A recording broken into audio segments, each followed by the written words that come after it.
The letter arrived on a Tuesday. Chen Ming almost missed it among the usual stack of bills and advertisements that accumulated in his apartment mailbox. He was running late for his advanced corporate strategy class, juggling his phone, coffee, and backpack when the cream-colored envelope caught his eye. The paper was thick, expensive, nothing like the thin white envelopes of utility bills. His name was written in elegant calligraphy across the front. Chen Ming, Apartment 304, Jianghai University Student Housing. No return address. No stamps, either hand-delivered. He tucked it into his backpack and hurried to class, the envelope forgotten until that evening. Professor Wang's lecture on vertical integration in emerging markets had been particularly intense, and Chen Ming's head buzzed with supply chain diagrams and market penetration strategies as he climbed the stairs to his apartment. The apartment was small but clean, one room serving as bedroom, study, and living space, a tiny kitchenette barely large enough for a hot plate and mini fridge, a bathroom with a shower that only produced hot water on Tuesdays and Thursdays. For years of university life had taught Chen Ming to make do with less. He dropped his backpack on the desk, a salvaged door balanced on cinder blocks, and finally remembered the envelope. The weight of it felt significant as he turned it over in his hands. The seal was dark red wax, old-fashioned, pressed with a character he recognized, Chen, his family name. Inside, a single sheet of paper, the same heavy cream stock, covered in the same careful calligraphy. Dear Chen Ming, my name is Lu Wenzhang, senior partner at Lu & Associates Legal Services. I am writing on behalf of the estate of your late grandfather, Chen Jian, who passed 3 months ago. Chen Ming's breath caught. He'd known grandfather was gone. Grandmother had called with the news while he was taking his midterm exams. He'd borrowed money from his friend Wu Tao to take the bus home for the funeral. 2 days in his home village, then back to Jianghai to finish the semester. Grandmother had told him not to worry, to focus on his studies, that grandfather would have wanted him to graduate. Your grandfather left specific instructions regarding an inheritance to be delivered to you upon completion of your university studies. As you are graduating in 3 weeks, I am writing to inform you of this bequest. The inheritance consists of a warehouse property on the outskirts of Jianghai City, along with its contents. The property is fully paid, with taxes current through the end of this year. Additionally, your grandfather left you this journal, with instructions that you read it before visiting the warehouse. Chen Ming looked in the envelope again and found a second item he'd missed, a small notebook, bound in worn leather, the pages yellowed with age. His grandfather's handwriting, shakier than the calligraphy of the letter, but unmistakably has filled the first page. To my grandson Ming, if you are reading this, I am gone, and you are nearly a man. I am sorry I could not tell you these things while I lived. I was afraid you would think me mad, afraid of what knowing might cost you. There is a secret our family has kept for generations. Your father never knew. I never told him, and he died before I could decide if I should. I have carried this burden alone for 40 years. I am giving it to you now because you are different from your father, from me. You have always asked questions, pushed boundaries, wondered what lay beyond the horizon. I saw this in you even as a child. You have the courage I lacked. The warehouse was purchased by your great-great-grandfather in 1887. It has passed down through our family, male to male, for 5 generations. The official records say it was used for storing tea before export. This was a useful lie that allowed us to explain why we kept paying taxes on an empty building for over a century. The warehouse is not empty, Ming. I cannot tell you what is inside. You must see for yourself. I can only tell you this: what you find there will change your life. It will bring opportunity and danger in equal measure. You may choose to walk away. I will not blame you. Your grandmother and I have lived quiet, simple lives. You can do the same. But if you choose to accept this inheritance, promise me 3 things. First, be patient. Do not rush. Watch and learn before you act. Second, be careful. Power attracts jealousy, and there are those who would take what is not theirs. Third, be good. Our family has survived because we never forgot we were human, never believed we were better than our neighbors. Whatever you do, whatever you become, stay humble. Stay kind. The warehouse address is at the bottom of this page. The key is in this envelope. I love you, my grandson. I wish I could have said goodbye. Chen Jian. Chen Ming read the journal entry 3 times, his hands trembling slightly. The rational part of his mind, the part trained by 4 years of business school, insisted this was probably nothing. An old family building full of junk and antiques, maybe. His grandfather had been old, prone to nostalgia and superstition like many of his generation. But the other part of him, the part that used to dream of adventures while herding his grandmother's chickens, the part that devoured fantasy novels by flashlight under his blankets, that part whispered, what if? He dumped the envelope onto his desk. A single key fell out, old iron, heavy and cold in his palm. The address was indeed at the bottom of his grandfather's letter. Warehouse 47, Dongshan Industrial Area. Chen Ming grabbed his phone and searched for the location. The map showed it on the far outskirts of Jianhai, where the city bled into rural land, old factory buildings and abandoned lots. A 30-minute bus ride, maybe 40. He looked at his watch, 6:47 p.m. He had a paper due Friday, a group project meeting tomorrow morning, and he really should call grandmother to let her know about the letter. Instead, Chen Ming grabbed his jacket. The bus ride took 43 minutes, the last 15 through increasingly empty streets. The industrial area had clearly seen better days. Buildings stood dark and hollow, their windows broken, their walls covered in faded paint and rust. A few businesses still operated a tire repair shop, a small metalworking facility, but most of the district was abandoned. The bus driver gave him a curious look when he got off at the Dongshan stop. "Last bus back leaves at 9:30, the man said. "Don't miss it. Nothing out here after dark." Chen Ming nodded his thanks and watched the bus rumble away, its taillights disappearing around a corner. The warehouse district was quiet. Not peaceful quiet, but empty quiet, the kind that made you aware of every footstep, every breath. Street lights flickered weakly, many burned out entirely. Chen Ming pulled out his phone and turned on the flashlight, consulting the map. Warehouse 47 was 3 blocks north, tucked between a collapsed building and an overgrown lot. He found it exactly where the map indicated. Unlike its neighbors, Warehouse 47 stood intact. It was a simple structure, gray concrete walls, a peaked roof with old terracotta tiles, one large metal door and 2 smaller doors on the side. No windows. No signs. Nothing to distinguish it from 100 similar buildings except that it was maintained, no broken walls, no graffiti, no weeds growing from the foundation. Someone had been taking care of it. Chen Ming approached the main door. The lock was new, industrial grade. He pulled out his grandfather's key, half expecting it not to fit. It slid in perfectly. The lock clicked open with a sound that seemed too loud in the quiet street. Chen Ming paused, suddenly aware of how isolated he was, how dark the street had become. His business school training kicked in. This was stupid, coming alone to an abandoned area at night. If someone had been maintaining this building, they might not appreciate a stranger breaking in. But his grandfather had left this to him. It was his, legally, according to the lawyer's letter. Chen Ming took a breath and pushed the door open. The hinges moved smoothly, well-oiled, barely making a sound. The interior was pitch black. His phone's flashlight beam cut through the darkness, revealing a warehouse. Just a warehouse. The space was large, maybe 50 feet deep and 30 feet wide, with high ceilings supported by thick wooden beams. The floor was concrete, swept clean. Along the walls stood wooden shelves, floor to ceiling, filled with. Chen Ming stepped closer, shining his light along the shelves. Jars. Hundreds of them. Clay pots and glass bottles and ceramic containers, all carefully labeled in his grandfather's handwriting. He picked one up at random. Lingzi mushroom, harvested 1987. The jar contained what looked like preserved mushrooms in some kind of liquid. Chen Ming set it down and picked up another. Ginseng root, aged 15 years. And another. Wild astragalus, spring 1991. Herbs. The warehouse was full of preserved herbs. Chen Ming laughed, the sound echoing in the empty space. Mystery solved. His grandfather had been an herbalist, had collected and preserved medicinal plants. The family secret was probably nothing more than traditional medicine recipes, valuable to someone interested in that sort of thing but hardly world-changing. The laugh died in his throat as his flashlight beam reached the back wall. Something was wrong with it. Chen Ming walked deeper into the warehouse, past rows of shelves, his eyes fixed on the back wall. It looked normal at first, gray concrete, like the others, but as he got closer, he realized the surface was moving. No, not moving. Shimmering. Like heat waves rising from summer pavement, like the air above a candle flame. The entire back wall rippled and flowed, the concrete surface seeming to breathe. Chen Ming reached out slowly, his hand trembling. His fingers touched the wall and passed through.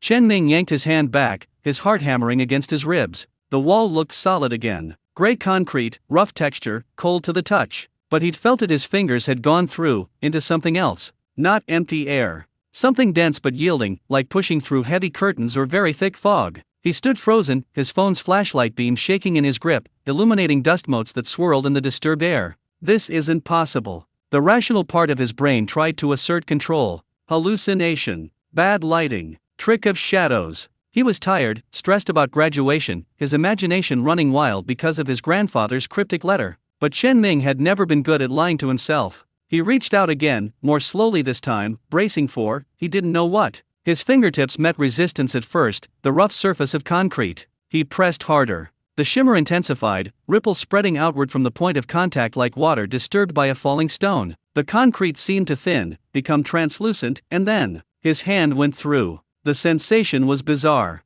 Not painful, but profoundly wrong. His hand existed in one space while his arm remained in another. He could feel both, the cool warehouse air on his arm, and something else on his hand. Warmer air. Moving air, like a breeze. And the scent. Chen Ming inhaled sharply. The smell coming through the wall was nothing like the musty warehouse. It smelled like a garden. Fresh vegetation, flowers, something sweet and medicinal he couldn't identify. He pulled his hand back, examining it in the flashlight beam. No marks. No changes. Just his normal hand, slightly dusty from touching the warehouse walls. Your grandfather was not mad. Or if he was, you are too. Chen Ming set his phone on a nearby shelf, angling the light toward the wall. He needed both hands free for this. His heart was still racing, but beneath the fear, something else was growing: excitement. What lay on the other side? He placed both palms flat against the shimmering section of wall and pushed forward. The resistance increased, like pressing into gelatin, but it gave way. His arms sank in up to the elbows.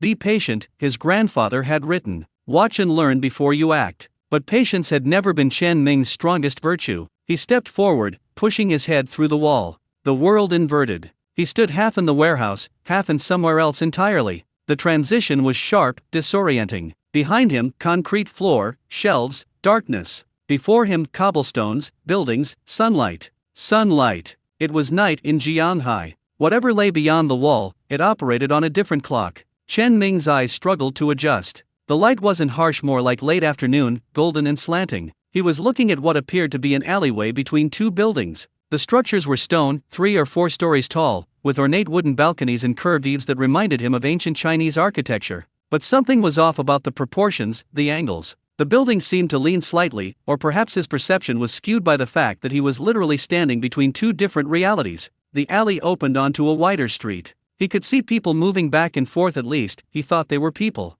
They were too far away and his vision was too blurred by the shimmer effect to make out details. A sound reached him, voices, distant but distinct, speaking Chinese, or something very close to it. The accent was strange, the rhythm of the words slightly off, but comprehensible. Won't last another month. The drought has killed everything north of the river. Then we trade for earth goods, like the others. Pride won't feed our children. Earth goods. A sharp laugh.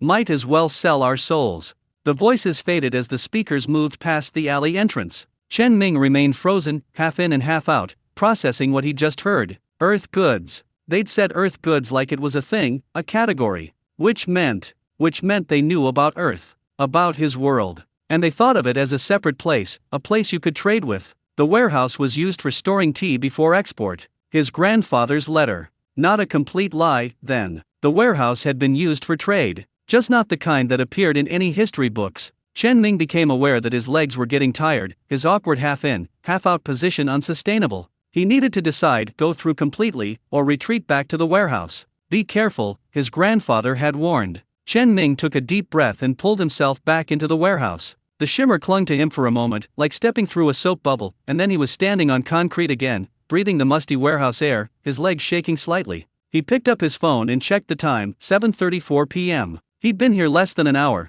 though it felt like time had stretched and compressed in strange ways. His phone's battery was at 67%. Plenty of charge. He opened the camera app and pointed it at the shimmering wall, taking several photos. The images showed nothing but gray concrete. Whatever made the wall different didn't register on camera, or perhaps couldn't register technology capturing the impossible and coming up blank. Chen Ming sat down on the warehouse floor, his back against a shelf of herb jars, and tried to think like the business student he was. Assess the situation. Gather information. Evaluate options. Make a plan. Facts. 1. There was a portal in his grandfather's warehouse. Calling it a portal felt insane, but what else could it be? 2. The portal led to another place, possibly another world. 3. That world knew about Earth and apparently had some kind of trade relationship with it. 4. His family had maintained access to this portal for over a century. 5. His grandfather had chosen to tell no one except Chen Ming. Questions. 1. Where exactly did the portal lead? 2. Was it safe to go through completely?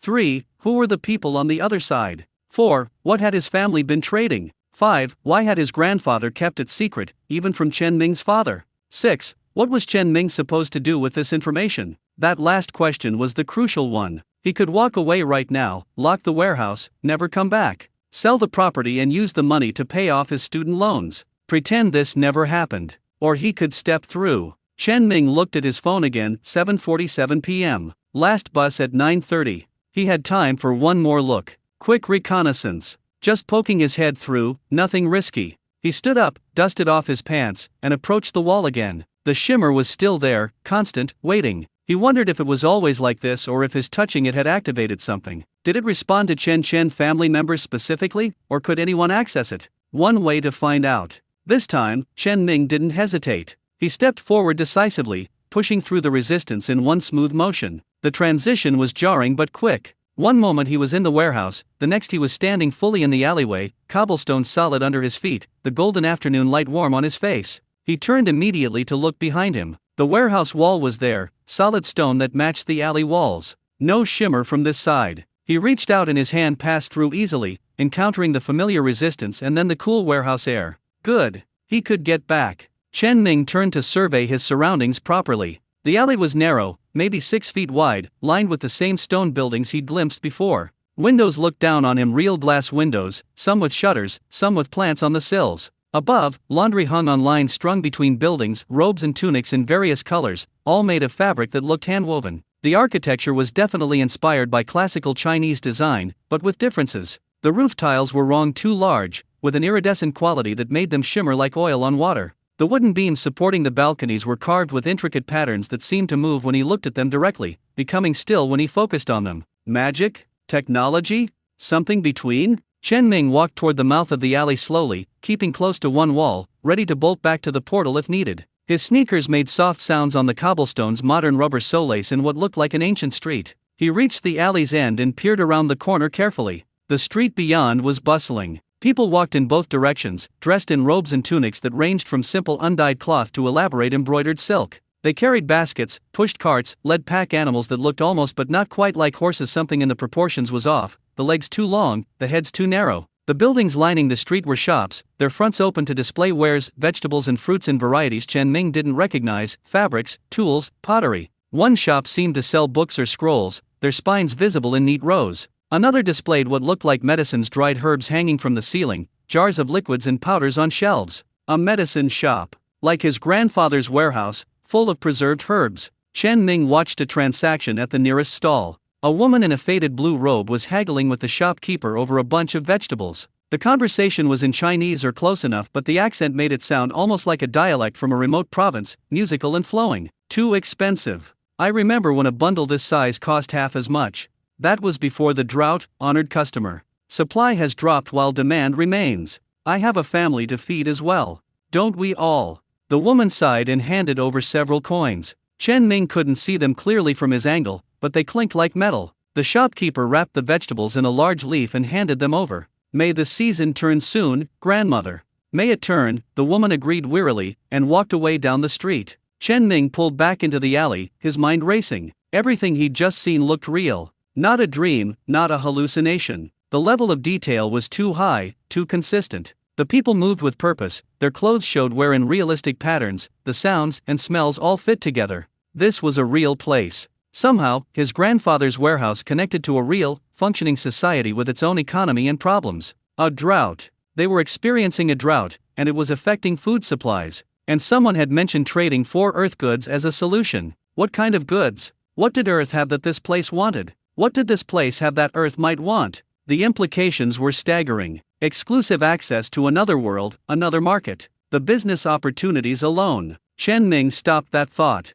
His grandfather's warning echoed in his mind, be careful. Power attracts jealousy. Running into the street waving and announcing he was from Earth seemed like a catastrophically bad idea. He needed information first. Needed to understand this place before he started making plans. The sun was lowering, he could see shadows lengthening on the street. What time was it here? And more importantly, what time was it back in Jianhai? Chen Ning backed toward the portal, keeping his eyes on the street. No one seemed to have noticed him. The alley was apparently not a main thoroughfare. He reached behind himself, found the portal, and stepped through in one quick motion. The warehouse was darker than he remembered. He grabbed his phone, 9:12 p.m. Chen Ning swore. He'd been on the other side for maybe 10 minutes, subjectively, but nearly an hour and a half had passed in Jianhai. Time moved differently through the portal. Not drastically different, but enough to matter. The last bus left in 18 minutes. He needed to move. Chen Ning took one last look at the shimmering wall, then ran for the warehouse door. He locked it carefully behind him, pocketed the key, and sprinted for the bus stop.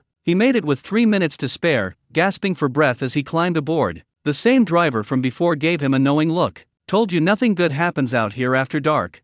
"You were right," Chen Ming agreed, and collapsed into a seat. His phone buzzed, 3 missed calls from Wu Tao, 2 text messages. "Where are you? Group project meeting, remember? Dude, Professor Lee is pissed. Call me." Chen Ming groaned. He'd completely forgotten. He quickly typed, "Emergency came up. Really sorry. Can we meet tomorrow?" Wu Tao's reply came immediately, "Better be a good emergency. You okay?" How to answer that? Chen Ming settled for, "I'm fine. Long story. Buy you breakfast and explain tomorrow? You're buying lunch too. And dinner. I had to present our section alone." "Deal," Chen Ming sent, then leaned his head against the bus window. His reflection looked back at him in the glass, a 22-year-old about to graduate with a business degree, bags under his eyes from too many late-night study sessions, stubble because he kept forgetting to shave. Yesterday, that person's biggest concerns were finding a job, paying off student loans, and making his grandparents proud. Today, that person had walked into another world. Chen Ming pulled out his grandfather's journal and read the entry again under the dim bus lights.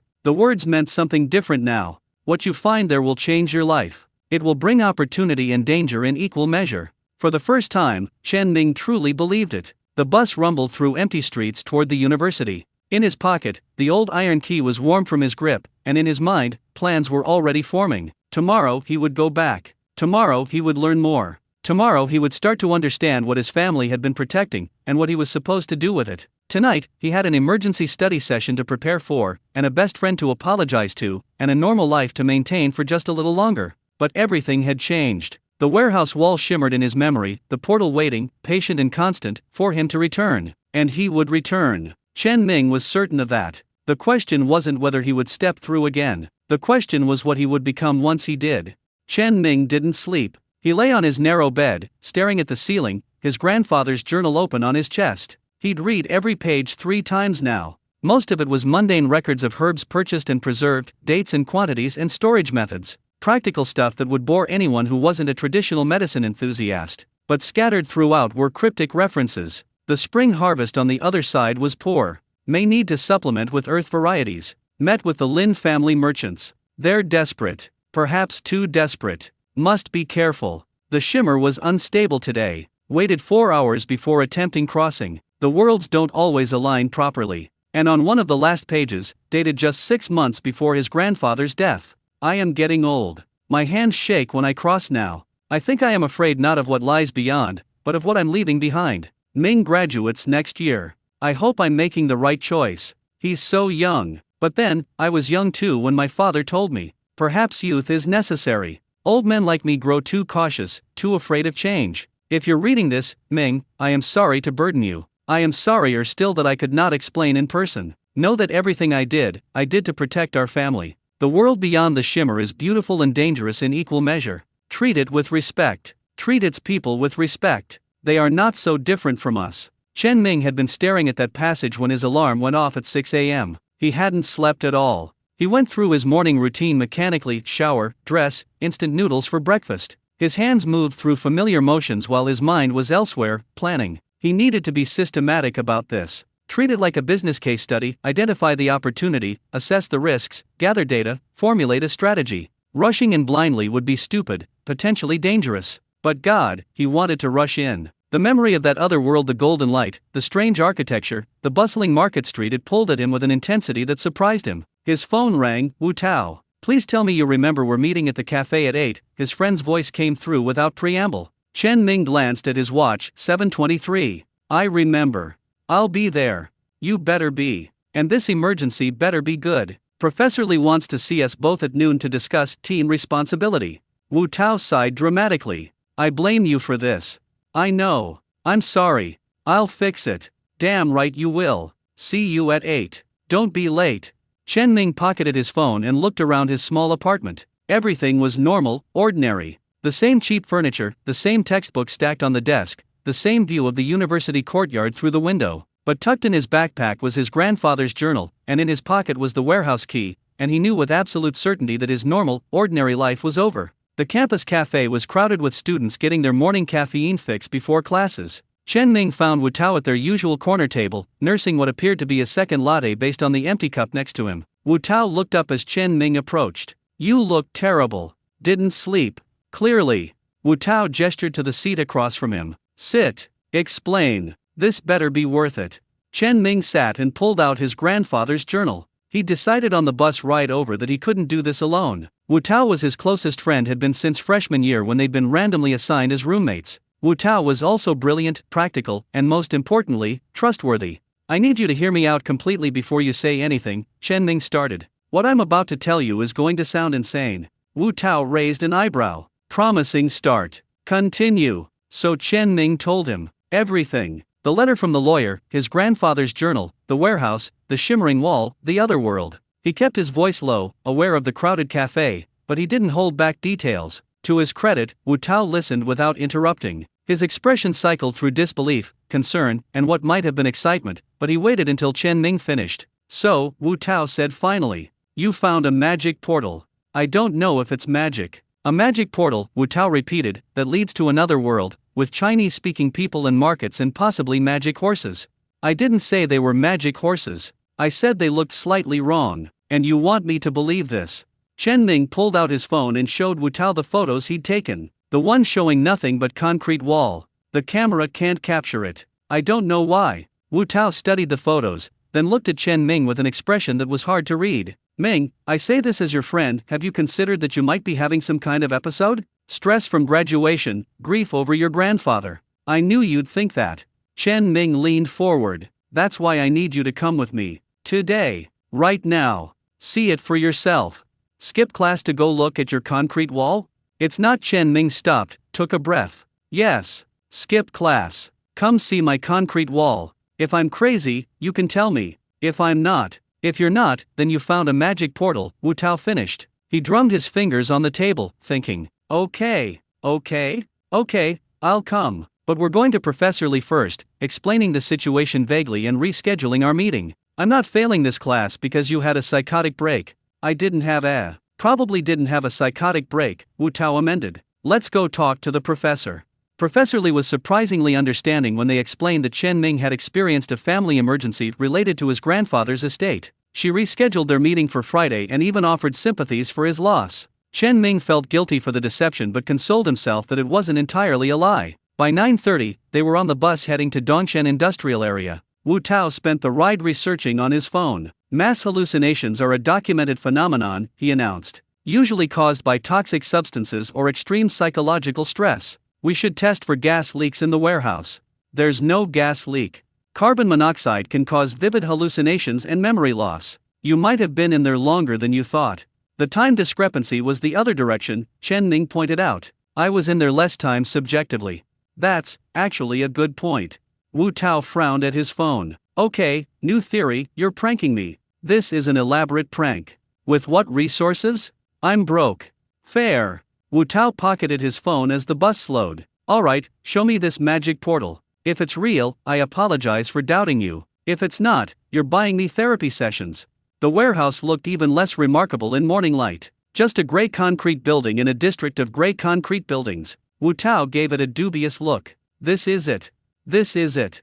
Chen Ming unlocked the door and pushed it open. The interior was exactly as he'd left it, shelves of herb jars, dusty floor, shimmering wall at the back that probably looked completely normal to Wu Tao. Okay, so your grandfather was an herbalist, Wu Tao said, examining the jars. This is actually pretty interesting. Some of these might be valuable. We should have them appraised. The wall, Chen Ming interrupted. Look at the back wall. Wu Tao walked deeper into the warehouse, Chen Ming following. They stopped about 10 feet from the wall. What am I looking at? Wu Tao asked. You don't see it? See what? It's just a wall. Chen Ming's heart sank. What if only he could see it? What if it was family specific? Or what if Wu Tao was right and he was having some kind of break from reality? Watch, Chen Ming said. He stepped forward and placed his hand against the wall. The shimmer intensified immediately, ripples spreading from his touch. Wu Tao gasped. What the? Chen Ming pushed his hand through. Wu Tao's eyes went wide. That's impossible, Wu Tao breathed.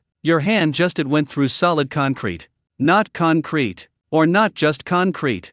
Chen Ming pulled his hand back. It's a portal. Or a door, or a gate, or whatever you want to call it. And it leads somewhere else. Wu Tao approached slowly, like someone approaching a dangerous animal. He reached out hesitantly, his fingers stopping just short of the shimmering surface. Can I? Try it. Wu Tao touched the wall. His finger stopped at the surface, no passage through. He pushed harder, but the wall remained solid. I can't get through, he said. It must be family specific. Chen Ming felt both relieved it was real, Wu Tao could see it, and concerned. If only Chen family members could use the portal, that limited his options significantly. Or it responds to intention, Wu Tao suggested. He was already shifting into analysis mode, his initial shock giving way to scientific curiosity. Try bringing me through with you. Physical contact. It took several attempts and probably looked ridiculous, two grown men holding hands while pushing against a wall, but eventually, Wu Tao's hand sank through along with Chen Ming's. Oh my god, Wu Tao whispered. I can feel it.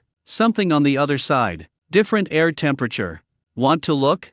Obviously I want to look. Is it safe? I went through yesterday and came back fine. That's a low bar for safety, but okay. Wu Tao took a breath. Let's do this. Together on 3? They pushed through in tandem, stumbling slightly as they emerged on the other side. Wu Tao stood frozen in the alley, his mouth open, turning in a slow circle. This is another world, Chen Ming finished. This is impossible, Wu Tao corrected. This breaks every law of physics I know. Portals don't exist. Other worlds don't exist. We should be dead from the energy requirements alone. And yet, Chen Ming gestured around them. The alley looked the same as yesterday, cobblestones, stone buildings, the street visible at the far end. It was earlier in the day here, the sun was higher, almost noon by the angle. Wu Tao walked to the alley mouth and peered out carefully. The street was busy, people moving with purpose, shops open and conducting business. He watched in silence for a long moment. They're speaking Chinese, he said finally. A dialect, yeah. The architecture is pre-modern Chinese, but wrong somehow. Those roof tiles, what are those made of? I don't know. And those animals, Wu Tao pointed to a pack animal tied outside a shop. That's not a horse. The proportions are off. The musculature is. He stopped. I'm rambling. Little bit. Give me a minute. I'm processing. Wu Tao leaned against the alley wall, his eyes closed. Chen Ming waited patiently. This was Wu Tao's method: absorb information, organize it systematically, then act. After about 2 minutes, Wu Tao opened his eyes. Okay. Working hypothesis, this is real, not a hallucination, because we can't share hallucinations. This is some kind of connection to another location, possibly another dimension, possibly just another planet with a weird physical bridge. Sounds reasonable. The people appear human or close enough. They speak a language similar to Chinese. They have a functioning society and economy. They mentioned Earth goods yesterday, which implies they know about us and possibly trade with us.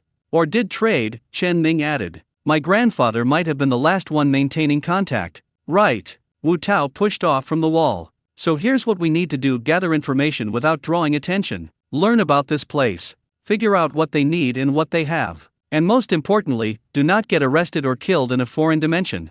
Good plan. It's not much of a plan, but it's a start. Wu Tao looked out at the street again. We need better clothes. We're going to stand out dressed like this. He was right. Their modern university clothes, Chen Ming's jeans and jacket, Wu Tao's hoodie and sneakers, would mark them as foreigners immediately. We could look for a clothing shop, Chen Ming suggested. Buy robes or whatever they wear here. With what money? Chen Ming hadn't thought of that. He pulled out his wallet, 47 RMB and a couple hundred in his bank account. Whether local currency would work here was an open question. Let's try my cash first, he said. If that doesn't work, we retreat and figure out the money situation. They found a shop 2 streets over that sold simple clothing. The shopkeeper was an elderly man who looked at them curiously as they approached. Looking for something specific, young masters? He asked in that musical dialect. Simple robes, Chen Ming said carefully. 2 sets. The shopkeeper's eyes narrowed slightly. You're not from the merchant quarter. It wasn't quite a question, but Chen Ming answered anyway. We're from, far away. New to the city. Ah, the shopkeeper's expression shifted to something more welcoming. Travelers, then. Looking to blend in? Exactly. I have just the thing. He disappeared into the back of the shop and returned with 2 sets of robes in undyed linen, simple, practical, forgettable. These will do, Chen Ming said. How much? 5 silver tael for the set. Chen Ming had no idea if that was expensive. He pulled out a 20 RMB note, about $3 US. Will this work? The shopkeeper took the note, examining it with interest. Earth script currency. Haven't seen these in a while. He pulled out a small device that looked like a magnifying glass with crystal lenses and held the note under it. The crystal glowed faintly blue. Genuine, the shopkeeper pronounced. But the exchange rate has shifted. This is worth. He calculated mentally, about 3 silver tael now. Used to be 5. Chen Ning pulled out another note. Will 40 tael be enough for both sets? More than enough. The shopkeeper made change in local currency, actual silver coins that clinked satisfyingly. Welcome to Kingland City, travelers. May your business here be prosperous. They changed in the back of the shop and emerged looking like every other person on the street. The robes were comfortable, if a bit loose. Wu Tao kept tugging at his sleeve. I feel like I'm in a costume, he muttered. You kind of are, Chen Ning pointed out. They stored their modern clothes in their backpacks and set out to explore. Kingland City, as they learned from walking and listening, was a mid-sized trading hub in the Tianxia province of the Jade Empire. The drought the woman had mentioned yesterday was in its 3rd year and getting worse. Crops were failing, herb gardens dying, and the spiritual energy that seemed to be the foundation of this world's cultivation was depleting. This is a society in crisis, Wu Tao observed quietly as they sat at a street food stall, eating something that tasted like spiced dumplings. The drought is just a symptom. They're running out of their fundamental resources. Which is where earth goods come in, Chen Ning said. Our plants, our herbs, they probably have at least some of what this world needs. And what does this world have that earth needs? That was the trillion-dollar question. Chen Ning thought about the jars in his grandfather's warehouse, preserved herbs, some aged for decades. Traditional medicine ingredients, but possibly much more than that. Knowledge, he said slowly. Cultivation techniques. Whatever makes their spiritual energy work might have applications on earth. Medical applications, at minimum. That's a big assumption, but a testable one. Chen Ning felt excitement building despite his exhaustion. We could bring samples back, test them. If they work, you've got the foundation for a legitimate business, Wu Tao finished, catching his enthusiasm. Import-export, but instead of across oceans, across dimensions. They looked at each other, the possibilities spreading out between them. This is insane, Wu Tao said. Completely insane, Chen Ning agreed. We're really going to do this.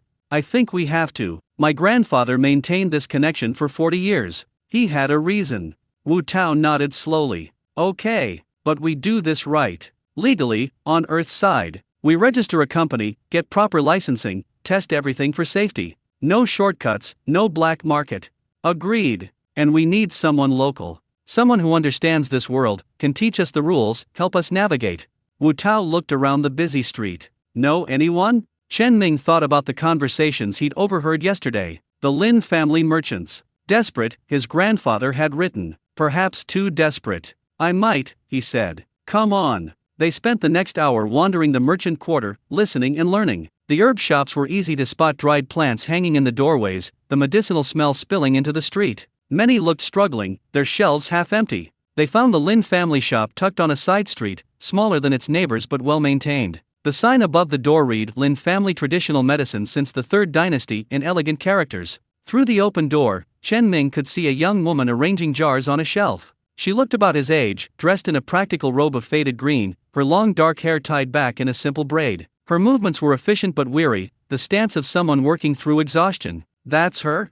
Wu Tao whispered. I think so. My grandfather mentioned the Lin family. Chen Ning took a breath. Let's try talking to her. They entered the shop. The young woman turned, and Chen Ning saw her eyes dark and sharp, assessing them in an instant. She bowed slightly, professionally. Welcome to Lin's Traditional Medicines. How may I serve you? We're looking for medicinal herbs, Chen Ning said. We heard the Lin family has the best selection in the quarter. A slight smile. You heard wrong. The Chen family 2 streets over has the best selection. We have the most reliable selection. If Lin family vouches for an herb, it will do what we claim. Reliability is worth more than variety, Chen Ning countered. A wise perspective. You must not be from around here. Locals don't appreciate such wisdom. She gestured to the shelves. What specifically do you need? Chen Ning looked at the jars, recognizing some labels from his grandfather's collection. But he wasn't here to buy. Not really. Actually, he said carefully, we were hoping to discuss a business proposal. Are you Lin Yu? Her expression shuddered immediately, wariness replacing the professional warmth. I am. And you are? Chen Ming. This is my associate, Wu Tao. My grandfather was Chen Jian. He had business dealings in this quarter. Recognition flickered in her eyes. Chen Jian, the warehouse keeper. You knew him. He did business with my father before the drought. Good business, fair prices, quality goods. Her tone was neutral, giving nothing away. I was sorry to hear of his passing. The merchant council sent flowers for the memorial. Chen Ning felt a pang. There had been a memorial here, in this other world, for his grandfather. People here had mourned him. Thank you, he said quietly. My grandfather left me his warehouse and his work. I'm hoping to continue his business, but I'm new to this. I need someone who understands both sides Earth and Tianxia. Lin Yu studied him carefully. What kind of business are you proposing? Trade. Earth herbs for Tianxia knowledge. Your drought has created shortages. My world has abundant plant resources. They're not spiritual herbs, but they're something. Inferior substitutes, Lin Yu said bluntly. Earth plants have almost no spiritual energy. They're barely useful. Barely useful is still useful. And my grandfather thought there might be ways to enhance earth plants using Tianxia cultivation techniques. Chen Ming pulled out his grandfather's journal, showing her a page. He left notes. Experiments he was conducting. Lin Yu took the journal, her fingers gentle on the old paper. She read silently, her expression shifting from skepticism to interest to something that might have been hope. These are good notes, she said finally. Your grandfather was skilled. If even half of what he theorized is true, then we could help each other, Chen Ming finished. You need resources. I need knowledge. We could form a partnership. Why me? Lin Yu asked directly. There are bigger families, more established merchants. Because my grandfather trusted your family. And because, Chen Ming gestured to the half-empty shelves, I think you need this as much as I do. Lin Yu's jaw tightened, but she didn't deny it. The drought has been hard on everyone, but especially on middle families like mine. The nobles hoard what remains. The poor have nothing. We're caught in between, trying to survive. So help us help you, Wu Tao said, speaking for the first time. We're serious about this. Legal, long-term partnership. Fair terms. Mutual benefit. Lin Yu looked between them, two young men barely out of university, clearly out of their depth, but earnest. She seemed to be weighing something internally. Finally, she said, show me. Show you what? Your earth herbs. The ones you think can help. Show me what you have, let me evaluate their quality. If they're as worthless as most earth goods, we have nothing to discuss. If they're not, she paused. If they're not, then perhaps we can talk business. Chen Ming and Wu Tao exchanged glances. This was the moment. Commit to this path or walk away. We can bring samples tomorrow, Chen Ming said. Good quality earth herbs. You evaluate them, tell us honestly what they're worth here. Tomorrow at noon, Lin Yu said. Bring your samples to the testing room at the Merchants Hall. It's neutral ground. If you're legitimate, you won't mind witnesses. We won't mind, Chen Ming agreed. They shook hands, a gesture that seemed to exist in both worlds, and left the shop. Outside, Wu Tao let out a long breath. That was terrifying. But good, Chen Ming said. She's smart, careful, and desperate enough to take a chance. That's exactly who we need. Now we just need to actually prove we have something worth trading. Wu Tao checked his phone, still worked, surprisingly. It's 2 p.m. on Earth. We've been here about 2 hours subjectively, which means time moves at roughly the same rate, Chen Ming finished. That's good to know. Less chance of missing important events. They made their way back to the alley and through the portal. The transition was easier now, less jarring. The warehouse felt cold and dark after the sunny street in Kinglan. We need to source herbs, Wu Tao said immediately, pulling out his phone and making notes. High quality, variety. Where do we get wholesale medicinal herbs on short notice? My grandmother, Chen Ming said. She knows all the herb vendors in our village. Can get us whatever we need at good prices. Perfect. Call her. I'll start researching cultivation techniques online, see if there's anything that matches your grandfather's notes. They were both energized now, exhaustion forgotten, the impossible becoming a plan. Chen Ming pulled out his phone and dialed. His grandmother answered on the second ring. Ming, is everything all right? Everything's fine, grandmother. I have a question. Remember grandfather's herb collection? Of course. He spent 40 years building it. I inherited it. The warehouse and everything in it. I'm thinking of starting a business, traditional medicine products, but I need fresh herbs to work with. Can you help me source some? There was a pause. Then, quietly, your grandfather finally told you. Chen Ming's breath caught. You knew. I knew there was something. He never told me exactly what, but I knew that warehouse was special, and I knew he planned to leave it to you. Her voice was warm, accepting. I'm glad. That secret weighed on him. I think he's happy now, knowing you'll continue his work. Chen Ming felt tears prickling his eyes. I'll make you proud, grandmother. Both of you. You already have, child. Now, what herbs do you need? They talked for 20 minutes, Chen Ming reading from his grandfather's notes while his grandmother promised to gather the plants from various vendors. She'd have everything ready by tomorrow morning. When he hung up, Wu Tao was deep in his research, his laptop screen filled with articles on traditional Chinese medicine and theoretical physics. Found something? Chen Ming asked. Maybe. Listen to this, there's been some research into quantum effects in biological systems. Quantum coherence in photosynthesis, quantum tunneling in enzyme reactions. What if cultivation is essentially manipulating quantum states in living organisms? You lost me. Basically, spiritual energy might be a real, measurable phenomenon that this world figured out how to access and manipulate. If we can understand the principles, we might be able to replicate them on Earth.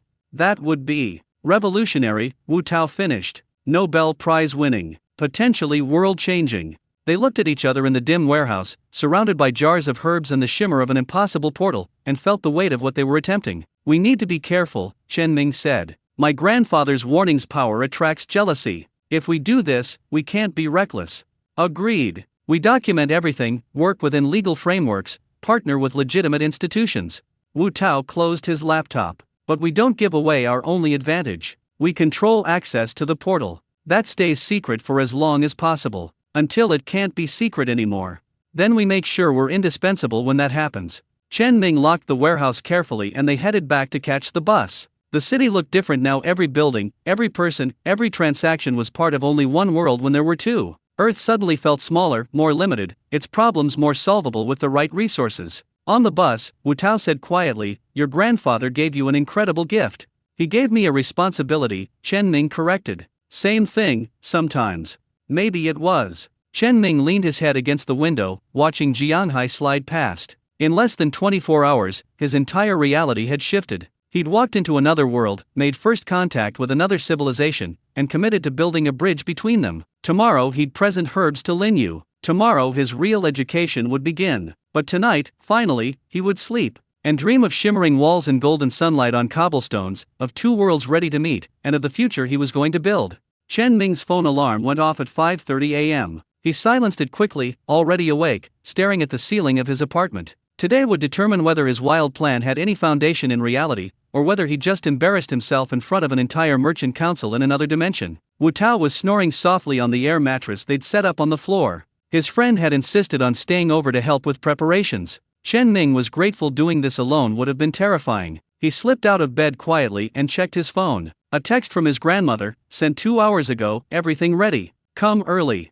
His grandmother lived 3 hours away by bus, in the village where Chen Ming had grown up. He'd need to leave soon if he wanted to collect the herbs and make it back to Jianhai in time. Chen Ming showered quickly and was pulling on clothes when Wu Tao stirred. "Morning already?" His friend mumbled. "Sorry. Go back to sleep. I'm heading to the village." "Not alone, you're not." Wu Tao sat up, rubbing his eyes. "Give me 5 minutes."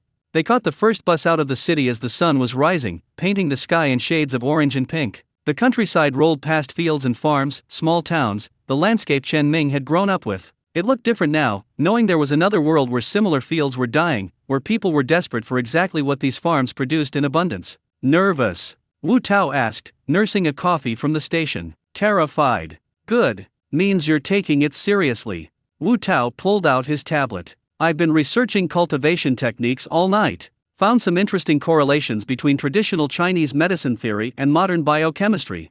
"Like what?" "Meridian systems might correspond to facial networks. Qi flow could be describing electrochemical gradients. It's not magic, it's just phenomena we haven't measured properly yet."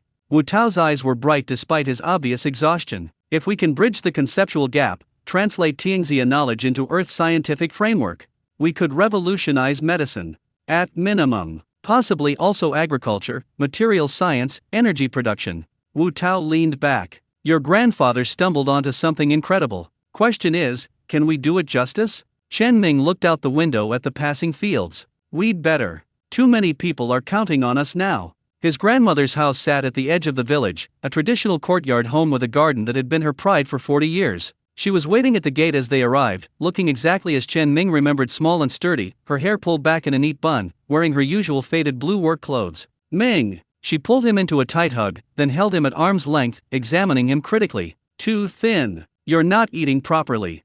"I eat plenty, grandmother. Instant noodles don't count." She turned to Wu Tao. "And you must be the friend." "Wu Tao, yes? Come in, come in. I made breakfast." The kitchen smelled like home-steamed buns, congee, pickled vegetables. Chen Ning hadn't realized how much he'd missed it until the scent hit him. They ate while his grandmother peppered them with questions about university, their health, whether they were dating anyone. No, grandmother, were focused on studies and their business plans. Your grandfather would be proud, she said finally, setting down her bowl. He always said you had his curiosity, his drive to understand how things work. I wish he'd told me about it himself. He wanted to, almost did, several times. But he was afraid. She stood, gesturing for them to follow. Come, let me show you what I've gathered.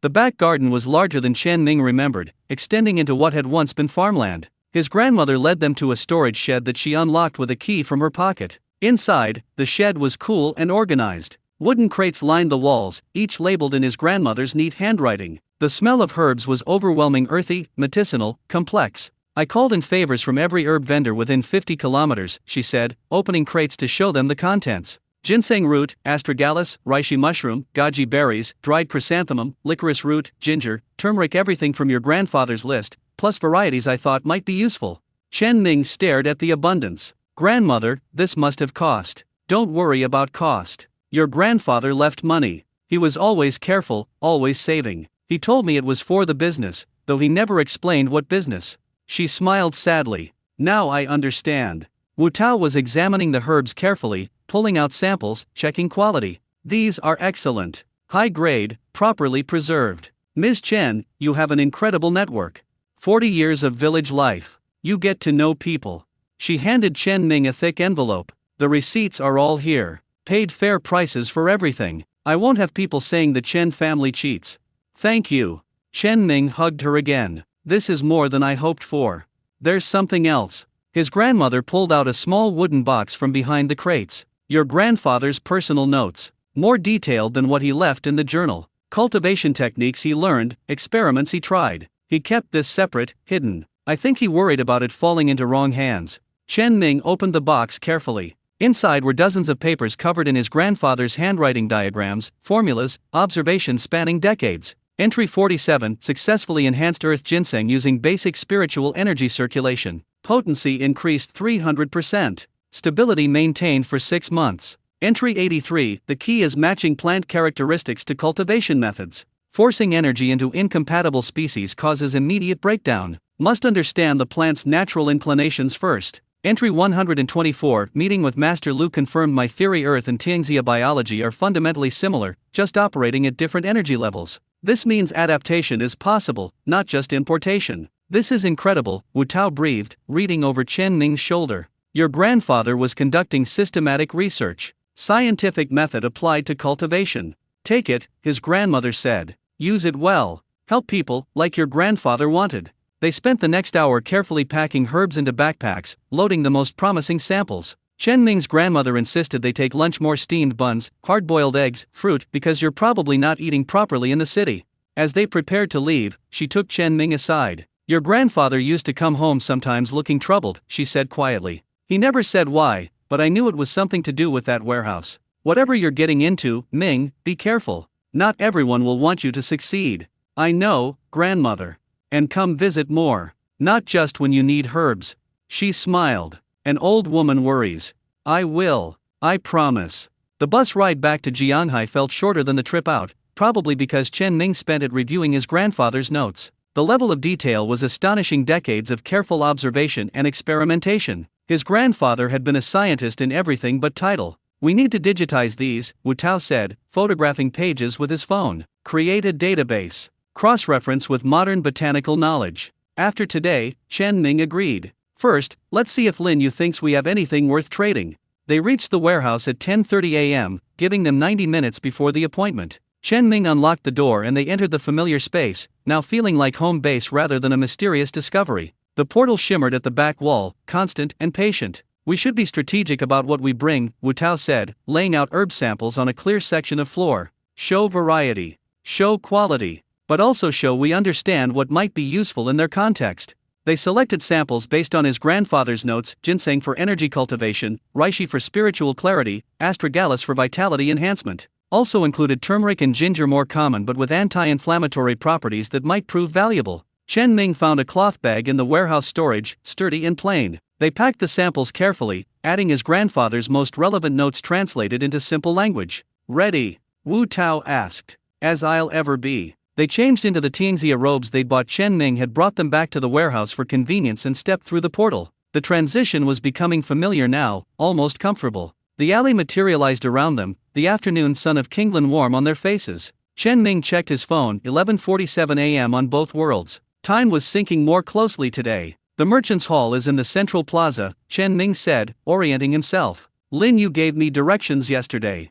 They navigated through Kinglan streets, attracting fewer curious looks now that they were dressed appropriately. Chen Ning was learning to read the city. The busier streets meant commerce, the quieter areas were residential, the scent of herbs indicated shops like Lin Yu's. The merchant's hall was impossible to miss, a large stone building with ornate carvings and a peaked roof decorated with those strange iridescent tiles. People flowed in and out, conducting business, making deals, settling disputes. Inside, the hall opened into a vast atrium with a high ceiling supported by wooden pillars. Natural light streamed through skylights. Along the walls were private rooms for meetings and negotiations. In the center stood what looked like a reception desk where a stern-looking clerk sat. "We're here to meet Lin Yu," Chen Ning told her. "Testing room reservation, noon." The clerk consulted a ledger. "Chen Ning and Associate, Earth Traders." "Yes, you're expected. Room 7, second floor. Ms. Lin has already arrived." The testing room was smaller than Chen Ning expected but well equipped. Stone tables held various instrument scales, measuring devices, tools he couldn't identify. Lin Yu stood at one table, arranging her own equipment. She looked up as they entered, her expression professional but with a hint of warmth. "You're punctual. That's good." She gestured to the table. "Show me what you've brought." Chen Ning set down the cloth bag and carefully unpacked the samples, arranging them by category. Lin Yu approached, her movements careful, methodical. She picked up the ginseng first, examining it closely, then held it up to one of the strange instruments, a crystal lens that glowed faintly when she channeled energy through it. "Interesting," she murmured. "Very low spiritual energy, as expected, but the physical structure is excellent. Well preserved, mature roots." She set it down and made notes in a small book. She repeated the process with each sample: visual inspection, energy measurement, written observations. Chen Ning and Wu Tao watched in silence, trying not to appear anxious. After about 20 minutes, Lin Yu straightened. "Your presentation is good. Quality is high for earth goods. But let me be direct, as they are, these herbs are worth very little in Tianxia. Maybe 1/10 the value of equivalent spiritual herbs, if such herbs were available." Chen Ning's heart sank, but Lin Yu held up a hand. "However," she continued, "that's where cultivation comes in. Your grandfather's notes mention enhancement techniques. If those work, if we can elevate earth herbs to even half the potency of Tianxia varieties, then we have something valuable. Can we test that?" Wu Tao asked. "Try the enhancement process?" Lin Yu considered. "It's risky. Enhancement requires significant spiritual energy investment. If the process fails, I waste resources we can't afford to lose. What if we provide more raw materials?" Chen Ning offered. "We have access to abundant earth herbs. You provide the cultivation expertise. We experiment together, share the risk and the potential reward. You'd trust me with your resources? You've been honest with us so far. That's worth more than resources." Lin Yu studied him for a long moment, then nodded slowly. "All right. Small-scale experiment. We start with one herb type, the ginseng, since your grandfather had the most notes on that. I'll attempt basic spiritual enhancement. If it works, we discuss larger partnership. If it fails, we reassess." "Fair enough," Chen Ning agreed. Lin Yu cleared space on the largest table and gestured for them to stand back. She placed a single ginseng root in the center, then positioned her hands around it without touching. Her eyes closed in concentration. The air seemed to thicken. Chen Ning felt something change, a pressure, a presence, like the moment before a thunderstorm. Lin Yu's hands began to glow with a soft green light that reminded him of the shimmering portal. The ginseng root started to change. Slowly, at first the color deepening, the surface taking on a slight sheen. Then more dramatically the root seemed to swell slightly, its structure becoming more defined. The scent intensified, becoming almost overwhelming. Lin Yu maintained the process for several minutes, sweat beading on her forehead from the concentration. Finally, she released the energy and stepped back, breathing hard. "Done," she said. "Now we test." She used her crystal lens instrument again. This time, it glowed brightly, noticeably brighter than with the unenhanced herbs. "Remarkable," she breathed. The spiritual energy level increased by at least 200%. It's still not equivalent to native Tianxia ginseng, but it's close enough to be useful. Very useful. "So it works," Wu Tao said, excitement clear in his voice. "It works. Your grandfather's techniques are sound." Lin Yu looked at Chen Ning with new respect. "This changes everything. If we can do this at scale, We solve your supply shortage, Chen Ming finished, and create a sustainable trade relationship. But there are complications, Lin Yu cautioned. The enhancement process requires skilled cultivators. It's energy intensive, and it needs to be done properly or the herbs become unstable, even dangerous. So we need to train people, Wu Tao said. Establish quality control. Create standards. Exactly. This isn't something we can rush. Lin Yu sat down, looking suddenly exhausted. The enhancement had clearly taken a lot out of her. We need a proper business structure. Contracts, protocols, oversight. I can help with that, Chen Ming said. Business management is what I've been studying, and Wu Tao is brilliant with systems and processes. Then we have the foundation of a partnership. Lin Yu extended her hand. Equal terms. Fair trade. Mutual benefit. Agreed. Chen Ming shook her hand firmly. Agreed. I'll need to present this to the Merchant Council, Lin Yu said. They'll want to verify the results, ensure we're not being deceived. No offense. None taken. We want transparency too. Meeting is in 3 days. Can you bring more samples? Variety of herbs, larger quantities? Absolutely. My grandmother has access to everything we need. Lin Yu smiled a genuine smile, not just professional courtesy. Your family has interesting connections, Chen Ming. I'm beginning to see why your grandfather was trusted here. They spent the next hour discussing logistics, quantities, varieties, storage requirements, who needed to be involved. Lin Yu explained the Merchant Council structure: 20 families, representing different trade sectors, governing commerce in Kingland City. Some will be skeptical, she warned. Some will be hostile. Earth traders have tried to exploit our situation before. You'll need to prove you're different. How do we do that? By being honest. By delivering what you promise. By treating us as equals, not as desperate customers. She met his eyes. And by being patient. Trust takes time. As they prepared to leave, Lin Yu pulled Chen Ming aside while Wu Tao was examining some of the testing instruments. Can I ask you something personal? She said quietly. Of course. Why are you doing this? Really? You could be making much more money selling to Earth markets, keeping the cultivation knowledge secret, exploiting the situation. Instead you're here, proposing fair trade, sharing your grandfather's research. Why? Chen Ming thought about his grandfather's letter. Be good. Stay humble. Stay kind. Because it's the right thing to do, he said simply. And because I hope that doing right by people is also good business in the long run. Lin Yu studied him, then nodded slowly. I hope you're right. Because if you're not, if profit eventually corrupts this, it will break something important between our worlds. I won't let that happen. See that you don't. But she was smiling again. I'll see you in 3 days. Bring your samples and your best proposals. It's time to change history. Chen Ming and Wu Tao made their way back through Kingland streets, both buzzing with excitement and nervous energy. She's impressive, Wu Tao said. Smart, careful, principled. Good choice for a partner.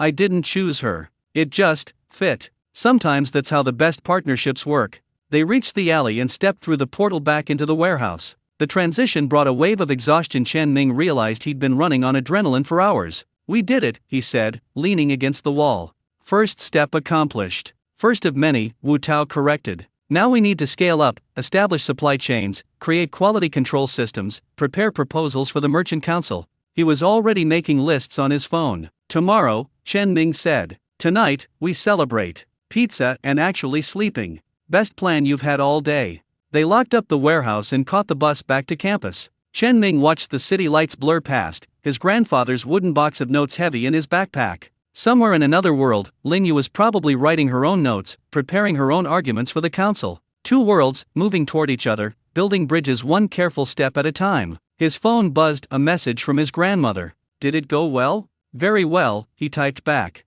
Your herbs were perfect. You might have just helped save another world. The response came quickly. That's nice, dear. Now make sure you eat dinner. Real food, not instant noodles. Chen Ming smiled. Some things were universal across all worlds. Grandmothers who worried about whether you were eating properly. The 3 days passed in a blur of preparation. Chen Ming and Wu Tao made 2 more trips to his grandmother's village, collecting herbs and learning more about the local cultivation community. His grandmother, it turned out, was something of a local expert in herbal medicine herself, knowledge passed down through generations, though she'd never thought of it as anything special. Of course I know which plants grow best together, she'd said when Wu Tao asked about her companion planting techniques. That's just common sense. And naturally you harvest at different times of day for different properties. Everyone knows that.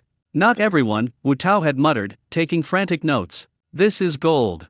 They also spent hours at the warehouse, experimenting with the portal. Chen Ming discovered he could bring larger items through, though it required more effort. They managed to transport several crates of herbs, sealed in airtight containers to protect them during transition. The time synchronization between worlds remained slightly unpredictable. Sometimes an hour in Tianxia equaled an hour on Earth, sometimes it was closer to 90 minutes. Wu Tao theorized it had something to do with natural cycles, possibly tidal forces or planetary alignment, but admitted he was wildly guessing. "This is beyond anything in known physics," he said, staring at the shimmering wall. "We're going to need actual physicists eventually. But for now, we just document and adapt." On the third day, they arrived at the warehouse at dawn. Chen Ming had barely slept, running through his presentation repeatedly in his head. This meeting would determine everything, whether they had a real business or just an interesting hobby that would fade once he graduated and needed actual income. They loaded up with carefully organized samples, Lin Yu's evaluation reports, she'd sent them through the portal in a sealed envelope, and Chen Ming's proposal document written in both Chinese and translated into Tianxia script with Lin Yu's help via exchanged messages.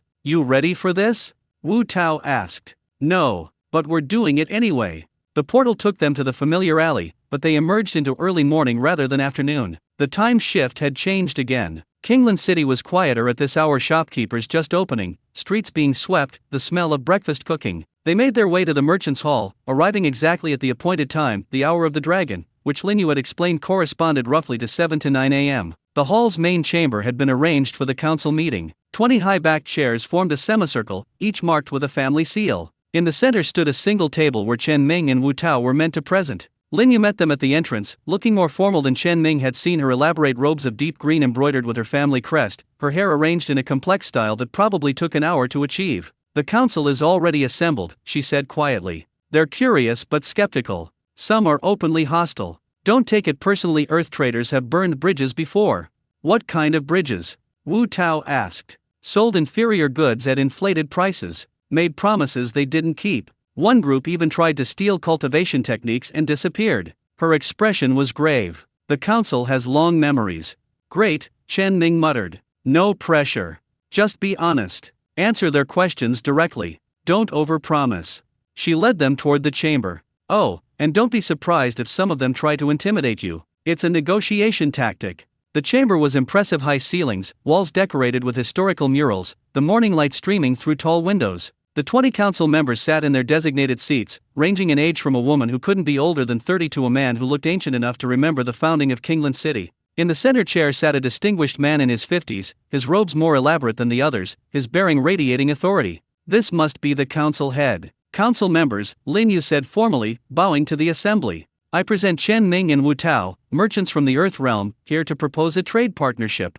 The council head, Lin Yu had mentioned his name, was Merchant Lord Feng, gestured to the presentation table. "You may begin." Chen Ming set down their samples and took a breath. Public speaking had never been his strength, but 4 years of business school presentations had given him practice. "Honored council members, thank you for seeing us. I am Chen Ming, grandson of Chen Jian, who maintained trade relations with Kingland City for 40 years. This is Wu Tao, my business partner and technical specialist." He paused, making eye contact with several council members. Some looked interested, others skeptical, a few openly hostile. "We're aware of past problems with Earth traders," he continued. "We're aware you have no reason to trust us. So let me be direct, we're not here to exploit your situation. We're here to propose a partnership that benefits both our worlds."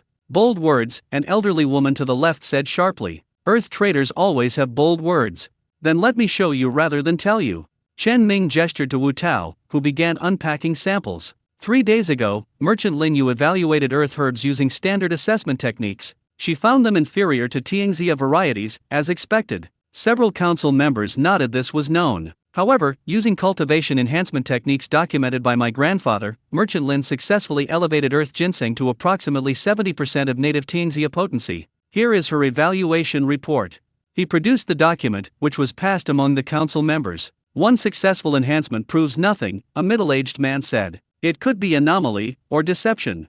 Which is why we brought materials for live demonstration," Chen Ming said. "With the council's permission, Merchant Lin can repeat the process now, with any herb you choose from our samples." That caused murmurs. The council head leaned forward. "You would share your enhancement technique openly?" "We would share the results. The technique itself requires training and skill. We're proposing that as part of the partnership. But yes, we want transparency. You need to verify that this works before making any commitments." The council head looked at Lin Yu. Merchant Lin, you witnessed the previous enhancement? I performed it, honored lord. The Chen family technique is genuine. Then demonstrate with. He scanned the samples. The reishi mushroom. That's a difficult substrate. If the technique works there, it likely works with most species.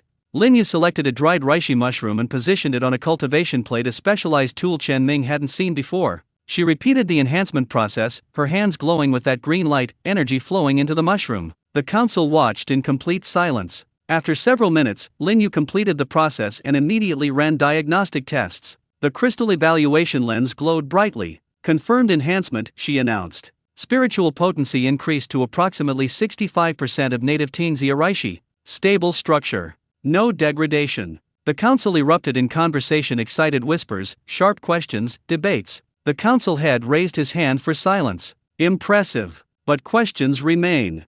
He fixed Chen Ming with a penetrating stare. First, supply. Can you provide enough raw material to make a difference? Yes, honored lord. Earth has abundant herb cultivation. My family connections can source hundreds of kilograms initially, scaling to tons if needed. The limitation isn't supply, it's your enhancement capacity. Second question, cost. What do you want in return? Fair market value in cultivation knowledge. Specifically, basic cultivation manuals, herb processing techniques, and spiritual energy theory. Nothing secretive or proprietary, just foundational knowledge that we can use to understand and work with your system. You want our cultivation secrets? The hostile man from earlier demanded. I want publicly available educational materials, Chen Ming corrected politely. The equivalent of what any apprentice merchant would learn. We're not asking for master-level secrets or family techniques. We need basic understanding to ensure we're providing compatible materials and to potentially apply these principles on Earth. To what end? The elderly woman asked, more curious now than hostile. To improve human health and agriculture on Earth. Possibly to help restore environmental damage. Your cultivation principles could revolutionize our world's approach to medicine and sustainability. And make you very wealthy, someone noted. Probably, Chen Ming admitted. I'm not going to pretend this is pure altruism. Yes, we hope to build a successful business. But we're proposing fair trade, not exploitation. You get reliable access to abundant raw materials. We get knowledge. Both worlds benefit. Wu Tao stepped forward. If I may add, we're also proposing a training program. We'll send Earth apprentices to learn enhancement techniques properly. Merchants from Kingland can visit Earth to understand our cultivation methods. Real exchange, not just transaction. That seemed to resonate with several council members. The discussions continued for another hour. Questions about volume, quality control, long-term commitments, risk management. Chen Ming answered as honestly as he could, admitting when he didn't know something rather than making up answers. Finally, the council head called for a private deliberation. Chen Ming, Wu Tao, please wait outside. We will consult and give you our decision. Lin Yu escorted them to an antechamber. As soon as the door closed, Chen Ming collapsed into a chair. How'd we do? He asked. Better than I expected, Lin Yu said. You didn't overpromise, didn't make excuses, didn't try to hide your profit motive. That honesty goes a long way. But will it be enough? I think so. You have support from at least 12 council members. I could read their body language. You need 15 votes for approval. They waited for what felt like hours but was probably only 30 minutes. Finally, the door opened and a council assistant summoned them back. The council members had rearranged themselves, standing now rather than sitting, apparently a formal stance for official announcements. Council head Feng stepped forward. Chen Ming, Wu Tao, the Merchant Council of Kingland City has deliberated on your proposal. By a vote of 17 in favor, 2 against, and 1 abstaining, we approve an initial partnership under the following terms. Chen Ming's heart soared, but he focused on listening carefully. Term 1, trial period of 3 months. You will provide a minimum of 200 kilograms of assorted herbs monthly. We will provide basic cultivation manuals and training for 2 of your designated apprentices. Term 2, all enhanced herbs produced during the trial will be sold through council-authorized distributors, with profits split 60% to Kingland merchants, 40% to Earth suppliers. This ratio may be renegotiated after the trial based on actual costs and market conditions. Term 3, you will establish a permanent presence in Kingland, either personal residence or designated representative. Trade conducted through anonymous portal access will not be permitted. That last term surprised Chen Ming, but it made sense. They wanted accountability, relationships, not just mysterious transactions. We accept these terms, Chen Ming said formally. And thank you, honored council, for this opportunity. Don't thank us yet, Council Head Feng said, but he was almost smiling. Now the real work begins. Merchant Lin, you will serve as primary liaison for this partnership. Choose your team carefully. Yes, honored lord. And Chen Ning, welcome to Kingland City. Don't make us regret this. I won't, honored lord. I promise. The formalities concluded, and suddenly the atmosphere relaxed. Several council members approached to examine the herb samples more closely, ask detailed questions about earth cultivation, and discuss their own specialty areas. The elderly woman who'd been initially hostile clasped Chen Ning's arm. Your grandfather was a good man. Honest. Reliable. If you're half the merchant he was, we'll all prosper. I'll do my best to honor his legacy. See that you do. As the council chamber gradually emptied, Lin Yu pulled Chen Ming and Wu Tao aside. She was beaming the most emotional Chen Ming had seen her. We did it, she said quietly. Actually did it. You did it, Chen Ming corrected. Your demonstration convinced them. Your honesty convinced them. And Wu Tao's talk about exchange programs, that was brilliant. Several council members specifically mentioned that as a deciding factor.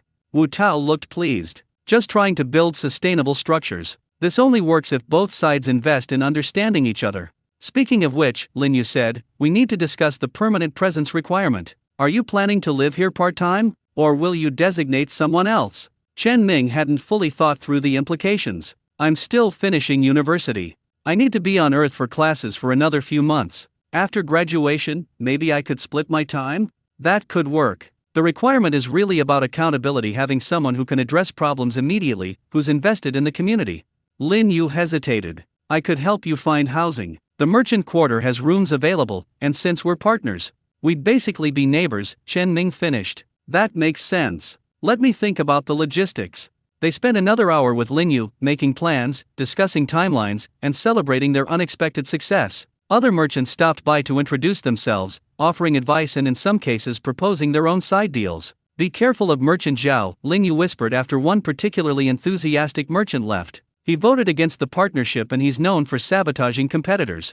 Noted. By the time they prepared to return to Earth, Chen Ming's head was spinning with new information, new connections, new possibilities. Get some rest, Lin Yu said at the alley entrance. Tomorrow we start the real work, organizing supply chains, setting up training protocols, establishing quality standards. Tomorrow, Chen Ming agreed. But today, we celebrate. They stepped through the portal back into the warehouse. Wu Tao immediately pulled out his phone, checking notifications.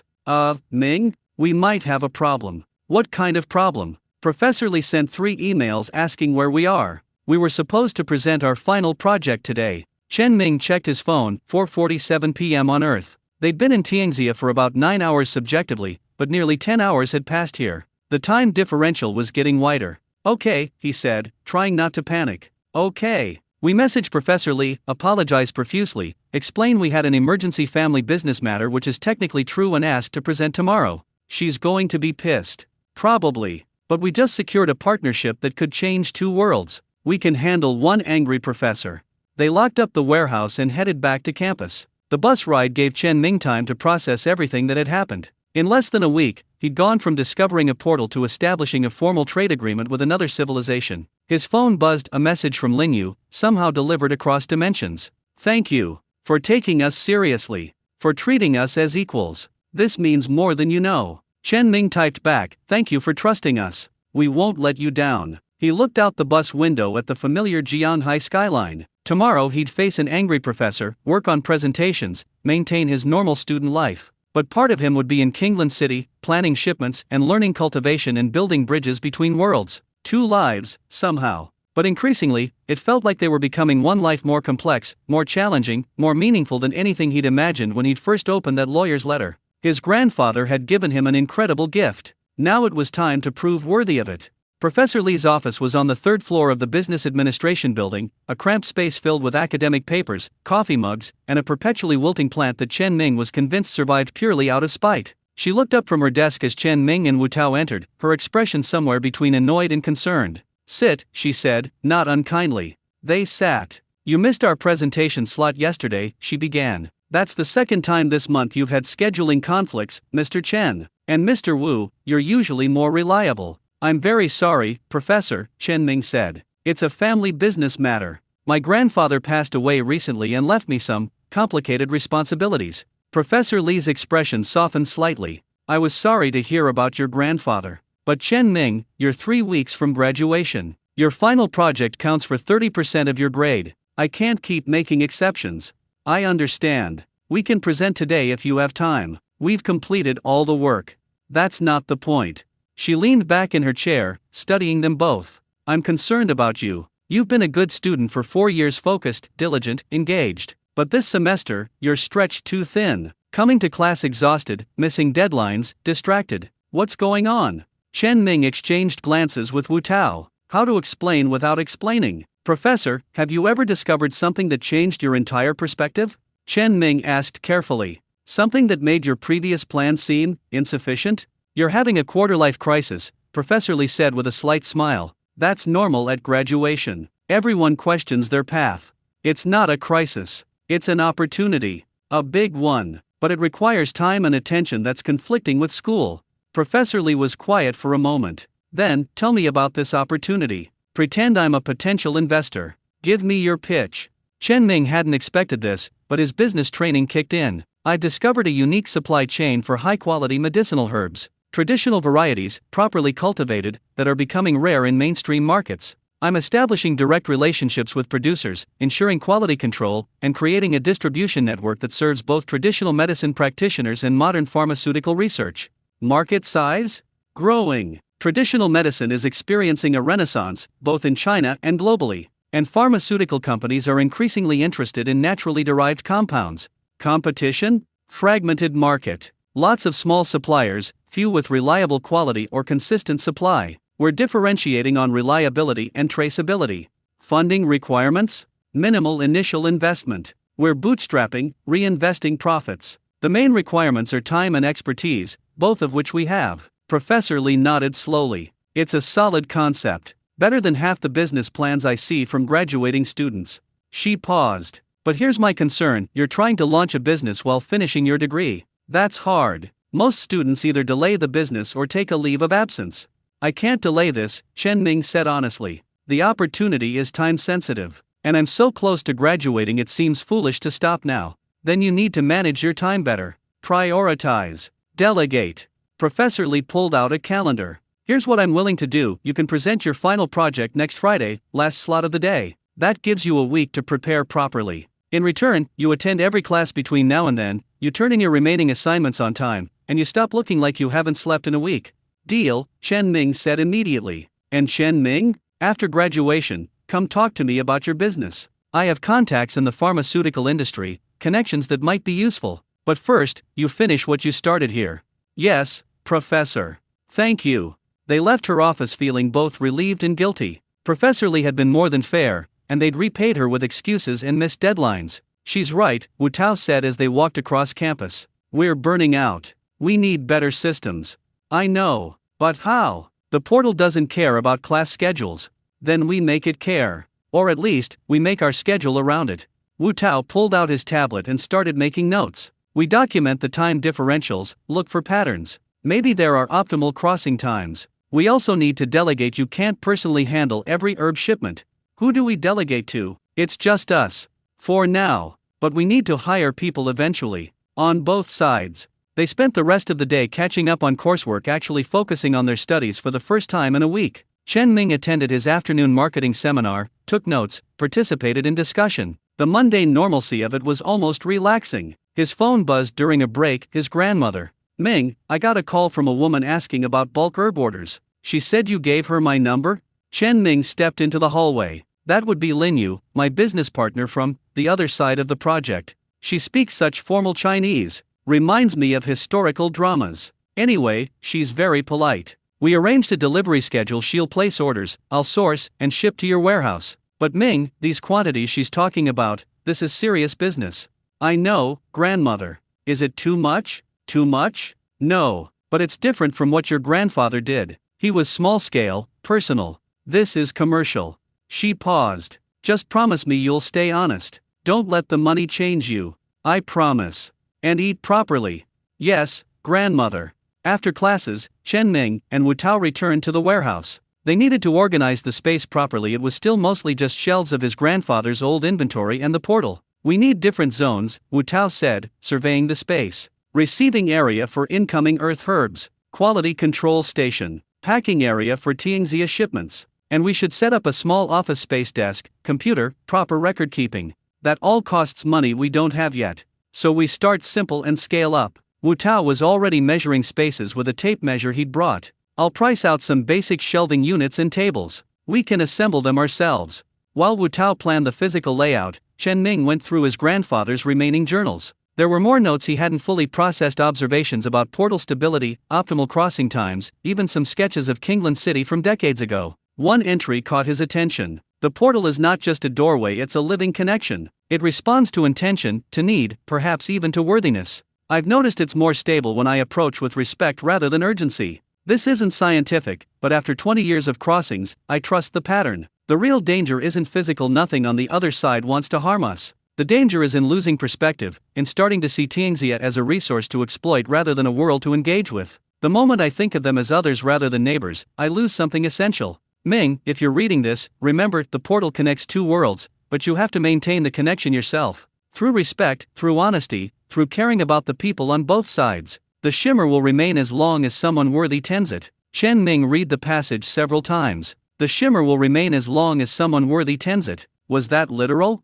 Metaphorical? Both? His phone buzzed with a message from Lin Yu, first shipment specifications attached. Can you fulfill this in 2 weeks? He opened the attachment. Lin Yu was asking for 50 kilograms of assorted herbs, ginseng, reishi, astragalus, goji berries, and several others. It was more than they'd tested with, but less than the full 200 kilograms they'd promised monthly. Starting conservative, she'd noted. Once we confirm quality and establish enhancement protocols, we'll scale up. Chen Ming replied, yes, we can fulfill this. My grandmother is already organizing suppliers. We'll deliver to warehouse in 10 days, then transport to Kingland. Good. I'm setting up a proper storage facility on our end. Also secured a team of 3 junior cultivators who want to learn enhancement techniques. We'll need your grandfather's notes translated. I'll work on that. The next week passed in a blur of careful balance. Chen Ming attended every class, completed every assignment, maintained his grade point average. But every spare moment was spent on the business, organizing the warehouse, coordinating with his grandmother, translating his grandfather's notes, and making brief trips through the portal to check on progress.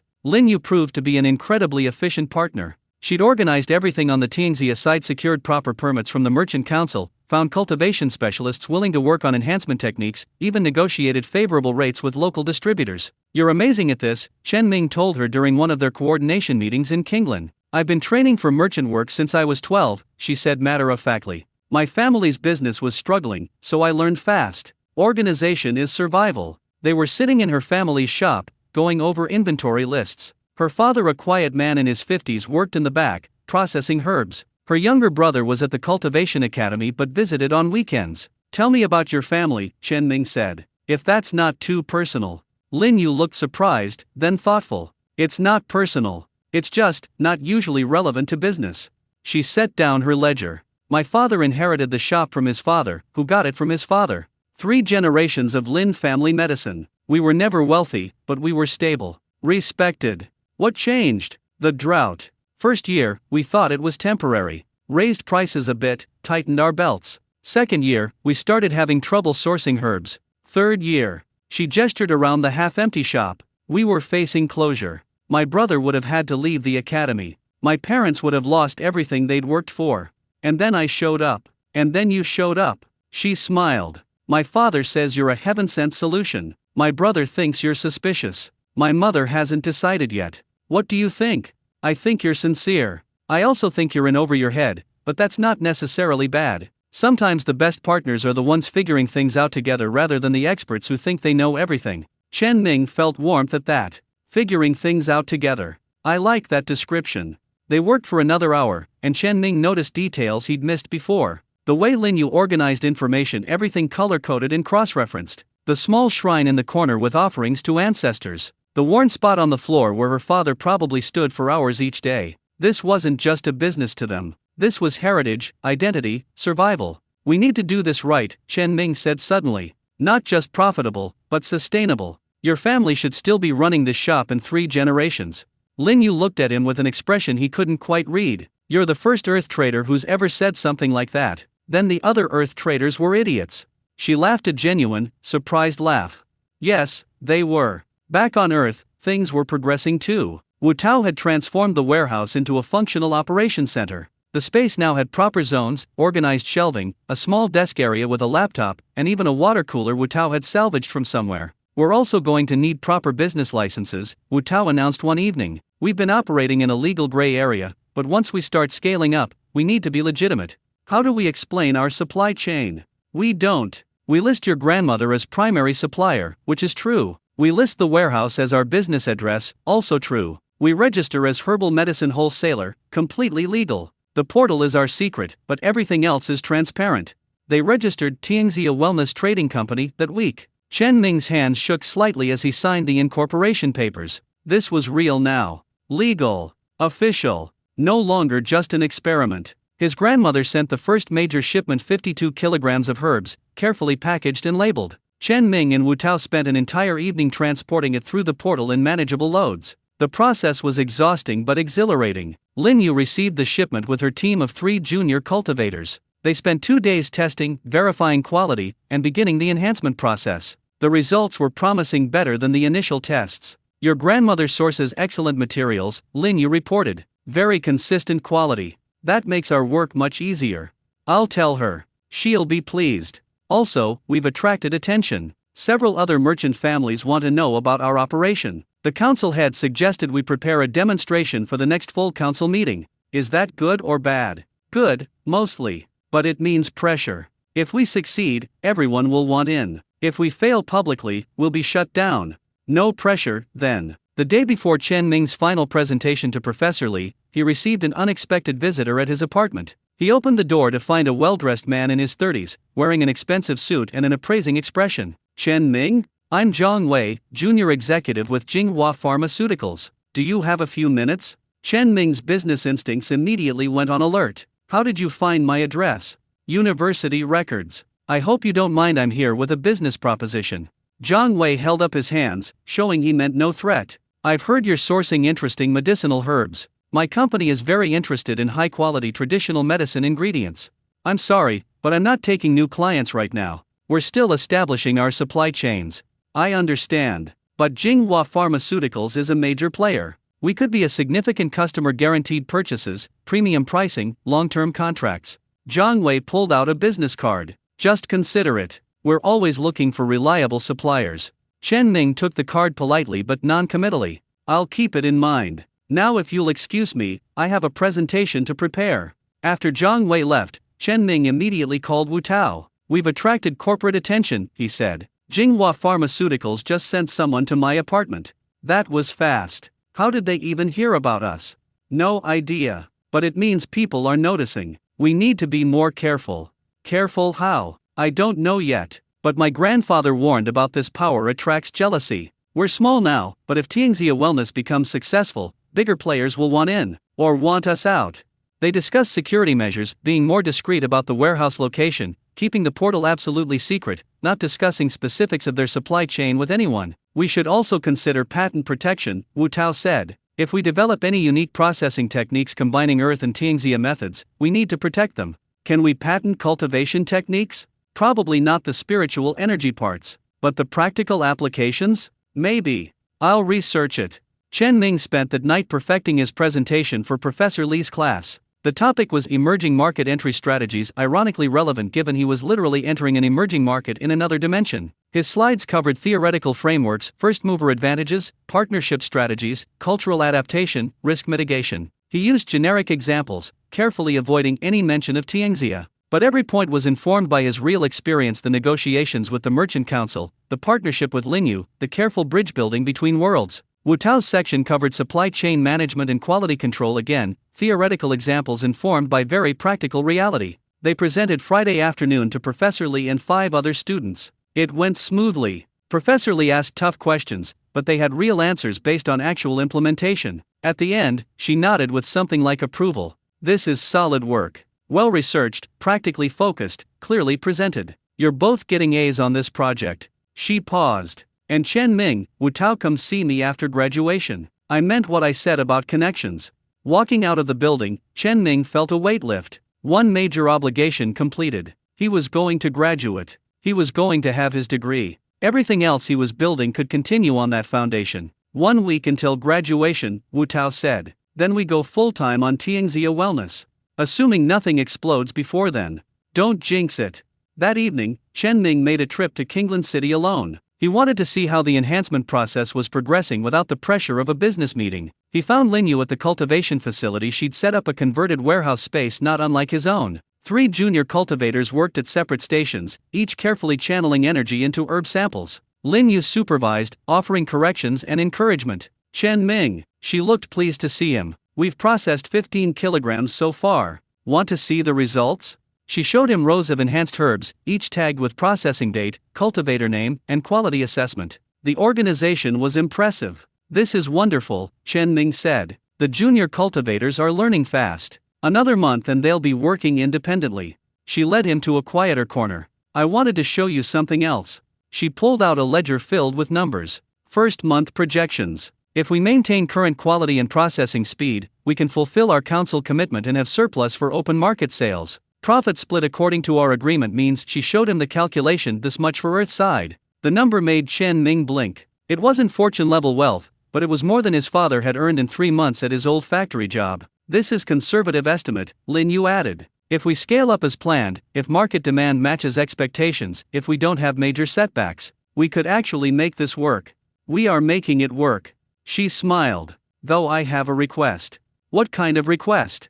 I'd like to visit Earth. See where the herbs come from. Meet your grandmother. Understand your side of the operation. She looked slightly nervous. If that's appropriate. I don't want to intrude. It's absolutely appropriate. You're my business partner. Of course you should see the full operation. Chen Ming's mind was already planning. Next week, after my graduation ceremony, I'll arrange everything. Graduation? Lin Yu looked curious. What's that? It's a ceremony marking the completion of university studies. Family attends, there are speeches, we wear special robes. He stopped, realizing how strange it must sound. It's a cultural tradition. I'd like to learn about your cultural traditions. She said it seriously, not just politely. Then come to my graduation, if you want to. It's probably boring if you're not graduating yourself, but I'd be honored. They made arrangements. Chen Ming would bring Lin Yu through the portal the morning of graduation, introduce her to Wu Tao's family, who were attending, then take her to meet his grandmother afterward. It would be Lin Yu's first extended stay on Earth. What should I wear? She asked. What's appropriate for Earth? I'll bring you some modern clothes. Similar size to mine, probably. Chen Ming paused. You'll need to be prepared. Earth is very different from Tianxia. More crowded, more technology, faster pace. I've prepared myself mentally. But yes, clothes would help. She smiled. I don't want to attract too much attention. That night, as Chen Ming returned to his apartment, he felt the pieces of his life finally coming together. School commitments met. Business partnership thriving. 2 worlds beginning to truly bridge rather than just transact. His phone rang. Wu Tao. Turn on the news. Channel 7. Chen Ming turned on his small TV. The news was running a story about a pharmaceutical company, Jinghua Pharmaceuticals, being investigated for fraud. Something about falsified test results and unsafe products. That's the company that sent someone to your apartment, Wu Tao said. Yeah, Zhang Wei.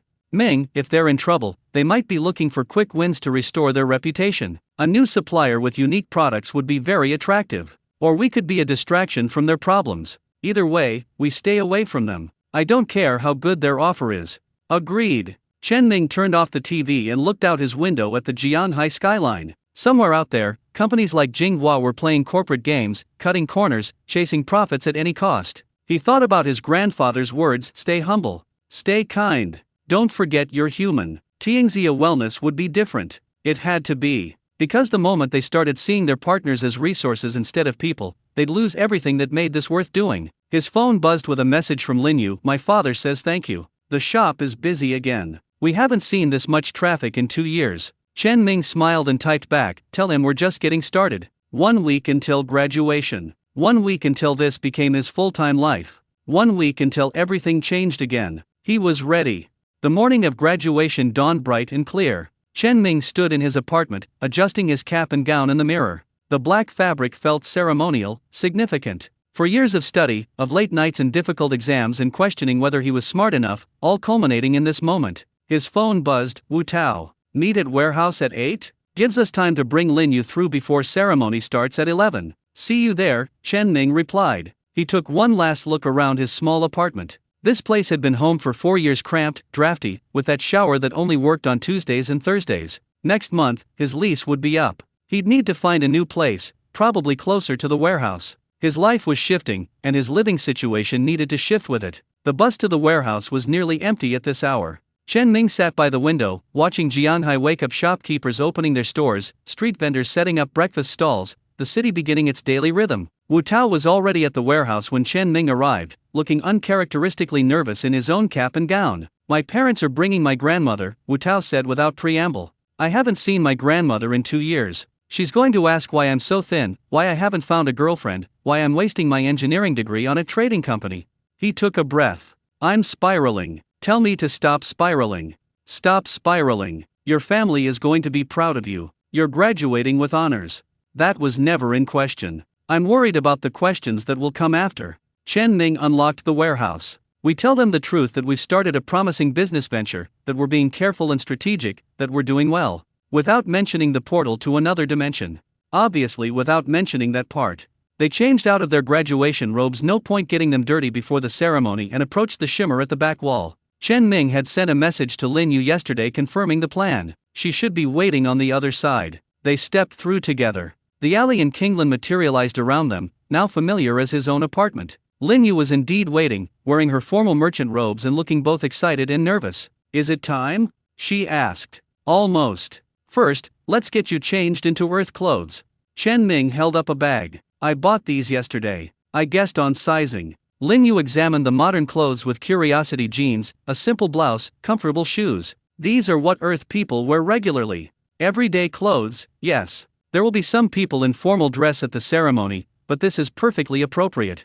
They turned their backs while Lin Yu changed. When she turned around, she looked different. Still clearly herself, but the modern clothes somehow made her seem younger, more vulnerable. Her long hair was still in a traditional braid. Chen Ming hadn't thought to bring hair ties or styling tools. "How do I look?" she asked. "You look great," Chen Ming said honestly. "Ready to visit Earth?" "As ready as I'll ever be." The transition through the portal went smoothly. On the Earth side, Lin Yu stood very still for a moment, adjusting. The warehouse was dim compared to the bright morning in Kingland. "It feels different," she said quietly. "The air. The energy. Everything. Less spiritual energy here," Wu Tao said. "You'll probably notice reduced cultivation capacity. That's normal.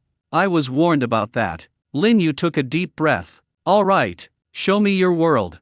They exited the warehouse into the industrial district. Lin Yu stopped, staring at everything: the paved streets, the power lines, the distant sound of traffic. "So many straight lines," she observed. "In Tianxia, we build with curves, with natural flow. This is all precise. Engineering versus traditional design," Wu Tao said. "Different aesthetic principles." They walked toward the bus stop. A truck rumbled past, and Lin Yu visibly startled. "That's a vehicle," Chen Ming explained. "Mechanical transport. It runs on combustion engines, controlled explosions that create motion." "That seems dangerous." "It can be. But it's also very efficient." The bus arrived, and Lin Yu's eyes widened at the size of it. "That's one vehicle? How many people can it transport?" "About 40, depending on configuration." They boarded, and Chen Ming paid for 3 tickets. Lin Yu sat by the window, pressing her face almost against the glass as the city rolled past. Her running commentary was fascinating. "Everything is so tall. So many people, all in a hurry. What are those lights that change colors? Why is everyone staring at small rectangles in their hands?"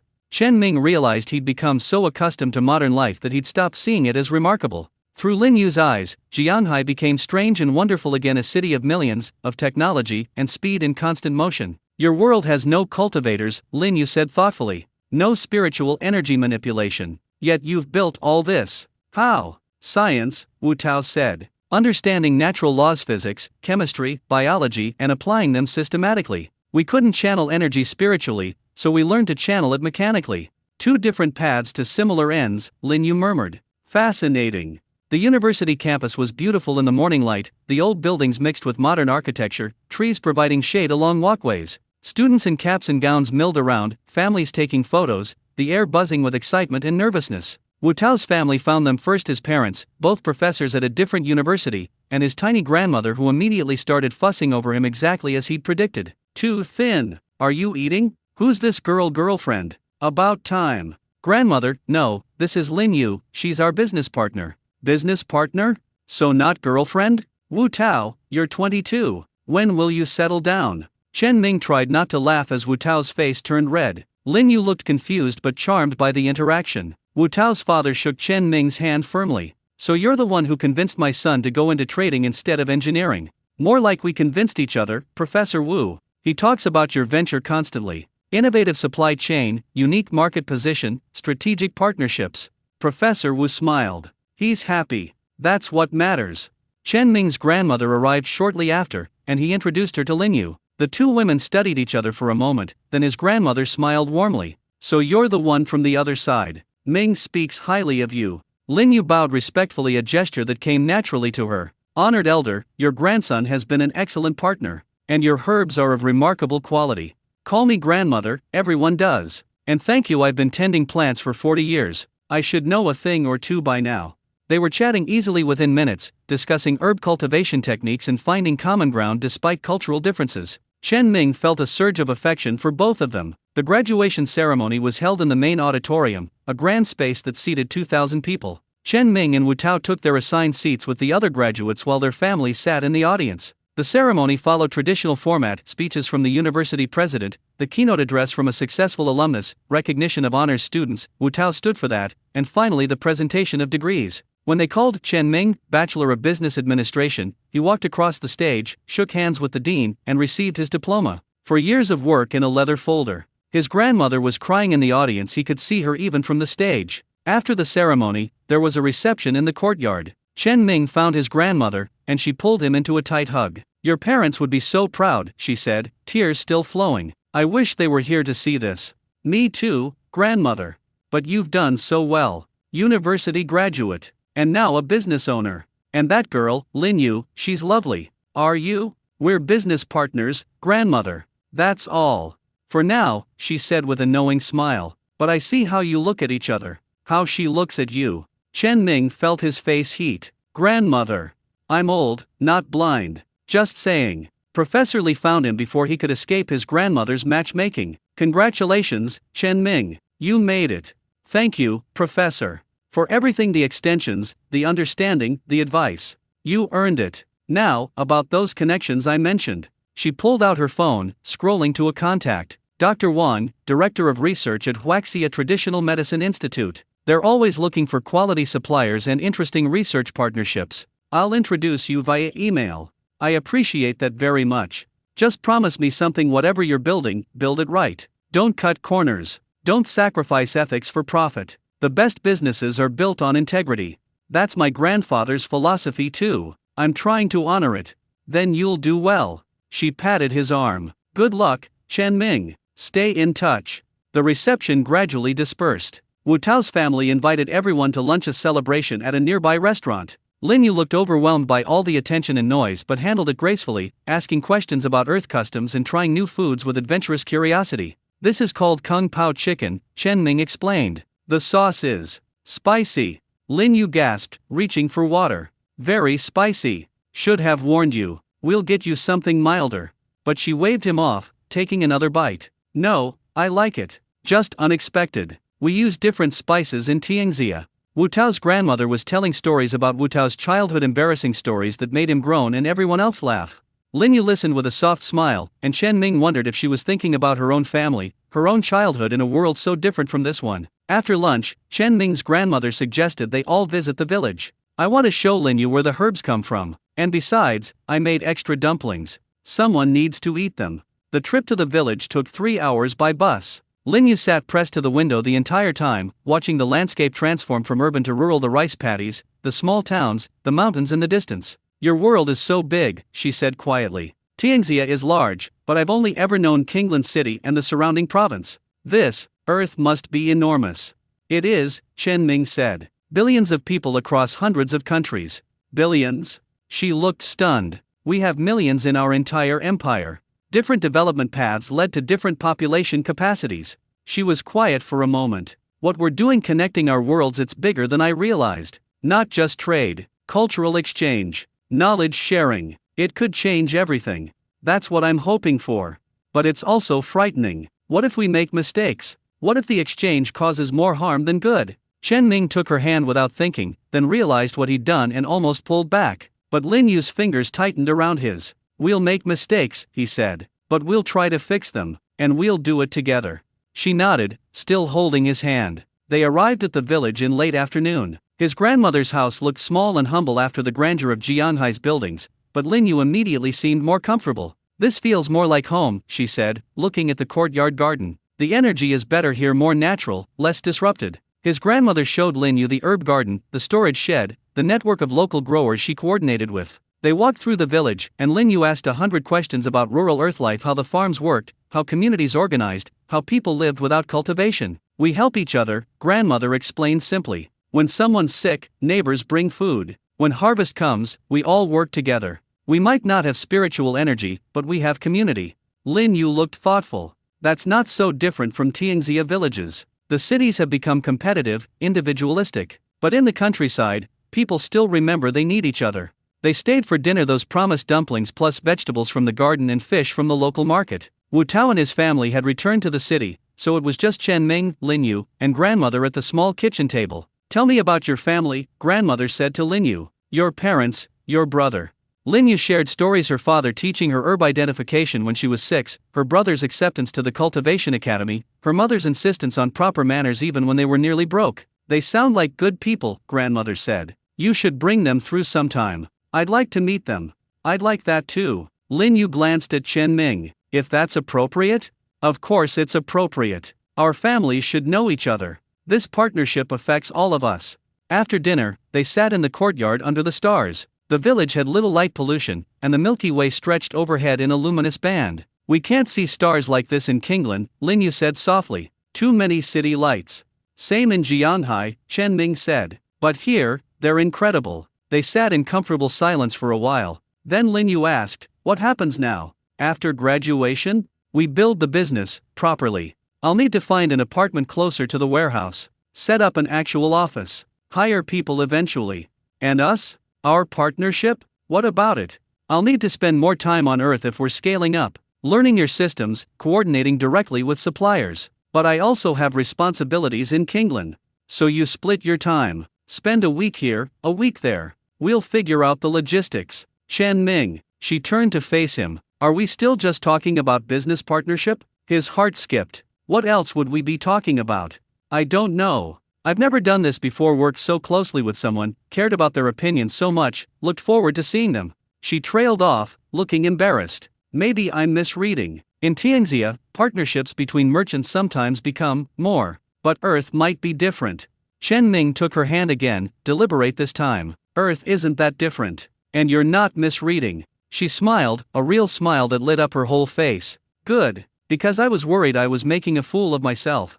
"Never." "Lin Yu, he searched for words. "You're remarkable. Smart and capable and honest. You've made this entire venture possible. And beyond the business, I just like being around you." "I like being around you too." They sat closer together, still holding hands, watching stars neither of them could name. From the house, grandmother called out, "Chen Ming, stop whatever you're doing and help me with these dishes." Lin Yu laughed, and Chen Ming groaned. "She has perfect timing.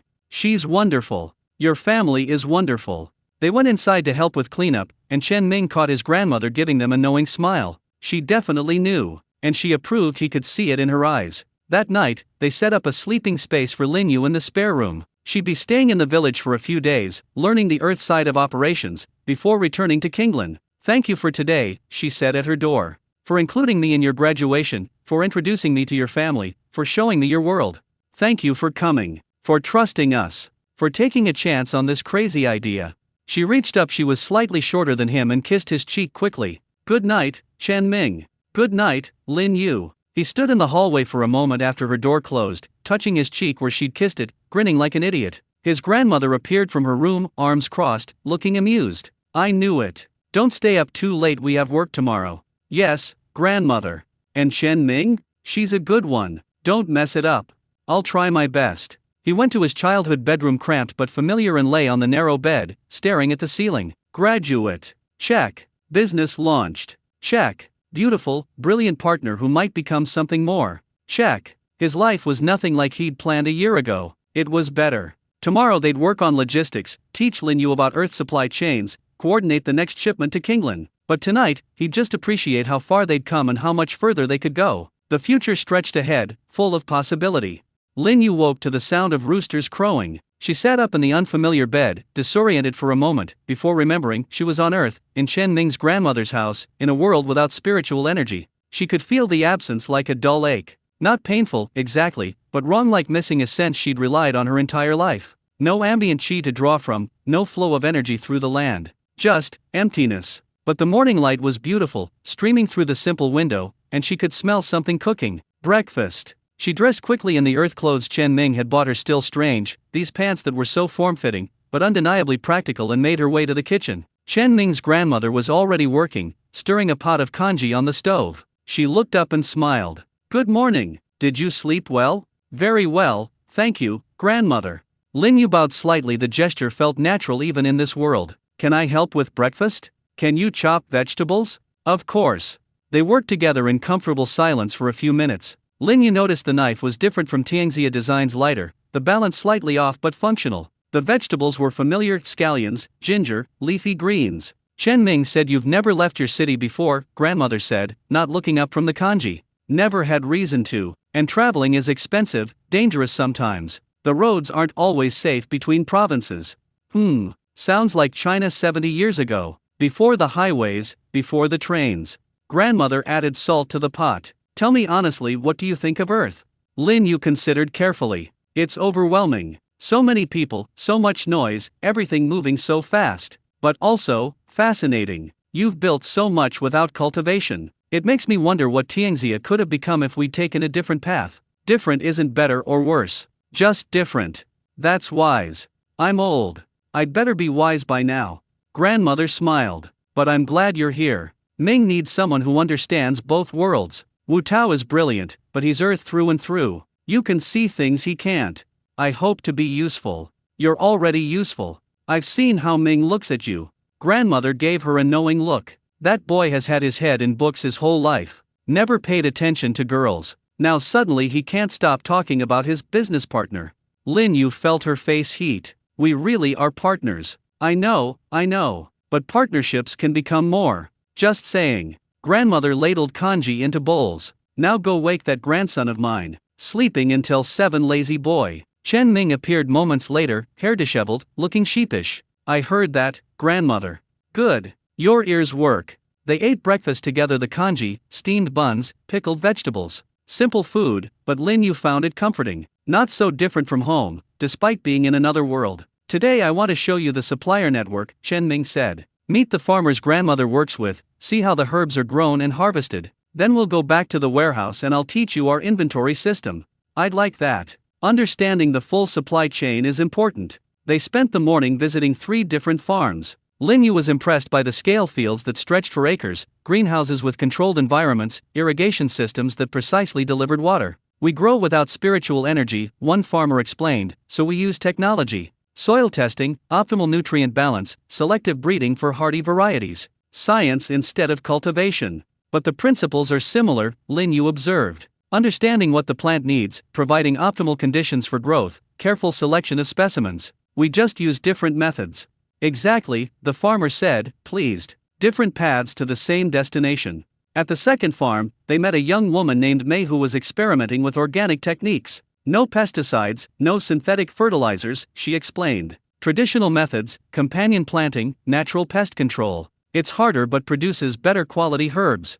Lin Yu crouched beside one of Mei's planting beds, examining the soil. Even without spiritual energy, she could tell it was healthy, rich, properly aerated, full of life. "This is excellent work.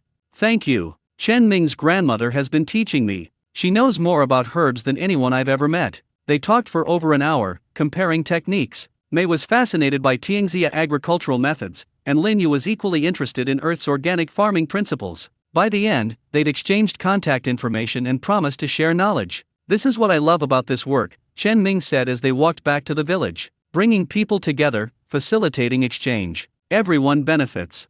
"You sound like a teacher, not a merchant." "Maybe I'm both. Is that allowed?" In Tianxia, merchants who only care about profit are called copper stinkers. The respected ones are those who build community, who create value beyond just money. Lin Yu smiled. "You'd be respected in my world. I hope to be respected in both worlds." That afternoon, they returned to Jianhai by bus. Lin Yu was more comfortable with the journey now, though she still startled at loud noises, car horns, construction sounds, the general cacophony of the city. At the warehouse, Wu Tao was already working, having returned from his own family celebrations. He transformed one corner into a proper office space: desk, computer, filing system, even a small refrigerator. "Welcome to Tianxia Wellness Headquarters," he announced. "It's not much, but it's organized." He spent 2 hours teaching Lin Yu their inventory management system. It was computer-based, which was entirely new to her. She'd never used a computer before. "This is called a mouse," Wu Tao explained patiently. "You move it to control the cursor. That's this arrow on the screen. Click this button to select things." Lin Yu practiced, her movements careful and deliberate. She was quick to learn, Wu Tao noticed. Within an hour, she was navigating the basic interface. "Your world has incredible tools," she said. "In Tianxia, all our records are written by hand. This," she gestured to the computer, "could revolutionize merchant work. Maybe that's something we can export eventually," Wu Tao suggested. "Not just herbs one direction, cultivation knowledge the other. Technology both directions. That would require electricity in Tianxia. We don't have power grids like Earth. But you have spiritual energy. There might be ways to power electronics using qi instead of electricity. That's actually a fascinating engineering challenge." Wu Tao launched into an enthusiastic explanation of theoretical qi-powered technology. Chen Ming smiled, watching Lin Yu listen with genuine interest. She didn't understand all the technical details, but she asked smart questions and made connections Wu Tao hadn't considered. They worked until early evening, organizing the week's shipment: 300 kilograms of herbs that needed to go through the portal. The volume was larger than anything they'd attempted before. "We should do this in stages," Chen Ming suggested. 50 kilograms at a time, 6 trips. Give Lin Yu's team time to receive and process each load. "Agreed," Lin Yu said. "Our storage facility is ready, but controlled delivery is better than overwhelming the receiving dock." They made the first transfer that evening. Lin Yu went through first to coordinate on the Kingland side, while Chen Ming and Wu Tao passed crates through the portal. The process was smoother than previous attempts. They developed a rhythm. On the 6th trip, Chen Ming stayed in Kingland with Lin Yu while Wu Tao remained on Earth to prepare the next day's shipment. The sun was setting over the city, painting the curved roofs in shades of gold and orange. "Want to see something beautiful?" Lin Yu asked. "Always." She led him through the merchant quarter to a narrow stairway he'd never noticed before. They climbed 4 flights to emerge on a rooftop overlooking the city. The view was breathtaking. Kingland City stretched in all directions, its architecture flowing organically with the landscape. The river curved through the center, reflecting the sunset. In the distance, mountains rose against the sky. And everywhere, that subtle shimmer of spiritual energy that Chen Ming was learning to perceive. "I come here when I need perspective," Lin Yu said. "When the shop feels too small, when problems feel too large. This reminds me there's a bigger world. Now you've seen an even bigger world. Does Earth change your perspective?" "Yes, but not how I expected." She turned to face him. "I thought Earth would make Tianxia seem small, backward, limited. Instead, it makes me appreciate what we have: the connection to natural energy, the slower pace, the emphasis on harmony over speed. Both worlds have value. Both worlds need each other," she corrected. "Earth has lost its connection to spiritual energy, and it shows: pollution, stress, disconnection from nature. Tianxia is losing its physical resources, and we're suffering. Together, we're complete." Chen Ming moved closer to her. "Is that why we work so well together? Completing each other? Maybe. Or maybe I just like you." She smiled, then grew more serious. "Chen Ming, I need to tell you something. The Merchant Council has been receiving inquiries: other cities, other provinces, even the imperial capital. Everyone wants to know about the Earth trade. The pressure is building. Is that a problem?" "It could be. If we expand too fast, we lose quality control. If we stay too small, we're seen as gatekeepers. And there are those who want to cut us out entirely, deal with Earth directly. But they can't. Only I can access the portal." "You think that will stop them from trying?" Lin Yu's expression was worried. "Chen Ming, we're succeeding. That makes us targets. We need to be careful. What do you suggest?" "Controlled expansion. License our methods to trusted partners. Share enough to satisfy demand but maintain our advantage. And," she hesitated, "we might need protection. Official backing." "Like what?" "In Tianxia, successful merchants sometimes seek imperial patronage. Government protection in exchange for taxes and loyalty. It's a trade-off: less independence, but more security." Chen Ming thought about his upcoming meeting with the Pharmaceutical Institute that Professor Li had arranged. Earth government attention was inevitable too. Maybe coordinated government backing from both sides would be smart. "Let's table that for now," he said. "But keep it as an option." They stayed on the rooftop as the sun set completely and stars emerged. Kinglan had less light pollution than Jianhai but more than his grandmother's village, a middle ground. I should get back to Earth, Chen Ming said reluctantly. Wu Tao will worry. Stay a little longer, please. So he stayed. They sat on the rooftop, talking about everything and nothing: childhood memories, favorite foods, dreams for the future. Lin Yu told him about wanting to study at the Imperial Academy but being unable to afford it. Chen Ming told her about his parents' death in a factory accident when he was 12, how his grandmother had raised him alone. We've both lost people, Lin Yu said softly. Both had to be stronger than we wanted to be. Maybe that's why we understand each other. She leaned her head on his shoulder, and Chen Ming wrapped an arm around her. They sat like that until the night grew cold and they had to return to the world below. At the portal alley, Lin Yu stopped him. Chen Ming, whatever happens with the business, with government attention, with competitors, promise me we'll handle it together. As partners. I promise. Equal partnership, remember? I don't make major decisions without you.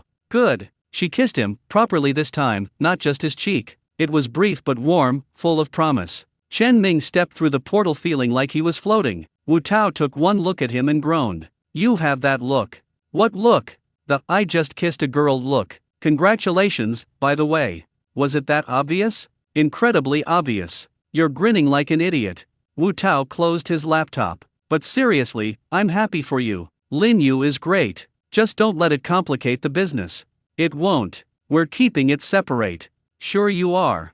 Over the next week, they fell into a routine. Chen Ming and Wu Tao would prepare shipments on the Earth side, coordinate with grandmother's supplier network, and manage the growing administrative work. Lin Yu and her team in Kinglan would receive the herbs, oversee the enhancement process, and handle distribution. They communicated constantly. Written notes passed through the portal, brief meetings in person, an increasingly sophisticated system of signals and schedules. The business was growing, systematizing, becoming more than just the three of them scrambling to keep up. One evening, Chen Ming received a call from an unknown number. Mr. Chen? This is Dr. Wang from Waxia Traditional Medicine Institute. Professor Li gave me your contact information.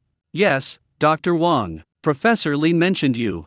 I understand you have access to high-quality medicinal herbs. Our institute is very interested in discussing a potential partnership. Would you be available to meet? Chen Ming scheduled a meeting for the following week. This was at the beginning of real institutional attention. He called Lin Yu immediately to discuss strategy. Be careful, she advised. Institutions are different from individual merchants. They have resources but also bureaucracy. Get everything in writing. Don't commit to exclusivity. And make sure Wu Tao reviews any contracts he's better with details. The meeting with Dr. Wang took place at the Institute's modern headquarters in central Jianhai. The building was impressive glass and steel, with research laboratories visible through transparent walls. Dr. Wang was in his 50s, distinguished looking, with the careful speech of an academic. Thank you for coming, Mr. Chen. I've reviewed the samples Professor Li sent me. Remarkable quality. May I ask about your sourcing? Family network, Chen Ming said, keeping it vague. Multiple small farms, organic practices, careful quality control. And these enhancement properties. Professor Li mentioned some of your herbs show unusual potency levels. Specialized processing techniques. Traditional methods refined over generations. Dr. Wang nodded, making notes. We're interested in a supply contract. Steady delivery of specific herbs for our research programs. We can offer competitive pricing and long-term stability. They discussed terms for over an hour. Chen Ming was careful, non-committal, asking for time to review their requirements. Wu Tao had coached him, never agree to anything in the first meeting. I'll prepare a formal proposal, Dr. Wang said. But Mr. Chen, I should mention we're not the only ones interested. I've heard at least 2 other pharmaceutical companies are looking into your operation. Competition is healthy. True, but some competitors are less scrupulous than others. Dr. Wang's expression grew serious. Jinghua Pharmaceuticals, for instance. I assume you've heard they're facing fraud charges. I saw the news. They're desperate for good publicity. A partnership with a promising new supplier could help their image. They might make very attractive offers. I'd advise caution.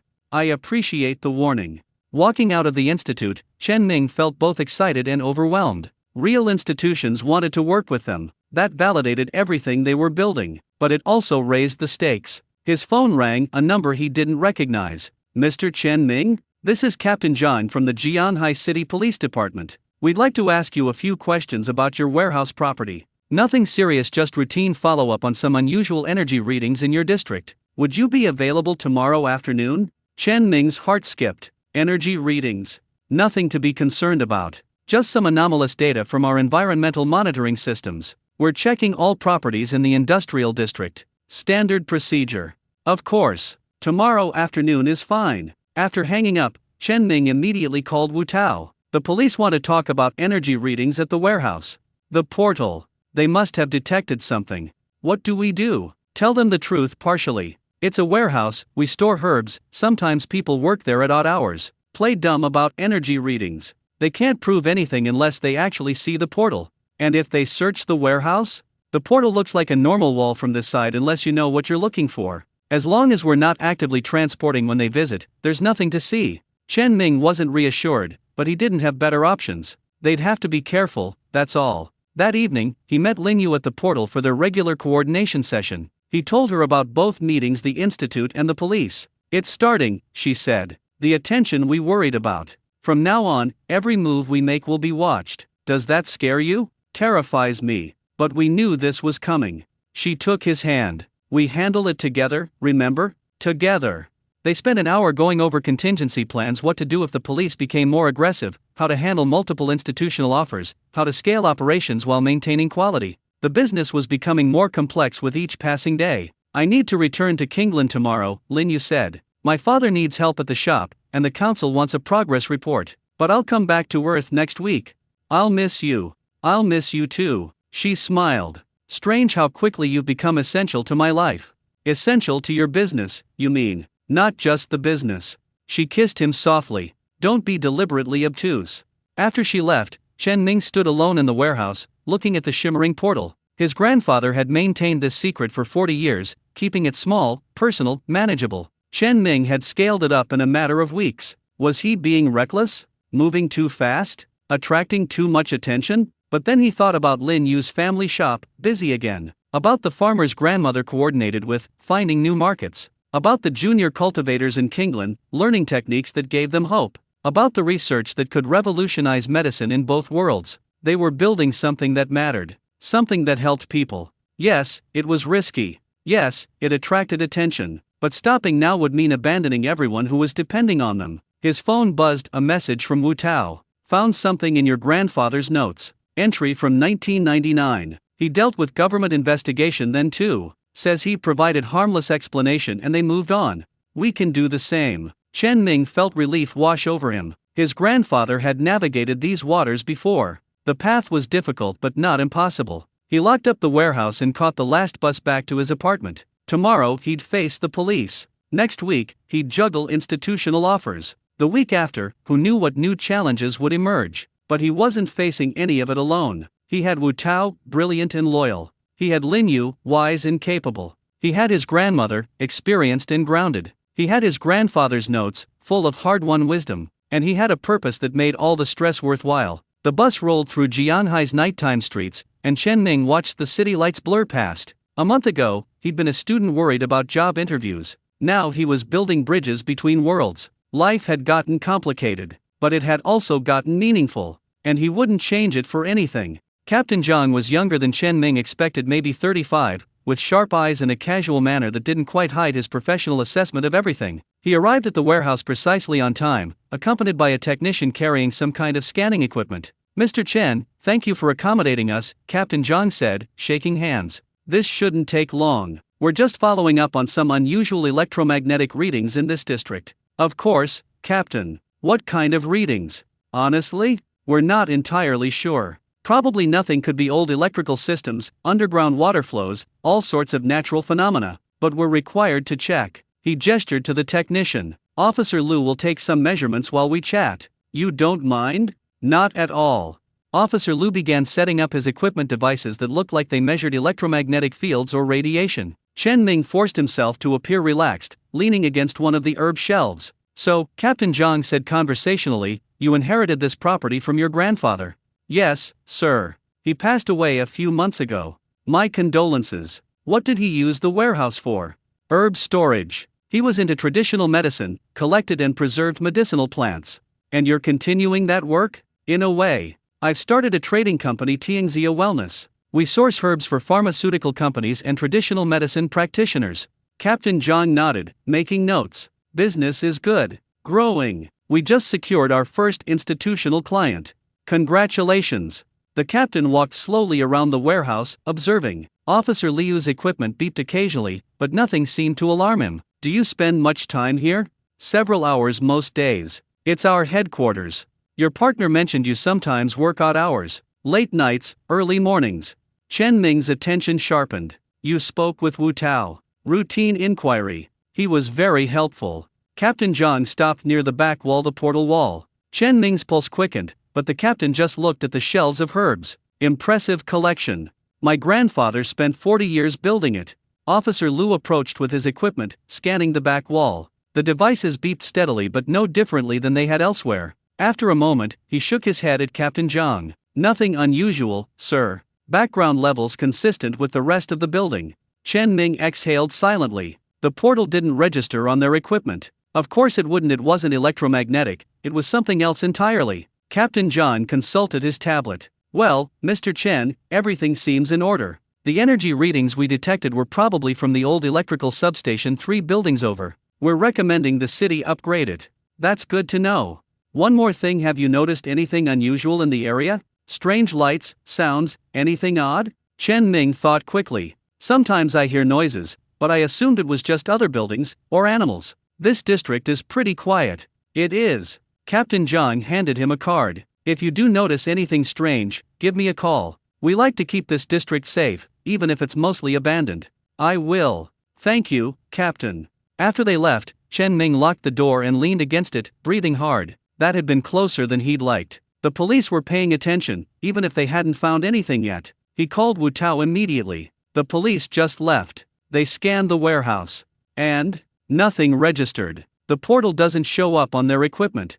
That's good news. What did you tell them? Exactly what we planned: inherited property, herb storage, legitimate business. They seemed satisfied. Then we're fine for now. But Ming, we need to be more careful. Maybe limit portal crossings to late night when there are fewer people around to notice comings and goings. Agreed. I'll tell Lin Yu. That evening, Chen Ming made a late crossing to Kinglan to update Lin Yu on the police visit. He found her at the storage facility, supervising a team of workers who were organizing the latest herb shipment. Police investigation, she said when he finished explaining. I was afraid of that. It's fine. They didn't find anything. This time. But they're watching now, Chen Ming. Every time you enter or exit that warehouse, you're potentially being observed. She was right. They needed a plan. What if we established a second access point? Lin Yu suggested. Somewhere less obvious than a warehouse in an industrial district. Can you do that? Just create new portals? I don't know. But maybe your grandfather's notes say something about it. Chen Ming made a mental note to search the journals more thoroughly. His grandfather had maintained this portal for decades, surely he'd developed strategies for discretion. In the meantime, Lin Yu continued, I've been thinking about what I said before. About official backing. Chen Ming, I think we need to approach the Tianxia imperial government formally. Declare ourselves as an official trade delegation. What would that involve? Paperwork, bureaucracy, probably some bribes. But also legitimacy. Protection. And it would establish precedent. We'd be the official Earth liaison, which makes it harder for others to cut us out. Chen Ming considered. On Earth, he was moving toward institutional partnerships too. Maybe parallel formalization on both sides made sense. Let's explore it, he said. But carefully. I don't want to lose control of the operation. We won't. We just need to make the government invested in our success rather than threatened by it. They talked for another hour, planning strategies, discussing risks, sketching out what official recognition might look like in both worlds. It was the kind of conversation Chen Ming had never imagined, having interdimensional diplomatic strategy with his business partner who was also becoming something more. Stay tonight, Lin Yu said as they were wrapping up. It's late, and I want to show you something tomorrow morning. What? Surprise. Trust me? Always. She smiled. Good answer. Lin Yu's family lived above their shop, a comfortable apartment that felt more lived in than the formal merchant homes Chen Ming had seen elsewhere in the quarter. Her mother was still awake when they arrived, a stern-looking woman in her 50s who studied Chen Ming with undisguised scrutiny. So you're the earth merchant my daughter talks about constantly, she said. Mother. Lin Yu looked mortified. What? You do? She turned back to Chen Ming. Lin Yu says you're honorable, that you've treated our family fairly. Is this true? I hope so, honored madam. Your family's partnership has been essential to everything we've built. She circled him slowly. You're thin. Doesn't your grandmother feed you? She does, but I've been very busy. Too busy to eat properly? Unacceptable. Sit. I'll make tea and dumplings. Before Chen Ming could protest, he was seated at the family's kitchen table while Lin Yu's mother bustled around preparing food. Lin Yu sat across from him, mouthing sorry with an embarrassed expression. Her father emerged from a back room, herb-stained hands suggesting he'd been working late. He was quieter than his wife, but his handshake was firm. You've brought life back to this district, he said simply. The other merchants are following your model, establishing their own Earth connections. The quarter hasn't been this active in 3 years. I'm glad we could help. You've done more than help. You've given us hope. He sat down beside Chen Ming. But son, hope attracts predators. Are you prepared for that? I'm trying to be, sir.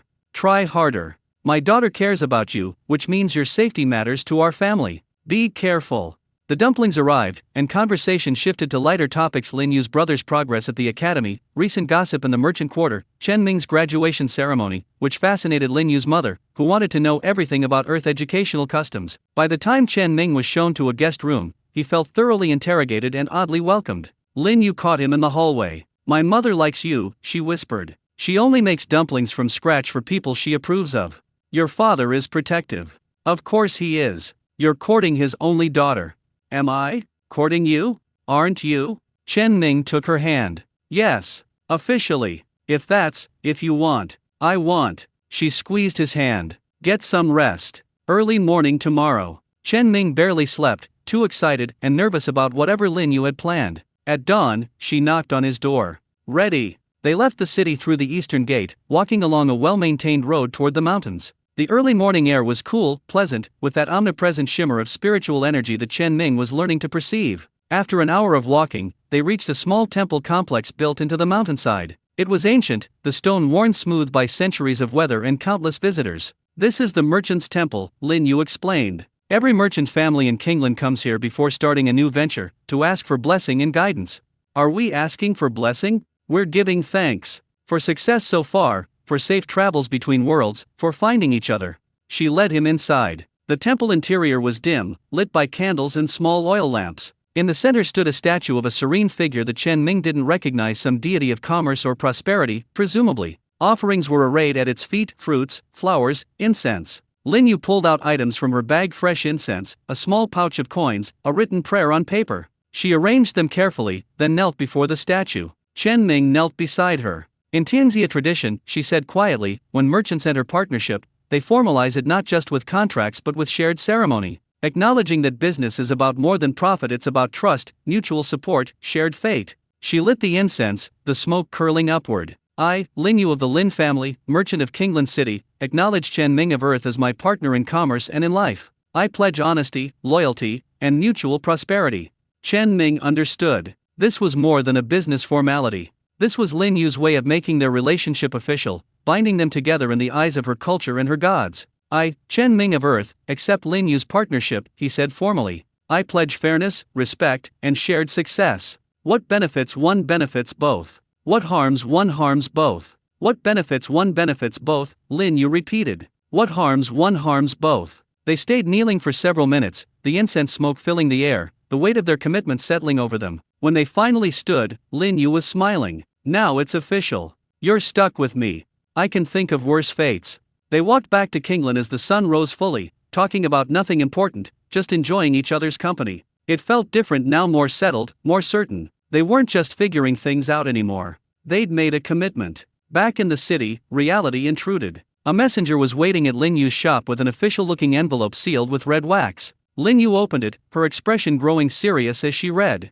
The Merchant Council wants an emergency meeting this afternoon. About what? Us. Apparently, representatives from the imperial capital have arrived in Kingland, asking questions about Earth trade. The council wants us to present a unified response. Chen Ming felt his stomach tighten. So it's happening. Government attention from both sides simultaneously. Seems that way. Lin Yu looked at him. Ready. As ready as I'll ever be. The emergency council meeting was tense from the start. All 20 merchant families were present, plus 3 new faces, officials from the imperial capital wearing elaborate robes that marked them as bureaucrats of significant rank. Council head Feng made introductions. These are Commissioner Liu, Inspector Zhao, and Secretary Wang, representing the Ministry of Commerce and Trade from the capital. They've come to investigate reports of otherworldly trade. Commissioner Liu stood, an older man with calculating eyes. We've heard remarkable things about Kingland City's recent prosperity. specifically about earth goods and new cultivation enhancement techniques. The emperor is very interested. That could mean opportunity or danger, Chen Ming knew. Probably both. The Merchant Council has been fully transparent about our operations, Council Head Feng said carefully. Earth trade has been conducted with proper permits and oversight. Local oversight, Inspector Zhao interjected. The capital was not informed. Because it was small scale initially. Now that it's expanding, we plan to file proper documentation. How convenient. Commissioner Liu's tone was skeptical. We want to meet this earth merchant everyone speaks of. Chen Ming, is it? Chen Ming stood, bowing respectfully. Yes, Commissioner. I'm Chen Ming. You're young. 22, sir. And you've established a trade route between worlds. Remarkable. Commissioner Liu circled him slowly, assessing. Tell me, Chen Ming, how does one access Earth? Is it difficult? Expensive? Can anyone do it? These were the dangerous questions. Chen Ming chose his words carefully. Access requires specific knowledge and proper authorization. It's not something that can be replicated easily. But it can be replicated. In theory, perhaps. But it requires years of study and careful preparation. I see. Commissioner Liu exchanged glances with his colleagues. And you're willing to share this knowledge with the Empire? I'm willing to discuss terms for regulated trade expansion, but the portal, the access point, must be carefully managed to prevent disruption to both worlds. Portal. Inspector Zhao leaned forward. Describe this portal. Chen Ming spent the next hour explaining carefully, vaguely about the connection between worlds. He emphasized the stability requirements, the safety protocols, the need for trained personnel. He made it sound more complicated than it was, buying time and leverage. Lin Yu supplemented his explanations with economic data, trade volumes, quality control measures, profit distributions. She was brilliant, presenting their operation as both successful and properly managed, something the Empire should support rather than seize. Secretary Wang, who'd been quiet until now, finally spoke. The Emperor wishes to meet you, Chen Ming. Both of you and Merchant Lin Yu. A formal audience in the capital to discuss establishing official Earth trade relations. The room fell silent. A summons to the capital was either a great honor or a prelude to arrest, depending on the Emperor's mood. We would be honored, Chen Ming said, because there was no other acceptable answer. Good. The journey takes 2 weeks by conventional means. We have faster transport available 3 days. You'll depart tomorrow morning. After the officials left, the council chamber erupted in conversation. Council head Feng pulled Chen Ming and Lin Yu aside. This is both opportunity and danger, he said quietly. If the Emperor grants you official recognition, you'll have unprecedented power and protection. If he decides you're a threat, you'll disappear. Cheerful thought, Chen Ming muttered. Be careful. Be humble. Show value but not arrogance. And Chen Ming Feng's expression was grave. Don't reveal the location of the portal. Once the Empire knows where it is, you lose your only leverage. That evening, Chen Ming and Lin Yu sat in her family's kitchen, making plans. They needed to prepare for the imperial audience, coordinate with Wu Tao on Earth, ensure the business could function in their absence. I'm scared, Lin Yu admitted. The capital is vast, complex, dangerous. One wrong word to the wrong person. Then we'll be very careful with our words. Chen Ming took her hand. We're partners, remember? We face this together. Together, she agreed. But she still looked worried. Chen Ming returned to Earth late that night to brief Wu Tao on the situation. His friend listened grimly. So both governments are moving simultaneously. That's not coincidence. You think they're coordinating? Maybe. Or maybe interdimensional trade is just naturally that significant. Either way, we're about to be in the spotlight. Wu Tao pulled up files on his laptop. I've been researching Imperial Chinese history, trying to understand Tianxia political dynamics. There are patterns when the Empire co-opts successful merchants versus when they eliminate them. And the ones who survive are the ones who make themselves indispensable. Not just successful, but uniquely valuable. Irreplaceable. How do we do that? By being the only ones who truly understand both worlds. Not just the portal access, but the cultural bridge. Make yourself invaluable as a diplomat, not just a merchant. Chen Ming thought about that. Wu Tao was right, their real value wasn't just moving herbs between worlds. It was understanding both worlds well enough to build genuine partnership. I need to go to the capital, he told Wu Tao. Lin Yu and I leave tomorrow. We'll be gone for at least a week. What do you need from me? Run things here. Make the deliveries. Handle any institutional inquiries. Tell them I'm traveling for business and will return shortly. I can do that. But Ming, be careful. Imperial politics are dangerous. I know, but we don't have a choice. Wu Tao stood and hugged him, brief, awkward, but heartfelt. Come back safely, both of you. We will. Chen Ming spent the rest of the night preparing. He went through his grandfather's journals one more time, looking for any mention of imperial officials or capital politics. He found a few relevant entries. Year 1989, officials from provincial capital came asking questions. I showed them herb preservation techniques, offered reasonable tribute, made myself useful but not threatening. They left satisfied. Lesson: the government wants to see benefit, not revolution. Year 2003, heard of another earth trader who tried to monopolize access. He disappeared arrested on suspicion of treason. Remember, share enough to satisfy, keep enough to stay valuable. His grandfather had walked this tightrope before. Chen Ming would have to do the same. At dawn, he returned to Kingland to find Lin Yu ready, dressed in her finest robes, carrying a small travel pack. Her family was there to see her off, her mother tearful, her father stoic, her younger brother looking worried. Take care of each other, her father said, and come home safe.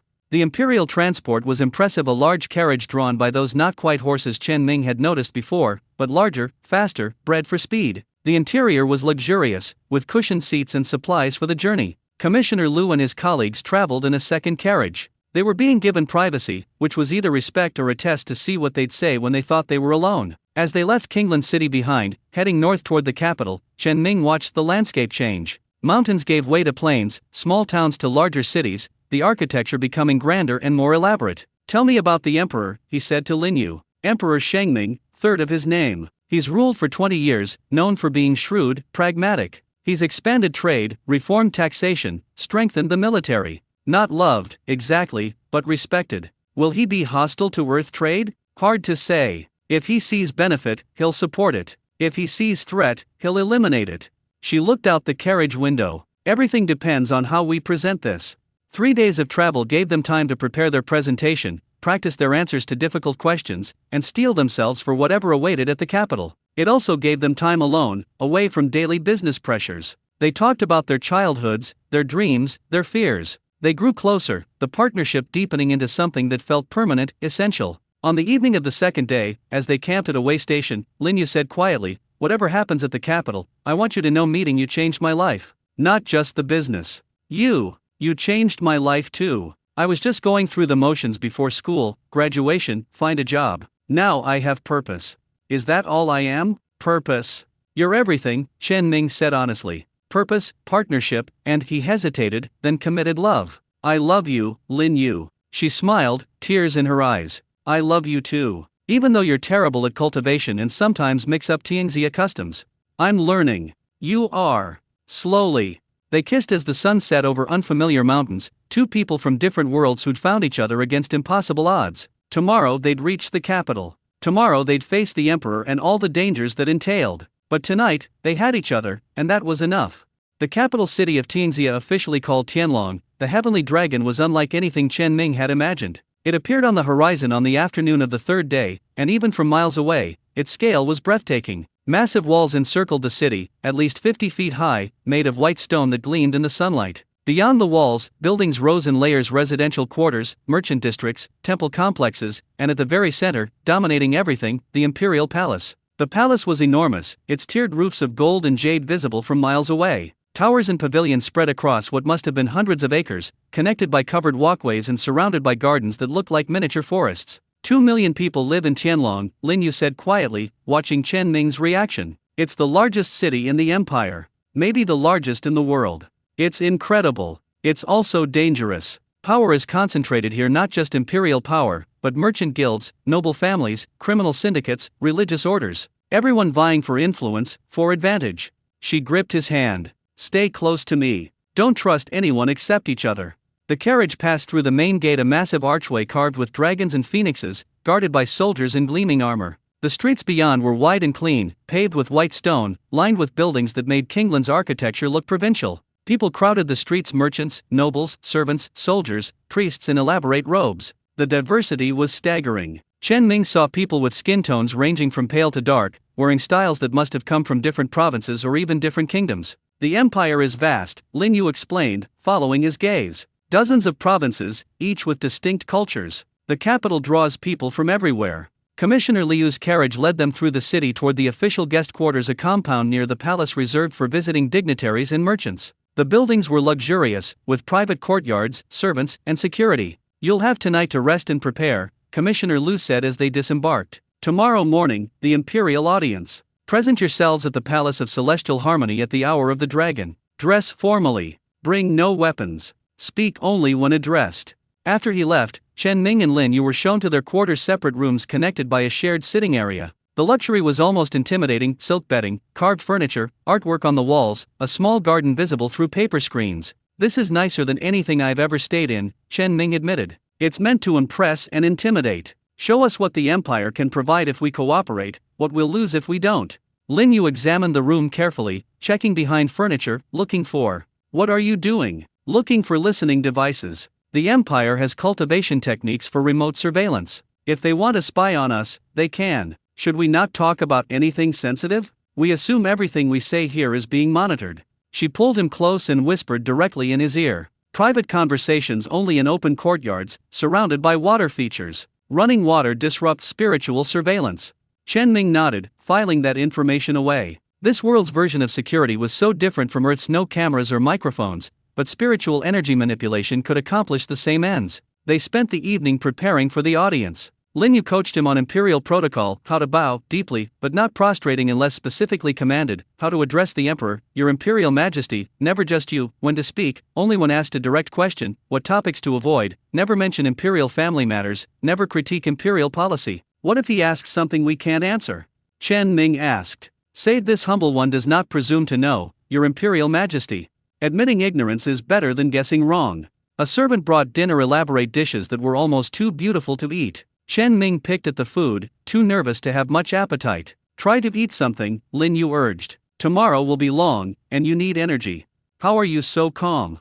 "I'm not calm. I'm terrified." She smiled slightly. "But I'm good at hiding it. Merchant training." That night, Chen Ming lay awake in the unfamiliar bed, staring at the ceiling. Somewhere on the other side of the portal, Wu Tao was managing the Earth side of operations, probably also not sleeping. His grandmother was tending her garden, unaware her grandson was about to meet an emperor in another dimension. Everything they'd built, the business, the partnerships, the bridges between worlds, it all hinged on tomorrow going well. He must have eventually slept, because he woke to Lin Yu shaking him gently. "It's time." She'd already dressed in her most formal robes, deep blue silk embroidered with silver phoenixes, her hair arranged in an elaborate style Chen Ming had never seen before. She looked both beautiful and intimidating, every inch a proper merchant of the imperial capital. Chen Ming dressed in the formal robe she'd had made for him, black and gold, simpler than hers but appropriate for a male merchant. Looking in the mirror, he barely recognized himself. The university student from Jianhai had disappeared, replaced by someone who looked like he belonged in this world. "Remember," Lin Yu said as they prepared to leave, "let me handle initial protocol.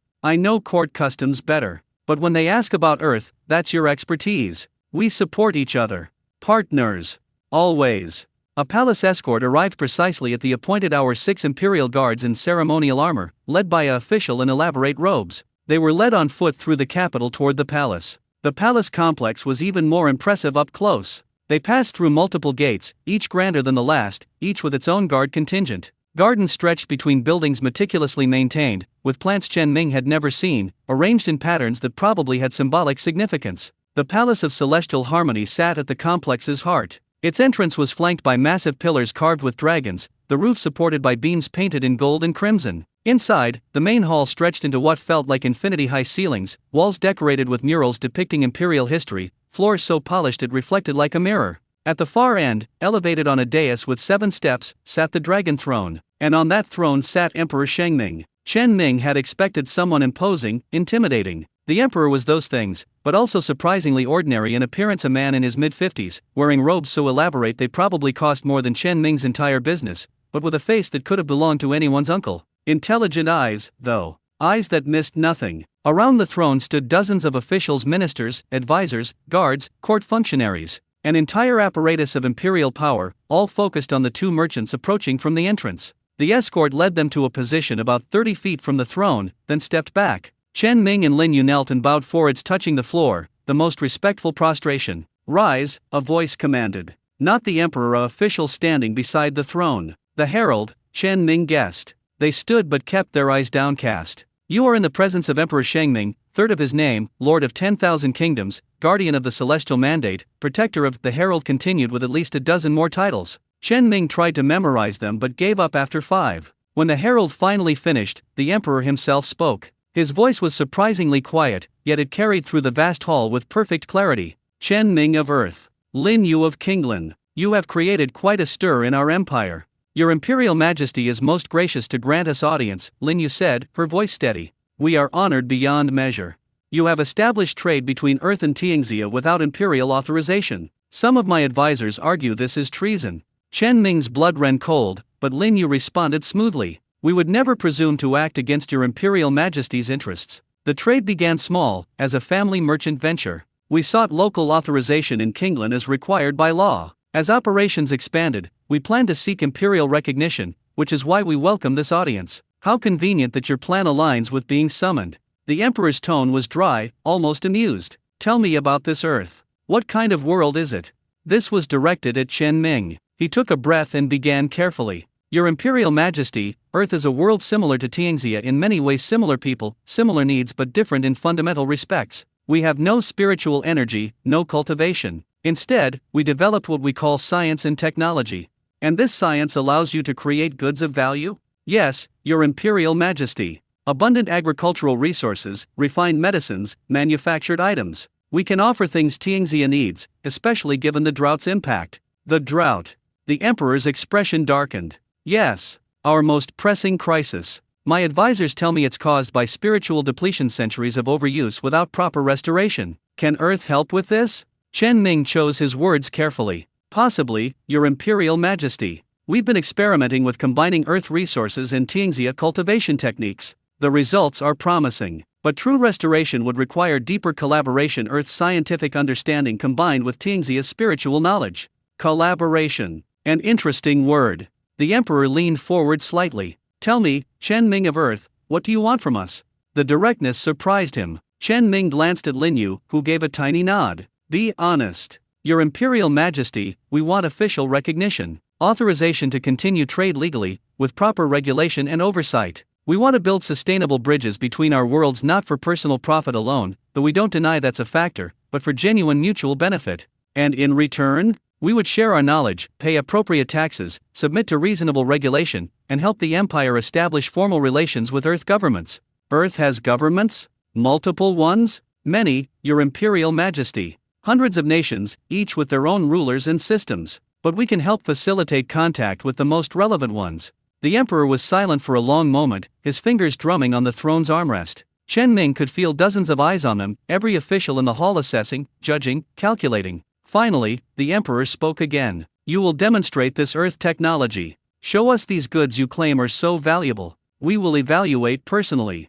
Of course, Your Imperial Majesty. We would need to retrieve samples from. You will retrieve them now. Under guard escort. Return by tomorrow morning with sufficient materials for full demonstration. Chen Ming's mind raced. That meant a trip through the portal and back tonight, under Imperial Guard. The portal's location would be exposed. Before he could respond, Lin Yu spoke. Your Imperial Majesty, may this humble one speak? Proceed. The portal between worlds is delicate. It requires specific knowledge to navigate safely. We would be honored to escort Your Imperial Majesty's guards, but the location must remain secure to prevent accidents. It was a gamble refusing the Emperor's implicit demand while framing it as concern for Imperial safety. The Emperor studied Lin Yu with new interest. You have courage, Merchant Lin, or perhaps foolishness. Which is it? Hopefully courage, Your Imperial Majesty. We have built something valuable. We wish to share it with the Empire, not see it destroyed through mishandling. A tense silence. Then, incredibly, the Emperor smiled. Refreshing. Most merchants grovel and agree to everything. You negotiate. He gestured to an advisor. Minister Chen, assign 4 of your most trusted guards. They will escort our merchants to retrieve Earth goods but will respect the security of the portal location. Is this acceptable? It was better than Chen Ming had hoped. Most acceptable, Your Imperial Majesty. Thank you. Do not thank me yet. If these Earth goods fail to impress, if this demonstration proves fraudulent, you will both be executed for wasting Imperial time. Do you understand? We understand, Your Imperial Majesty. Good. You are dismissed. Return tomorrow at the same hour with your samples. Do not disappoint us. They prostrate again, backed away the required distance, then turned and left the hall. Only when they were outside, away from the immediate palace grounds, did Chen Ming allow himself to breathe normally. That went better than I feared, Lin Yu said quietly. Better? He threatened to execute us. But he's interested. That's the important part. If he wanted us dead, we'd already be dead. The threat means he's considering partnership but wants to see value first. 4 guards approached, not ceremonial palace guards but serious-looking soldiers in practical armor. Their leader, a woman in her 30s with a scarred face, introduced herself. Captain Sun, Minister Chen has assigned us to escort you. I'm told you need to travel to retrieve goods. Yes, Captain, Chen Ming said. It will require entering a secure location in Kingland City, then traveling to another world briefly. Captain Sun's expression didn't change. We're aware of the general situation. Lead on. We follow, we observe, we report back. We don't interfere unless you attempt something treasonous.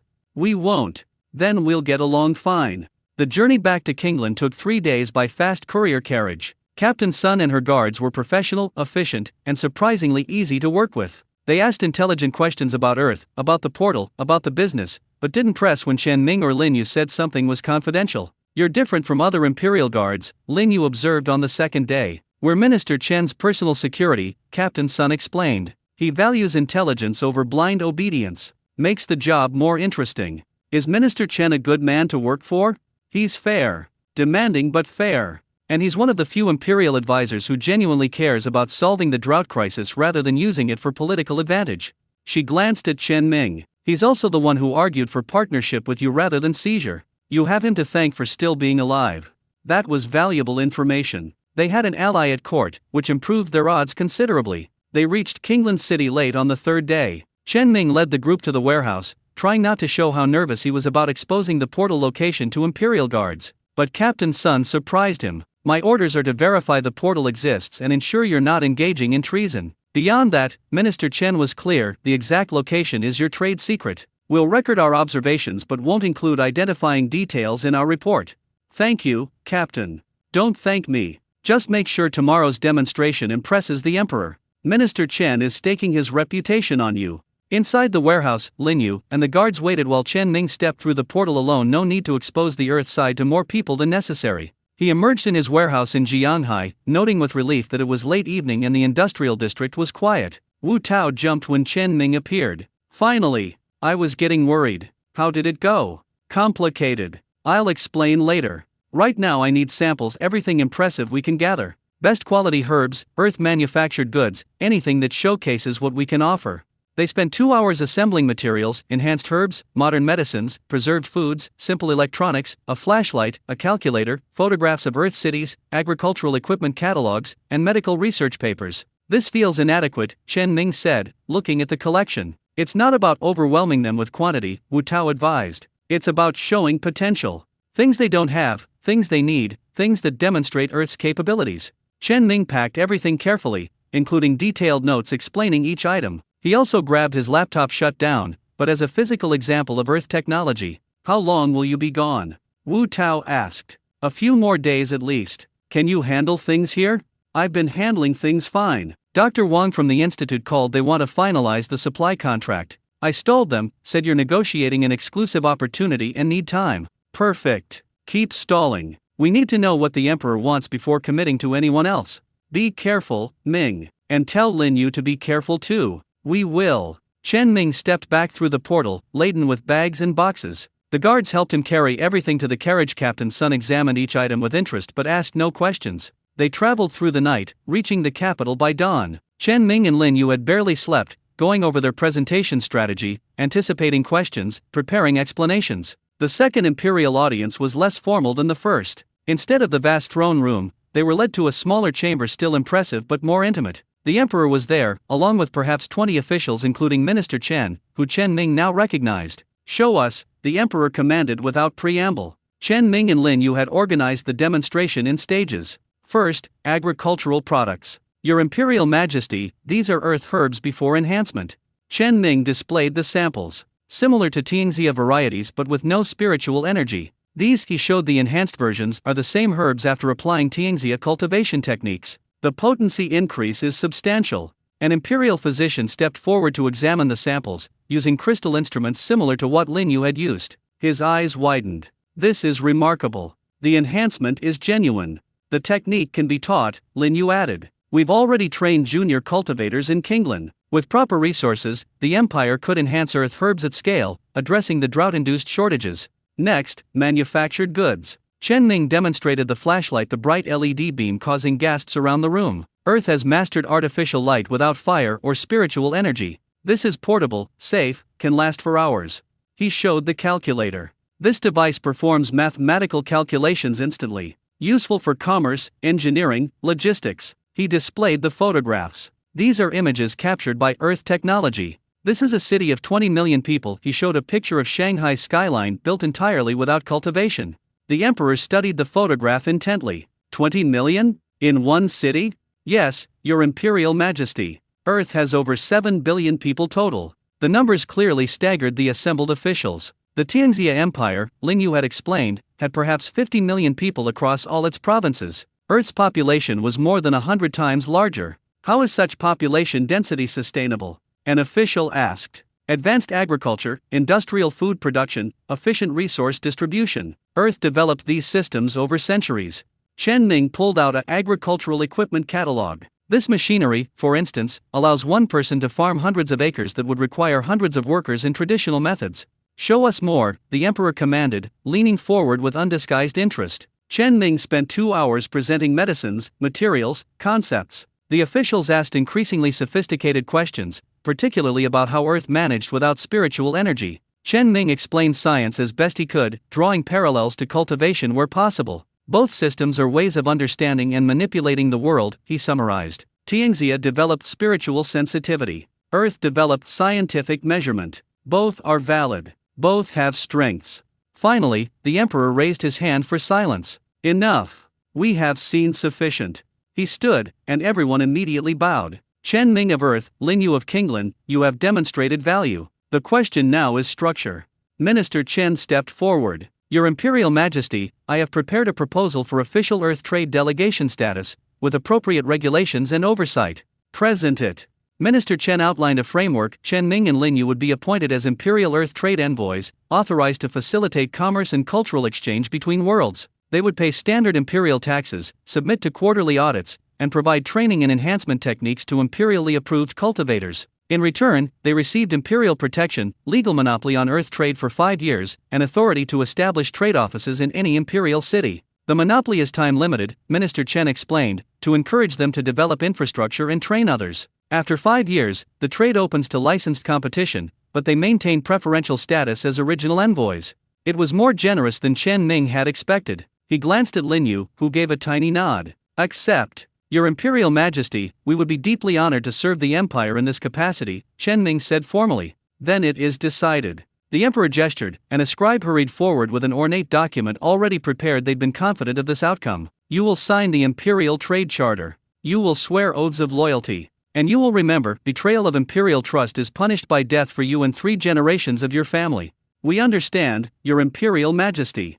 The ceremony that followed was elaborate. Chen Ning and Lin Yu signed the charter in their own blood, swore oaths before the emperor and assembled officials, and received jade tablets marking their new status as imperial envoys. When it was done, the emperor approached them personally. Unprecedented breach of protocol that made the officials gasp. You have brought us something valuable, he said quietly, for their ears only. Do not squander this opportunity. Build well. Build lasting. Make both worlds prosper, and you will have our gratitude. We will, Your Imperial Majesty. Thank you. Now go. You have work to do. Outside the palace, Lin Yu grabbed Chen Ning's hand and squeezed hard. We did it. We actually did it.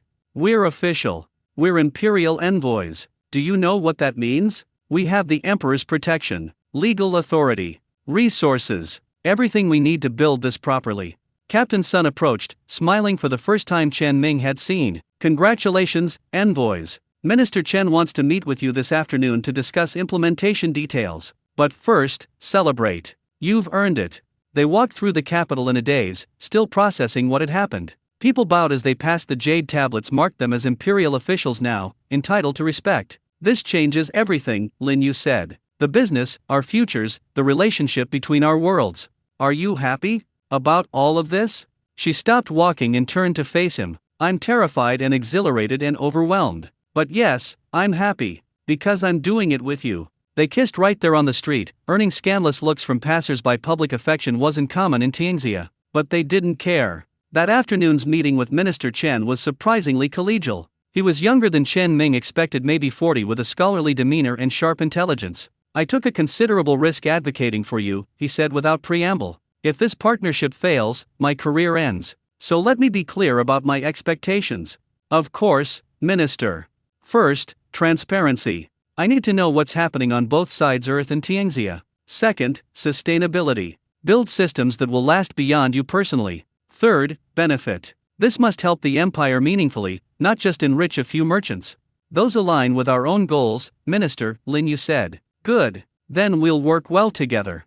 He pulled out maps and documents. Here's what I propose: establish Earth trade offices in 3 major cities, initially Tianlong, Qinglan, and Nanchang. Each office trains local cultivators, processes Earth goods, and manages distribution. You oversee quality control but delegate daily operations. That's more ambitious than what we'd planned, Chen Ming admitted. The Emperor wants impact, not timidity. Besides, you have imperial backing now. Use it. Minister Chen smiled. I'll provide startup capital, facilitate permits, assign administrative support. You provide expertise and ensure quality. Fair. More than fair.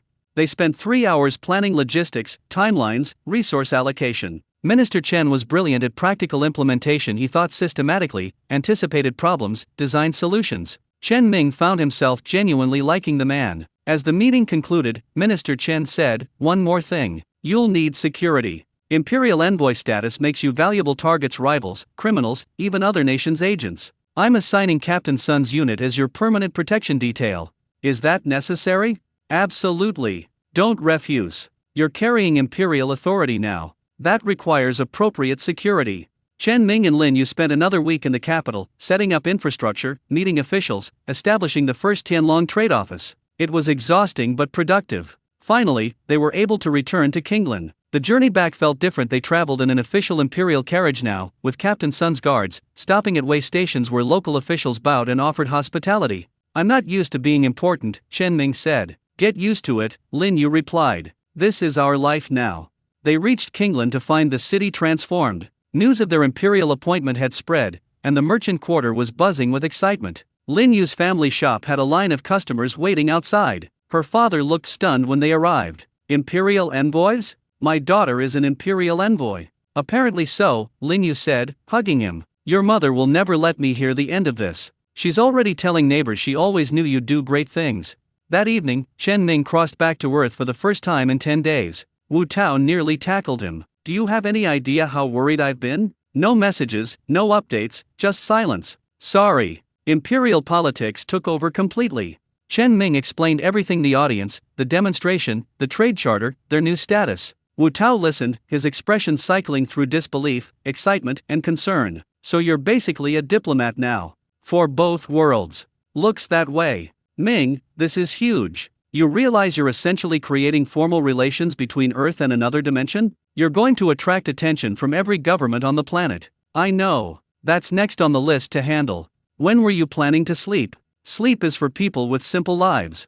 Despite the joke, Chen Ming was exhausted. But looking at everything they'd accomplished, the imperial recognition, the growing business, the bridges being built, the exhaustion felt worthwhile. His phone buzzed, a message from Professor Li. Dr. Wang says you've been out of contact. Everything all right? Chen Ming smiled and typed back, everything is fine. Better than fine. Had to travel for business. Back now. We'll explain soon. Another message, this time from his grandmother. When are you coming to visit? And bring that girl. Your aunt wants to meet her. Life on Earth was still waiting, still demanding attention. But now he had the resources and authority to balance both worlds properly. He sent Lin Yu a message through their portal system, made it back safely. Wu Tao sends his regards. Missing you already. Her response came quickly, missing you too. But we'll see each other in a few days. We have trade offices to establish, remember? I remember. Partners in everything. Partners in everything. Now get some rest. You look terrible. How would you know?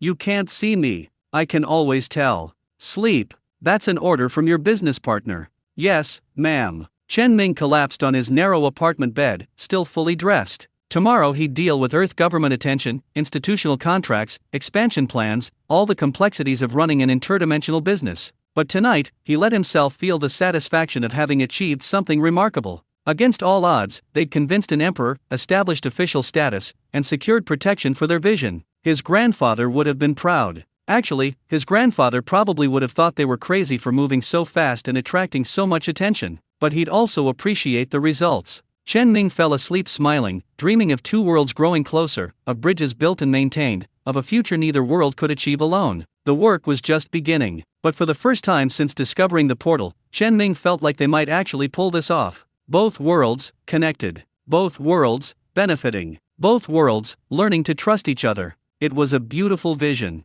Now they just had to make it real. Chen Ming woke to his phone ringing insistently. He groaned, reaching for it without opening his eyes. The screen showed 6:47 a.m. and an unknown number with a Beijing area code. He almost declined, then remembered Imperial Envoy or not, he still needed to handle Earth business. Hello, Mr. Chen Ming? This is Vice Minister Zhao from the Ministry of Commerce. I apologize for the early call, but we need to speak with you as soon as possible. When can you come to Beijing? Chen Ming sat up, suddenly wide awake. Vice Minister, can you tell me what this is about? It's a sensitive matter best discussed in person. However, I can say that it concerns your recent business activities and their implications for national interests. There it was. Earth's government had noticed. I can be in Beijing by tomorrow afternoon, Chen Ming said. Excellent. I'll have my assistants send you details. And Mr. Chen, please bring any relevant documentation regarding your supply sources and trade operations. Full transparency will make this process much smoother. After hanging up, Chen Ming sat on the edge of his bed, processing. He'd been so focused on Tianxia politics that he'd almost forgotten Earth would have its own response to interdimensional trade. He called Wu Tao. It's not even 7, his friend groaned. Beijing wants to meet. Ministry of Commerce. They know something. Wu Tao was suddenly alert. How much do they know? Vice Minister wouldn't say, but they're requesting documentation about supply sources and trade operations. Okay, don't panic. We knew this was coming eventually. Chen Ming could hear Wu Tao moving around, probably getting dressed. Come to the warehouse. We need to prepare your presentation. They spent the day organizing materials, careful selection of what to reveal and what to keep private. The portal's existence would have to be disclosed eventually, but how much detail to provide was crucial. Wu Tao had been researching Earth governmental responses to unprecedented situations. The key is making yourself valuable before they decide you're a threat. You need to position this as an opportunity for China, not a problem to be contained. Like I did with the Emperor.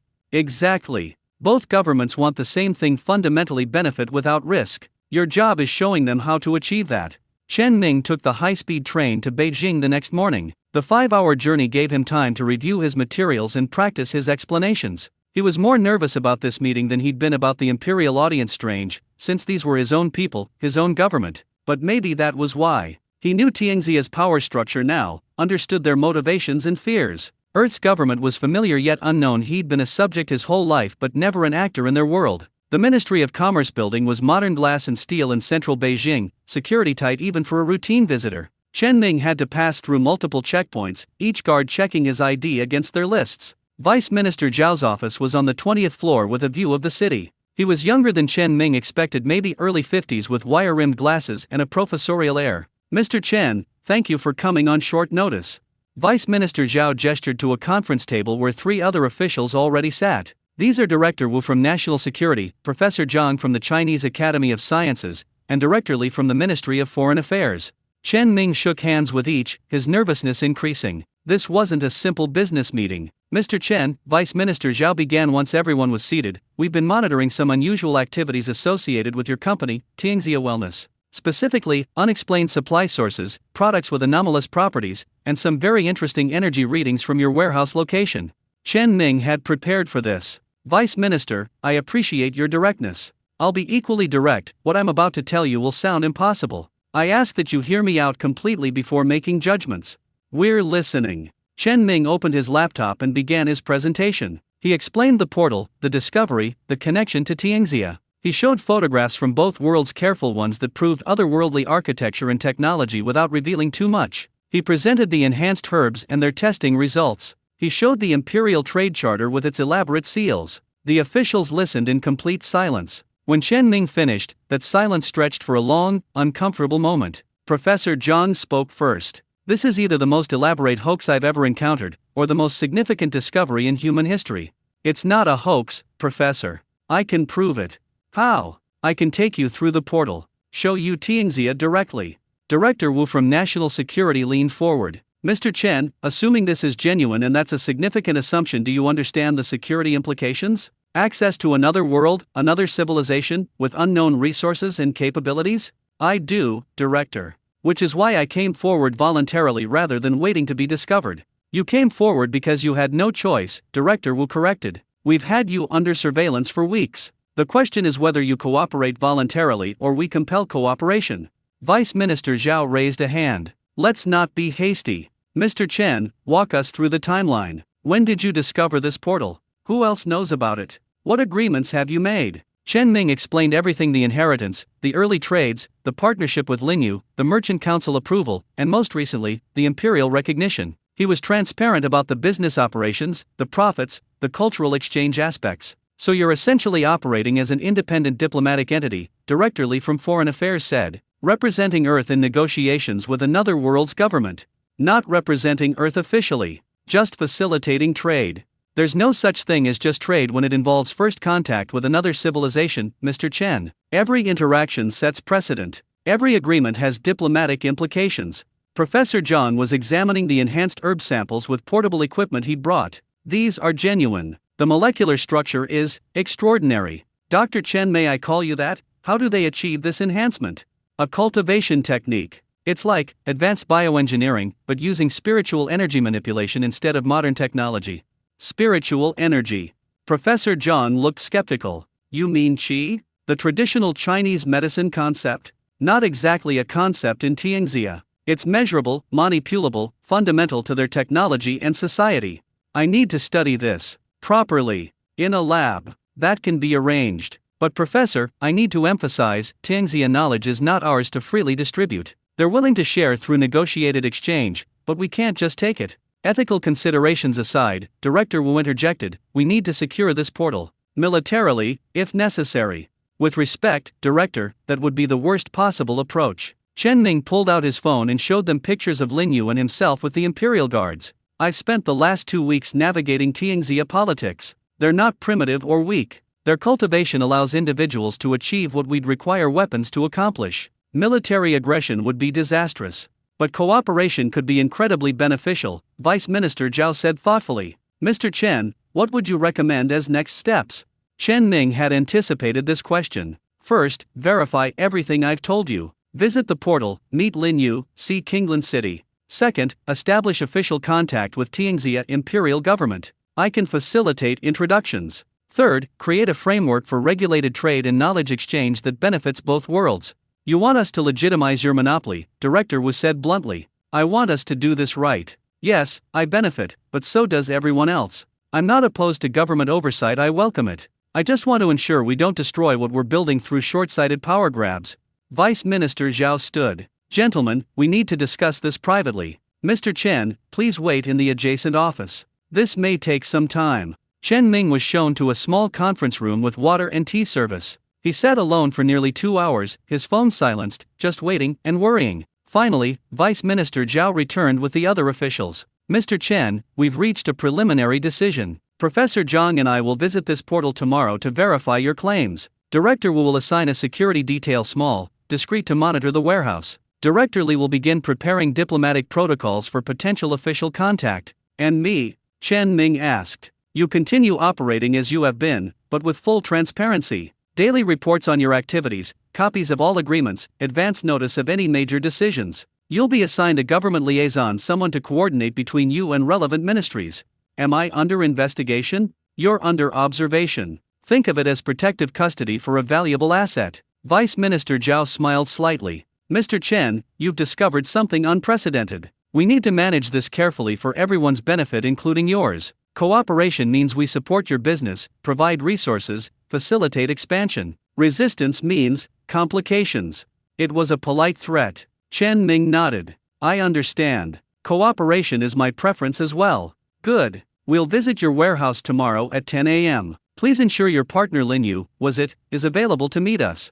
After the officials left, Chen Ming sat alone for a moment, processing. It hadn't gone badly, all things considered. The government wasn't seizing control immediately, wasn't arresting him or shutting everything down, but they were definitely taking over in their own way. He called Wu Tao to update him, then sent a message through the portal system to Lin Yu. Earth government knows. Meeting them tomorrow. Need you here? Her response came within minutes, coming through tonight. We handle this together. That evening, Chen Ning returned to Jianghai and went directly to the warehouse. Lin Yu was already there, having crossed over as soon as she got his message. She'd brought Captain Sun and 2 guards insurance against any trouble. Tell me everything, she said. Chen Ming explained the meeting, the government's response, tomorrow's verification visit. Lin Yu listened carefully, asking occasional questions. This is similar to our experience with the Emperor, she observed. Suspicion, evaluation, conditional acceptance. Both governments want the same thing: control with benefit. Can we manage both? We've managed so far.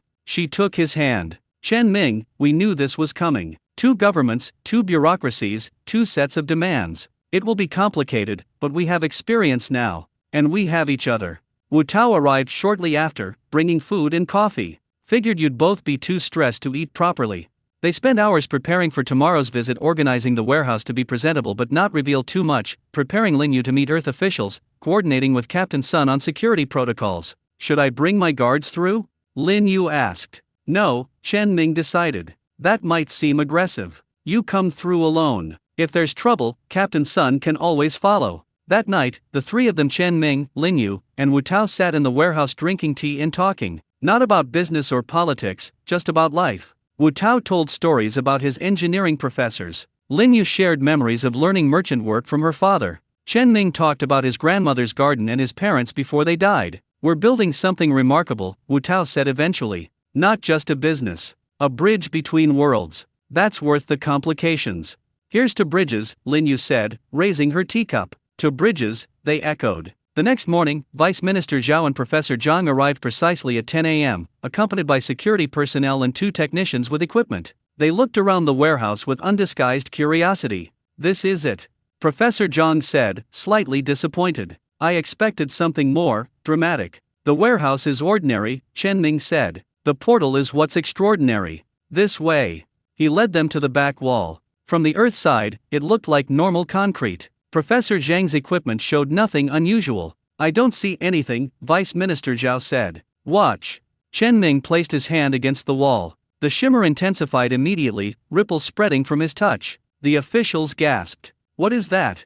Professor Zhang breathed. The connection between worlds. It responds to contact, to intention. Chen Ming pushed his hand through, letting it disappear into the portal. From here, I can reach Kingland City in Tianxia. And from there, he withdrew his hand and gestured to Lin Yu. People can reach Earth. Lin Yu stepped forward and bowed politely to the officials. Honored representatives, I am Lin Yu, Imperial Trade Envoy for Tianxia. I welcome you and hope for friendly relations between our worlds. She said it in perfect Mandarin she'd been practicing with Chen Ming. The officials stared at her formal robes, her elaborate hairstyle, her jade imperial tablet. You're from the other side? Vice Minister Zhao asked. Yes, honored sir. Born and raised in Kingland City, Tianxia Province. My family has been merchants for 4 generations. Professor Zhang approached with his equipment, scanning Lin Yu with barely concealed excitement. Your cellular structure is human, identical to ours. How is that possible? We believe both our peoples share common origins, though our worlds developed differently. Perhaps we were one people once, before the separation.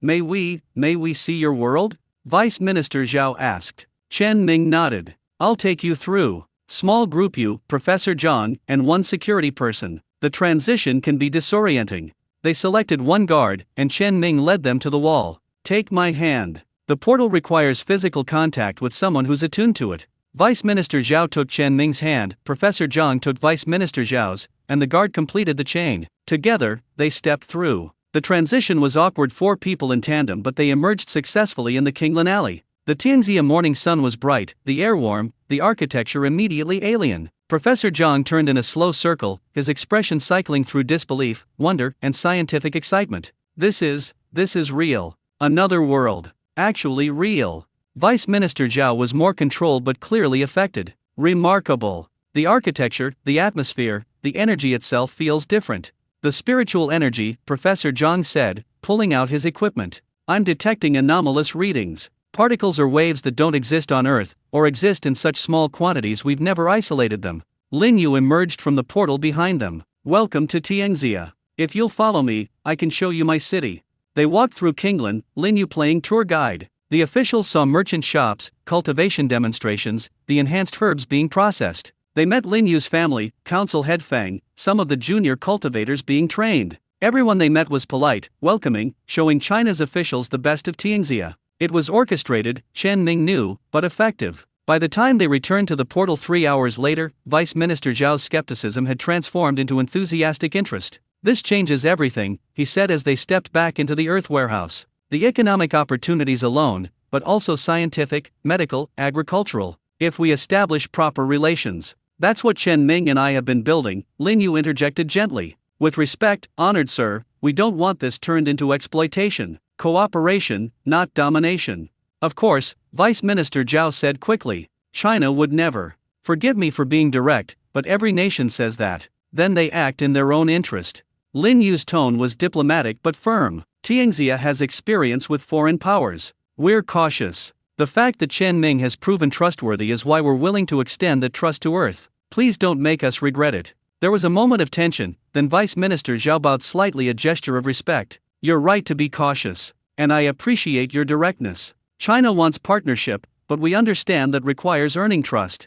They spent another hour in the warehouse, discussing frameworks for official contact, potential collaboration areas, security concerns. Professor John was already making plans for research partnerships, barely able to contain his excitement. Finally, the officials prepared to leave. Vice Minister Zhao shook Chen Ming's hand. "You've handled this remarkably well, Mr. Chen. I understand now why Tianxia trusts you. We'll need to involve higher levels of government, possibly up to State Council, but I'll advocate for supporting rather than seizing control. That's all I ask, Vice Minister. A chance to build this properly."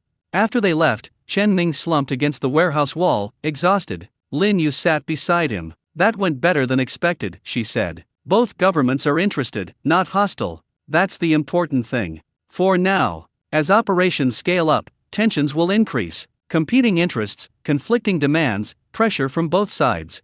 We'll handle it. Like we've handled everything else."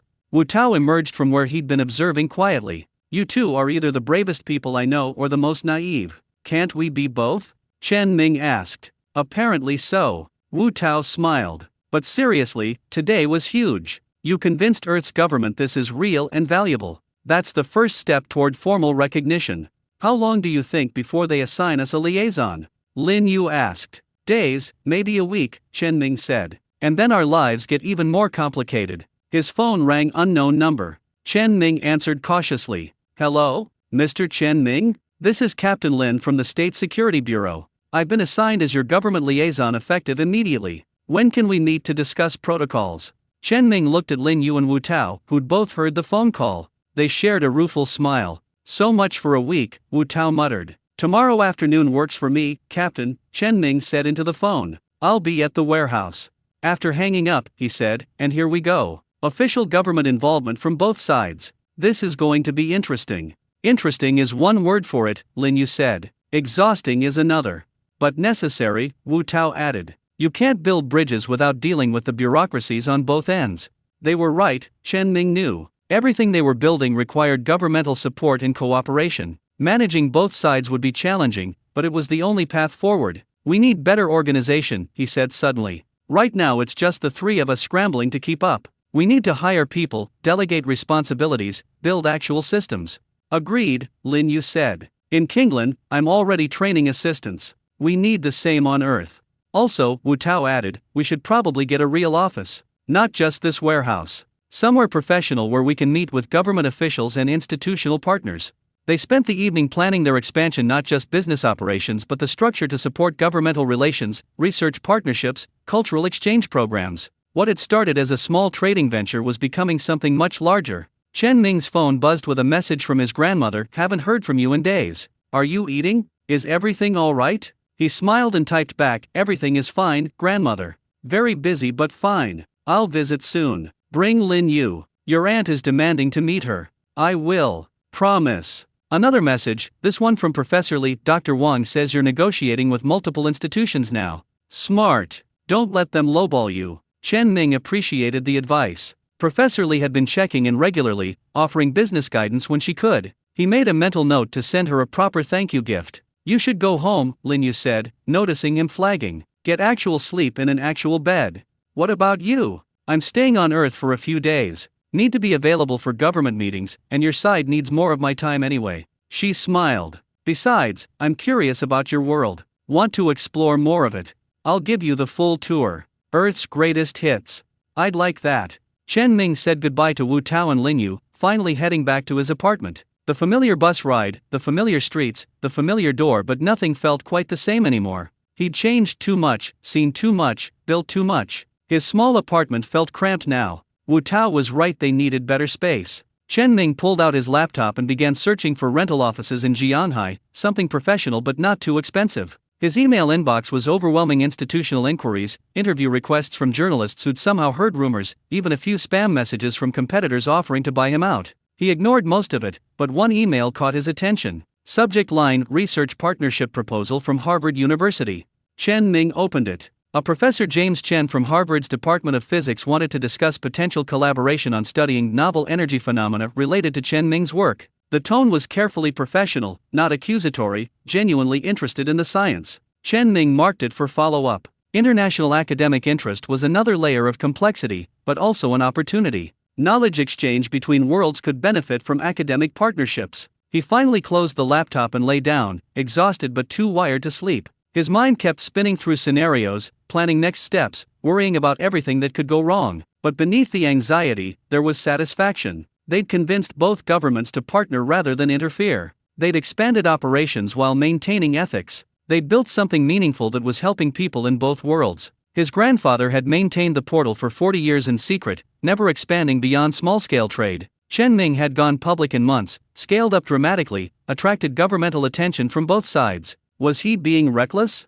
Possibly. But the alternative, keeping this small and hidden, seemed like a waste of extraordinary potential. His phone buzzed one more time. Lin Yu, thank you for including me in all of this. For trusting me with your world like I trusted you with mine. Chen Ming smiled and typed back, partners in everything, remember? I couldn't do any of this without you. We couldn't do any of this without each other. Now sleep. I can feel your anxiety from across the city. How can you feel that? Cultivation attunement. Even without spiritual energy, I'm connected to you. It's a partner thing. Now seriously, sleep. Yes, ma'am. Good night. Good night, Chen Ming. Dream of simple things. He tried. But his dreams were of portals and emperors, of two worlds growing closer, of bridges being built and maintained. Simple didn't exist in his life anymore. But that was okay. Simple had never been that interesting anyway. Captain Lin arrived at the warehouse exactly on time, 10 a.m., as scheduled. He was younger than Chen Ming expected, maybe 30, with the fit build of someone who took physical training seriously.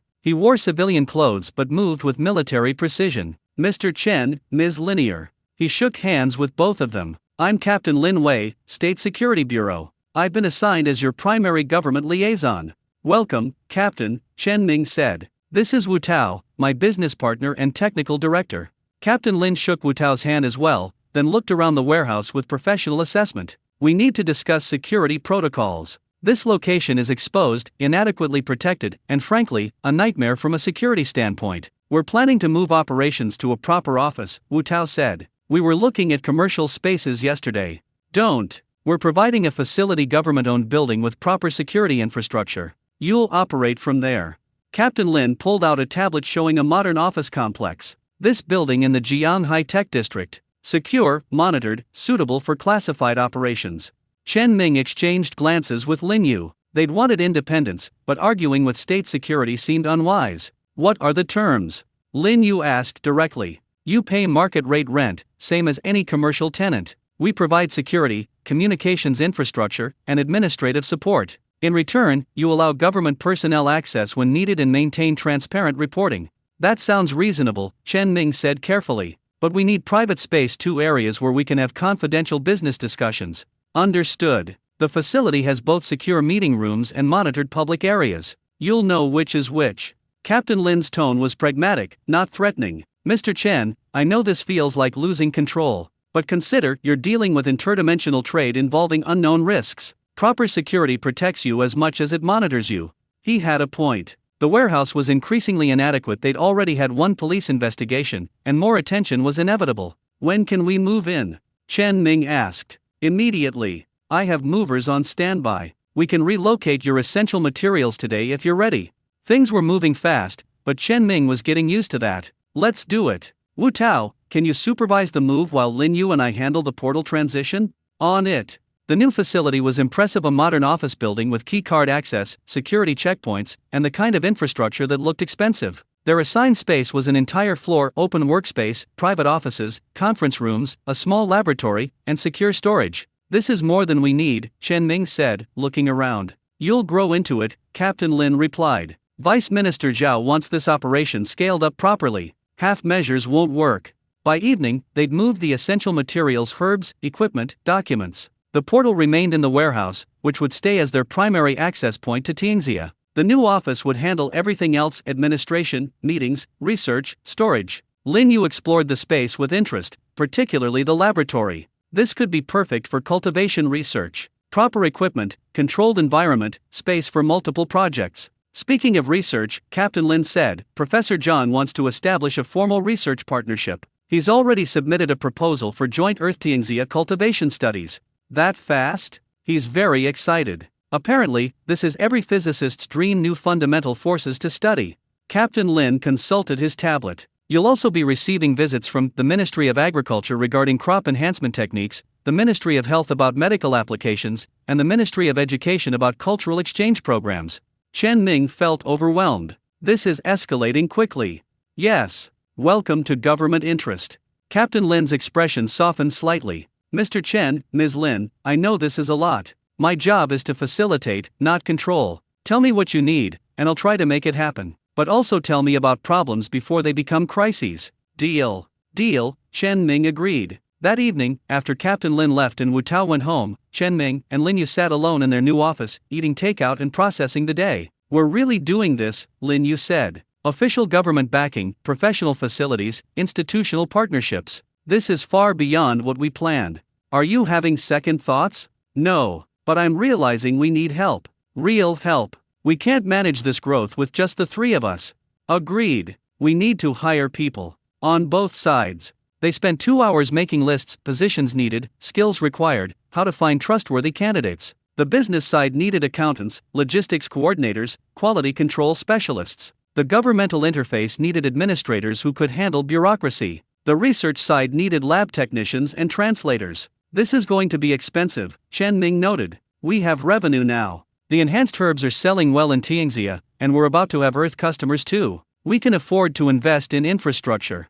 Speaking of which, I need to finalize the contract with Dr. Wang's institute. They've been patient, but I can't keep putting them off. Lin Yu pulled out her tablet. She'd gotten comfortable with Earth technology remarkably fast. Let me review their terms again. We need to ensure they're not getting exclusive access or rights to techniques that aren't ours to grant. They worked until midnight, finalizing details, making plans, building systems. Chen Ming realized he was seeing a new side of Lin Yu, not just the merchant he'd partnered with, but a strategist who thought in terms of organizational structure and long-term sustainability. You're good at this, he said. At what?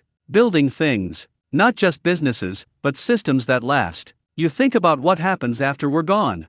Someone has to. She smiled. You're good at inspiration and big vision. Wu Tao is good at technical details and problem solving. I'm good at structure and sustainability. We complement each other. We do. Chen Ming reached across the table and took her hand. Lin Yu, I know we've been so focused on the business that we haven't talked about us. About what this is becoming. What do you think it's becoming? Something serious. Something permanent. He hesitated, then committed. I love you. I want to build a life together, not just a business. Lin Yu's eyes glistened. I love you too. And yes, I want that. But Chen Ming, we need to be realistic. We're from different worlds literally. How does this work long term? I don't know. But we'll figure it out. Like we've figured out everything else. Together. Always together. They kissed across the table, their takeout containers forgotten, the new office silent around them. Over the next week, they fell into a new rhythm. Mornings were for Earth business meetings with government officials, finalizing institutional contracts, interviewing potential employees. Afternoons often involved portal crossings to coordinate with the Tianxia operations. Evenings were for planning and administration. Chen Ming signed the contract with Dr. Wang's institute, a 3-year supply agreement with fair pricing and clear boundaries on intellectual property. Dr. Wang was thrilled, immediately placing large orders for enhanced herbs. This will fund our research for years, he said enthusiastically. We've already begun preliminary studies. The results are extraordinary. These herbs show efficacy levels we've never seen in traditional medicines. Just remember, Dr. Wang, the enhancement techniques aren't ours to share freely. We can provide enhanced products, but the methodology belongs to Tianxia. Understood. Though I hope eventually we can establish direct research collaboration with Tianxia cultivators. The scientific insights would be invaluable. That's on the list. We're working toward formal academic exchanges. They hired their first employees, a logistics coordinator named Wang Ji who'd worked in pharmaceutical supply chains, an accountant recommended by Wu Tao's father, and a translator fluent in both modern Chinese and classical Chinese, useful for understanding Tianxia documents. On the Tianxia side, Lin Yu hired a deputy manager for the Kinglan office, freeing her to focus on strategic work. They also brought on 3 more cultivation specialists to handle the increasing volume of herb enhancement. Minister Chen from the imperial capital visited Kinglan to inspect their operation. He was pleased with the progress and authorized expansion to 2 more cities as planned. The emperor is satisfied, Minister Chen told them. Imperial revenues have increased from trade taxes, and the drought relief is genuine. You have continued support at the highest levels. We're grateful, Minister, Lin Yu said. Though we hope continued success won't breed resentment from other merchants. Some resentment is inevitable, but you have imperial protection. Anyone who acts against you acts against the emperor's interests. Minister Chen's expression was serious. That said, be careful. Not all threats come directly. Some work through proxies, through subtle sabotage, through spreading rumors. Watch for signs of interference. After he left, Chen Ming asked Lin Yu, is he warning us about specific threats or just general caution? Both, probably. He wouldn't say more explicitly that could be seen as weakness, but he's telling us to be vigilant. Noted.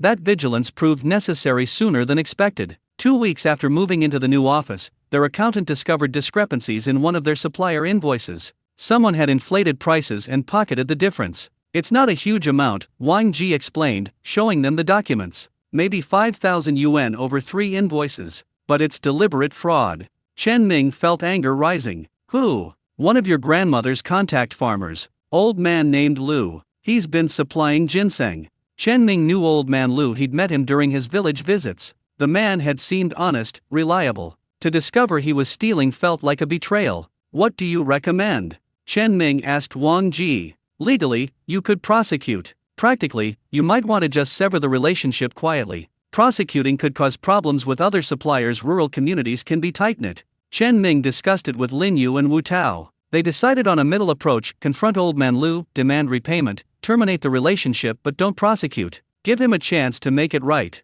Chen Ming made the trip to his grandmother's village, bringing Wu Tao for support. They found old man Lu at his farm, genuinely surprised by the confrontation. What do you mean, fraud? He asked, bewildered. Then his face changed as Chen Ming showed him the invoices. Those aren't my numbers. I charge fair prices, always have. These invoices have your name on them, Wu Tao said. But that's not my writing. Look, old man Lu pulled out his own records, showing the shipments he'd sent and the payments he'd actually received. The numbers didn't match the inflated invoices. Someone had altered the documents between old man Lu and their accounting system. Who has access to your records? Chen Ming asked. Just me and my son. He helps with the farm work and deliveries.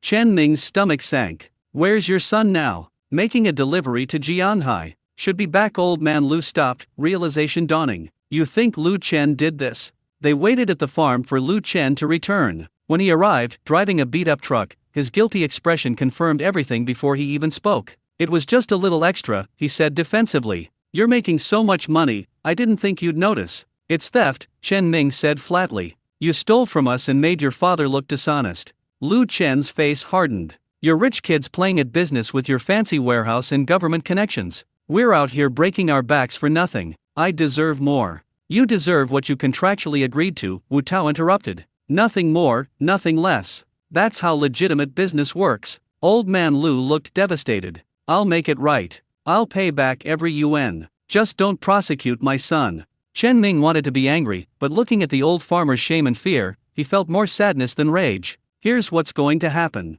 Lu Chen pays back the full amount within 30 days. After that, we terminate the supplier relationship. No prosecution, no public accusations. But Lu Chen never works with us again. Agreed. Agreed, old man Lu said immediately. Lu Chen started to protest, but his father cut him off with a harsh look. We agree. Thank you for your mercy.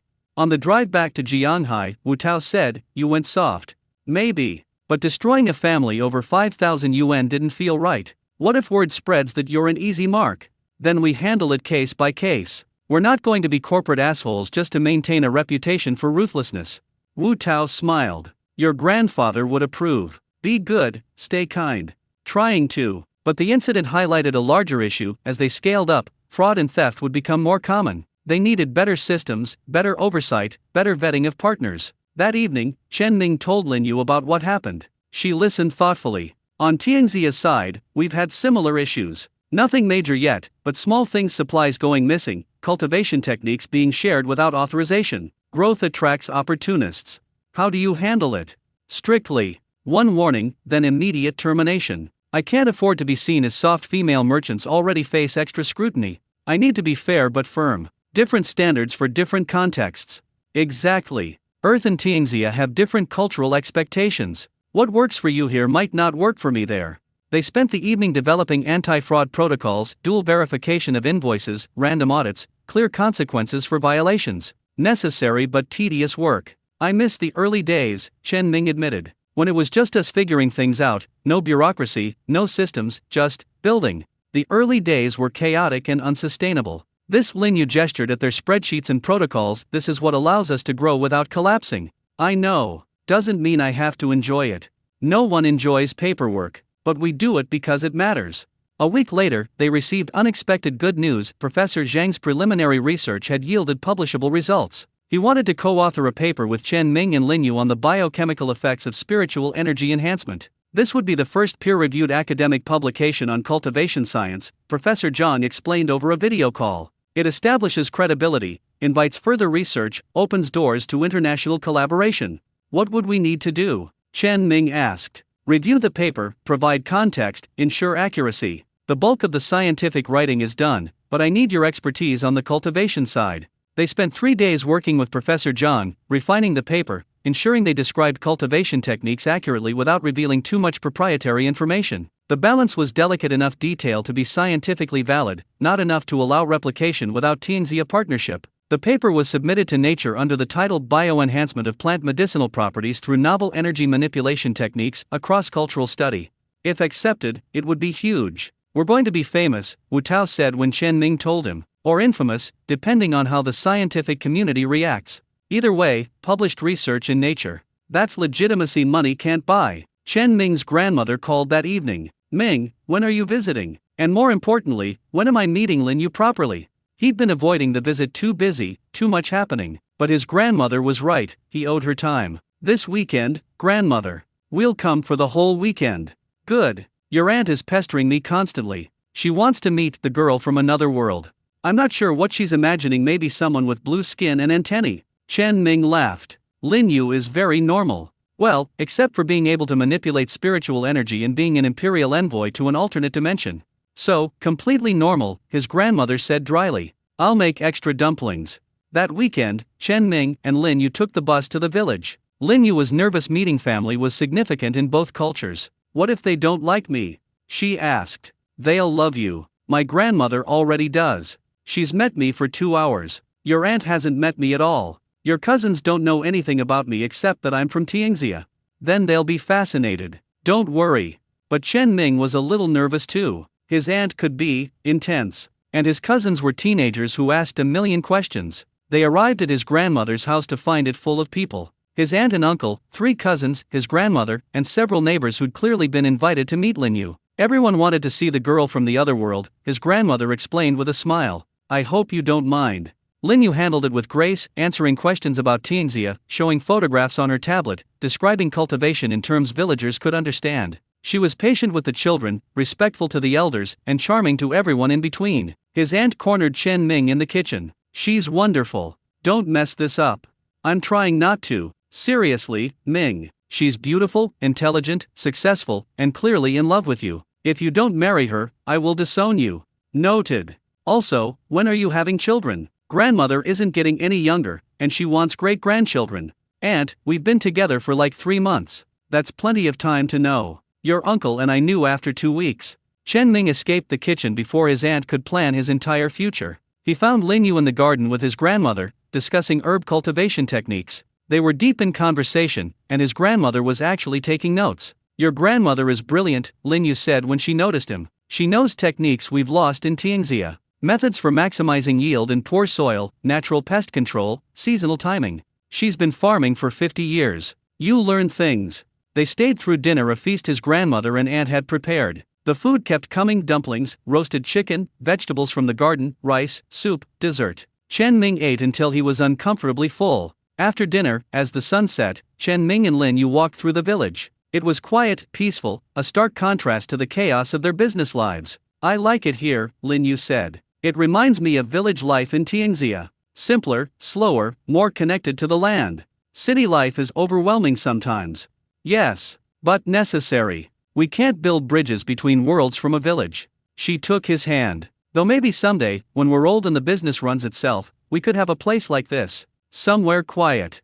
I'd like that. Somewhere between worlds, literally and metaphorically. Is that possible? A place that's neither fully Earth nor fully Tianxia? We're creating that place. Our business, our relationship, our life together, it's already between worlds. They kissed under the stars, in the quiet village, away from governments and bureaucracies and the weight of building something unprecedented. For a few hours, they could just be two people in love, planning a future together. But come Monday morning, they'd be back in Jianghai, back in the office, back to managing an interdimensional business and all its complications. That was okay though. They'd learn to balance both the personal and the professional, the simple and the complex, the dreams and the reality. Together, they could handle anything. The expansion to 3 Tianxia cities happened faster than Chen Ming expected. Within a month of imperial authorization, they had operational offices in Tianlong, the capital, Qinglan, their original base, and Nanchang, a major southern trade hub. Each office followed the same model: local merchants partnering with imperially certified cultivators to enhance earth herbs using licensed techniques.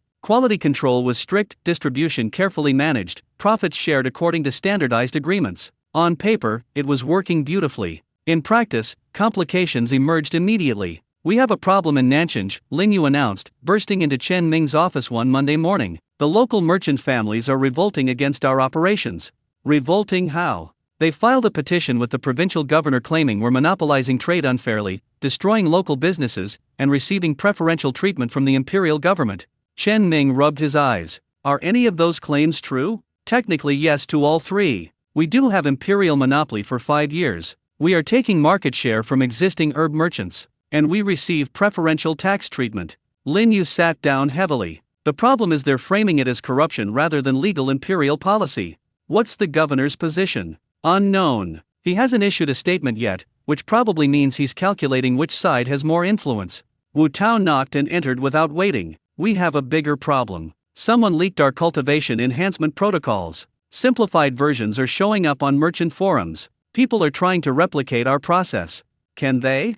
Chen Ming asked. Not well. The leaked information is incomplete, and without proper training, most attempts will fail. But it's enough to cause confusion and potentially dangerous if people try enhancement without knowing safety protocols.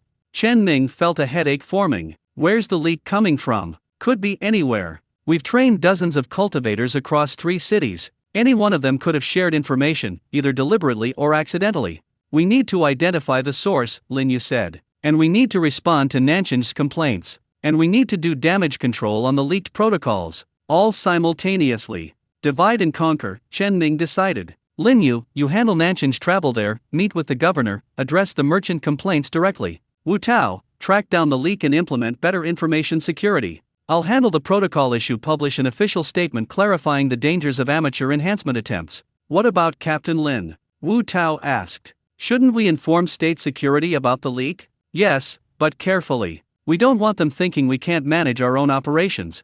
They spent the morning coordinating responses. Lin Yu left for Nanchang by fast courier that afternoon. Wu Tao began investigating their cultivation trainers, looking for who might have loose lips. Chen Ming drafted a public statement with help from Minister Chen's office. The statement was released that evening through official imperial channels. Recent unauthorized dissemination of cultivation enhancement techniques poses serious risks. These methods require years of training and proper spiritual energy control. Amateur attempts can result in herb contamination, resource waste, and personal injury. The Imperial Trade Office strongly discourages independent enhancement attempts. Licensed training programs are available through official channels. Unlicensed practice violates imperial trade law and will be prosecuted. It was stern but necessary. By morning, responses flooded, in some supportive, others defensive, a few openly hostile. The cultivation community was divided on whether knowledge should be freely shared or protected as intellectual property. Welcome to the culture wars, Captain Lin said when he visited to discuss the situation.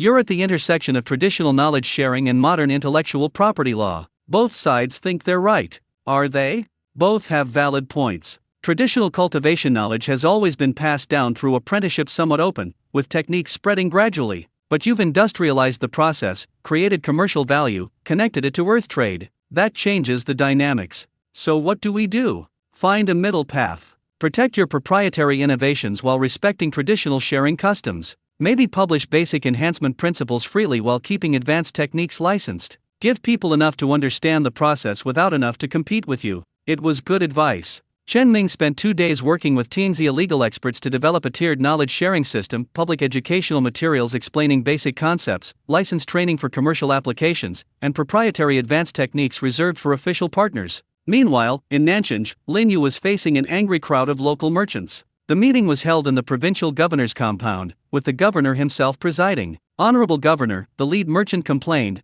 this earth trade delegation has destroyed traditional commerce. They flood the market with cheap enhanced herbs, undercutting prices we've maintained for generations. How can local businesses compete with imperial backing? Lin Yu responded calmly. Honored merchants, we're not flooding the market, our volumes are carefully controlled to avoid price collapse. As for undercutting, our prices reflect actual production costs plus standard margins. If our prices seem low, perhaps it's because traditional margins were artificially inflated. That caused angry murmurs, but Lin Yu continued. Furthermore, we're not preventing local merchants from participating. Anyone can apply for licensed training and become an official enhancement partner. Several Kingland merchants have already done so successfully.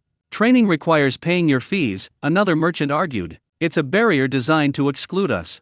Training requires payment because trainers must be compensated for their time and expertise. The fees are reasonable and often subsidized by imperial education funds. We're not excluding anyone, we're ensuring quality and safety. The debate continued for hours. The governor listened carefully, asked pointed questions, and took extensive notes. Finally, he raised his hand for silence. The Earth Trade Delegation operates within imperial law, he announced. Their monopoly was granted by imperial decree, their practices are legally sound. However, he looked at Lin Yu, the concerns raised are legitimate. Local merchants feel threatened, and social stability requires addressing those concerns.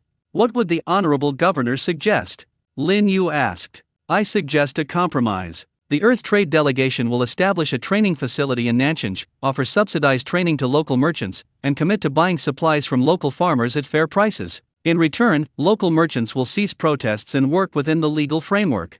It was reasonable. Lin Yu agreed on the spot. We accept the honorable governor's wisdom. We'll establish the training facility within 2 months and begin accepting local applicants immediately.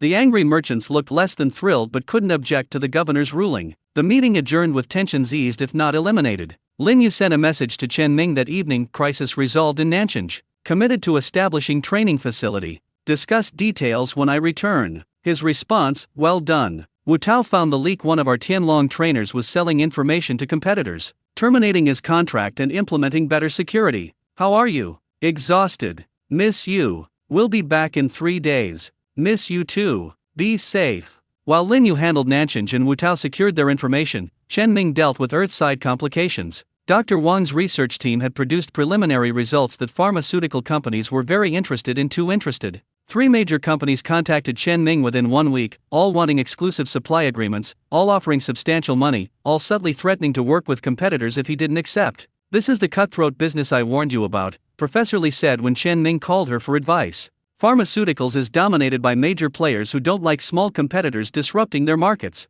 What should I do? Don't grant exclusivity to anyone. Play them against each other. Sign contracts with all of them if possible, non-exclusive supply agreements at competitive prices. No one gets monopoly, everyone gets access. That way no single company can shut you out.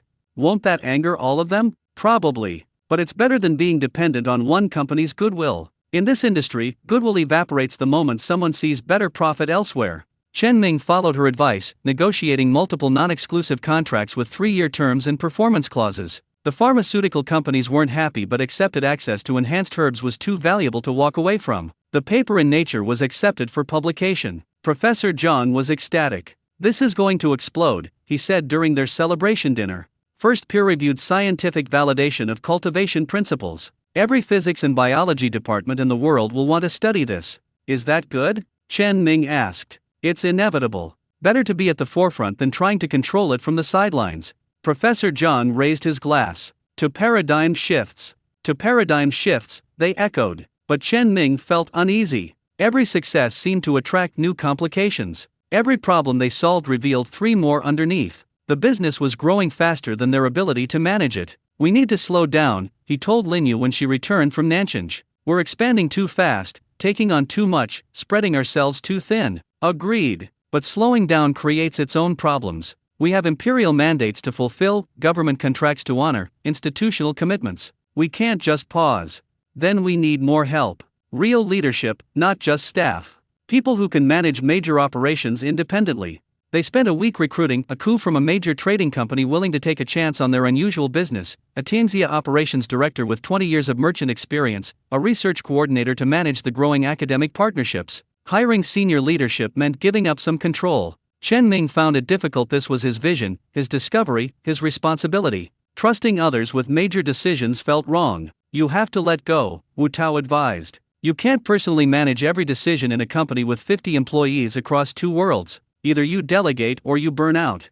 What if they make mistakes? Then they make mistakes. You set the vision and values, establish oversight, but let them operate. That's how organizations grow. It was good advice but hard to follow. Chen Ming had to consciously stop micromanaging, stop checking every decision, stop trying to be involved in everything. The new coup, a woman named Chen Hua, no relation, was particularly good at forcing him to delegate. Within 2 weeks, she'd reorganized operations, implemented proper management systems, and freed Chen Ming from daily operational decisions. Your job is strategy and external relations, she told him bluntly. Leave operations to me. If you keep interfering, either fire me or accept that I know what I'm doing. Chen Ming chose to trust her. It was uncomfortable but necessary. With operational responsibilities delegated, he could focus on bigger picture issues. One emerged quickly, other nations wanted in. The American embassy in Beijing contacted Captain Lin, requesting a meeting with Chen Ming. The European Union's trade representative made similar inquiries. Japan, Korea, India. Suddenly everyone wanted to discuss Earth Tianxia trade. We need a strategy, Captain Lin said. China isn't going to maintain exclusive access forever. But how we open to other nations matters significantly. What does Beijing want? To maintain preferential status. First access to new developments, favorable trade terms, continued primary relationship. But their realistic forcing monopoly would cause international tensions China doesn't need. So we open gradually to other nations but keep China as primary partner? Exactly. Maybe start with academic exchanges less politically sensitive than commercial trade. Let international researchers study cultivation in collaboration with Chinese scientists. Build goodwill and understanding before opening commercial channels. It made sense. Chen Ming discussed it with Lin Yu and Wu Tao, then with Minister Chen in Tianxia. Everyone agreed the approach was sound. They announced an international academic partnership program. Universities worldwide could apply for collaborative research opportunities, subject to approval by both Chinese and Tianxia authorities. Response was immediate and overwhelming, hundreds of applications from prestigious institutions. We're going to need dedicated staff just to manage research partnerships, Wu Tao observed. Added to the list of positions we're hiring for. The business was becoming truly international, truly interdimensional, truly complex. Chen Ming sometimes felt like he was riding a wave that was growing larger and faster than he could control. But there were good moments too. The training facility in Nanchang opened successfully, with 20 local merchants enrolled in the first cohort. The pharmaceutical partnerships began producing enhanced medicines that were showing remarkable clinical results. Professor Zhang's paper generated exactly the academic explosion he'd predicted, with dozens of universities proposing cultivation studies. And personally, Chen Ming and Lin Yu's relationship deepened. They'd moved past the early awkward stage into comfortable partnership, finishing each other's sentences, anticipating needs, working together with practiced ease. One evening, alone in the office after everyone else left, Lin Yu said, "I've been thinking about the future." Our future. What about it? Where do we live? Long term, I mean. I can't keep splitting time between worlds forever. Neither can you. Eventually we'll need to choose. Chen Ming had been avoiding this question. What do you want? I don't know. Earth has advantages: technology, convenience, opportunities. But Tianxia is home. My family is there, my culture, everything familiar. We could split time. Spend half the year in each world. That's not sustainable for a family. If we have children, where do they grow up? How do they develop identity when they're constantly between worlds? Children. They hadn't discussed that explicitly yet, though it had been implied in various conversations. Would you want children? Chen Ming asked. With me? Eventually, yes. But I need to know we can provide stability. Right now our lives are chaos, constantly traveling, managing crises, pulled in a dozen directions. That's not an environment for raising children. So we stabilize first. Get the business to a point where it runs without us, where we're advisors rather than operators. Then we can focus on personal life. How long will that take? A year? Maybe 2? Chen Ming took her hand. Lin Yu, I want that future with you. Children, stability, a real home. But you're right, we need to build the foundation first. Make sure this, he gestured at the office, doesn't collapse the moment we step back. Then that's our goal. In 2 years, we transition from operators to advisors. We choose where to live, we start a family, we build a life that's more than just this business. 2 years, Chen Ming agreed. We can do that. They kissed, sealing the commitment. 2 years to build something sustainable. 2 years to prepare for the next chapter of their lives. It seemed both impossibly far away and frighteningly close. But they'd achieved impossible things before. They could do it again. The attack came without warning. Chen Ming was in the Earth office, reviewing quarterly reports, when the alarm sounded. Security protocols initiated, doors locking, systems encrypting, emergency notifications dispatching to Captain Lin's team. Wu Tao burst into his office. We've been hacked. Someone breached our database and copied files before our security caught it. What files? Cultivation protocols, supplier lists, financial records, contract details, basically everything sensitive that wasn't air-gapped. Chen Ming's blood ran cold. How much time did they have? Maybe 10 minutes before lockout. Enough to grab a lot of data. Captain Lin arrived within 15 minutes, his team already analyzing the breach. The attack came from multiple vectors simultaneously. Professional operation, well-funded, probably state-sponsored. Which state? Unknown. They routed through servers in 8 countries. We'll track it eventually, but it'll take time. The full extent of the breach emerged over the next few hours. The hackers had stolen detailed cultivation enhancement protocols, complete supplier networks in both worlds, financial records including profit margins and contract terms, internal communications about expansion plans, research data from Professor Zhang's team, personal information on key personnel. This is catastrophic, Chen Hua said bluntly during the emergency meeting. Competitors now have everything they need to replicate our operations. The only thing they don't have is portal access. Can we salvage this? Chen Ming asked. Maybe. Most of the cultivation data is useless without proper training and spiritual energy access. Supplier networks can be changed. Financial information is embarrassing but not fatal. The real problem is strategic intelligence. They know our plans, our weaknesses, our internal debates. Lin Yu, connected via video from Tianxia, added, we need to assume this information will be weaponized. Competitors will undercut our pricing. Suppliers will be poached with better offers. Governments will use our private communications against us. Recommendations? Chen Ming asked the group. Captain Lin spoke first. Complete security overhaul. Assume everything digital is compromised. Move sensitive operations offline. Implement military-grade encryption for everything that must be digital. From a business perspective, Chen Hua said, we need to accelerate some plans and abandon others. Move faster on initiatives we were developing so competitors can't beat us to market. Drop projects that are now compromised. Change suppliers proactively before they're poached. And diplomatically, Lin Yu added, we need to inform both governments immediately. The breach affects state security, not just our company. We need official backing to weather this. Chen Ming felt overwhelmed but forced himself to focus. All right. Wu Tao, work with Captain Lin on security overhaul. Chen Hua, revise our strategic plans based on what's compromised. Lin Yu, inform Minister Chen and request imperial support. I'll brief Vice Minister Zhao. They dispersed to handle their assignments. Chen Ming sat alone for a moment, processing. Someone had just stolen years of work. Competitors would soon replicate their advantages. Everything they'd built was at risk. His phone rang. Vice Minister Zhao. Mr. Chen, we're aware of the breach. Can you come to Beijing immediately? Yes, Vice Minister. I'm leaving now. The meeting in Beijing was intense. Vice Minister Zhao, Director Wu from National Security, representatives from Ministry of Foreign Affairs, and several people Chen Ming didn't recognize but who clearly held significant authority. Who did this? Director Wu demanded. We don't know yet. The attack was sophisticated, well-funded, routed through multiple countries.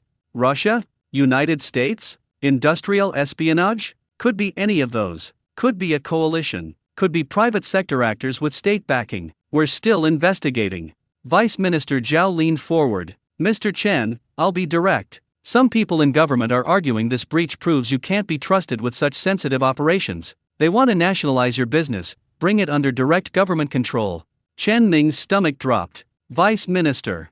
I'm not one of those people, Zhao interrupted. But I need to show them you can handle this crisis competently. Demonstrate control, implement proper security, and most importantly, don't let this destroy what you've built. What do you need from me?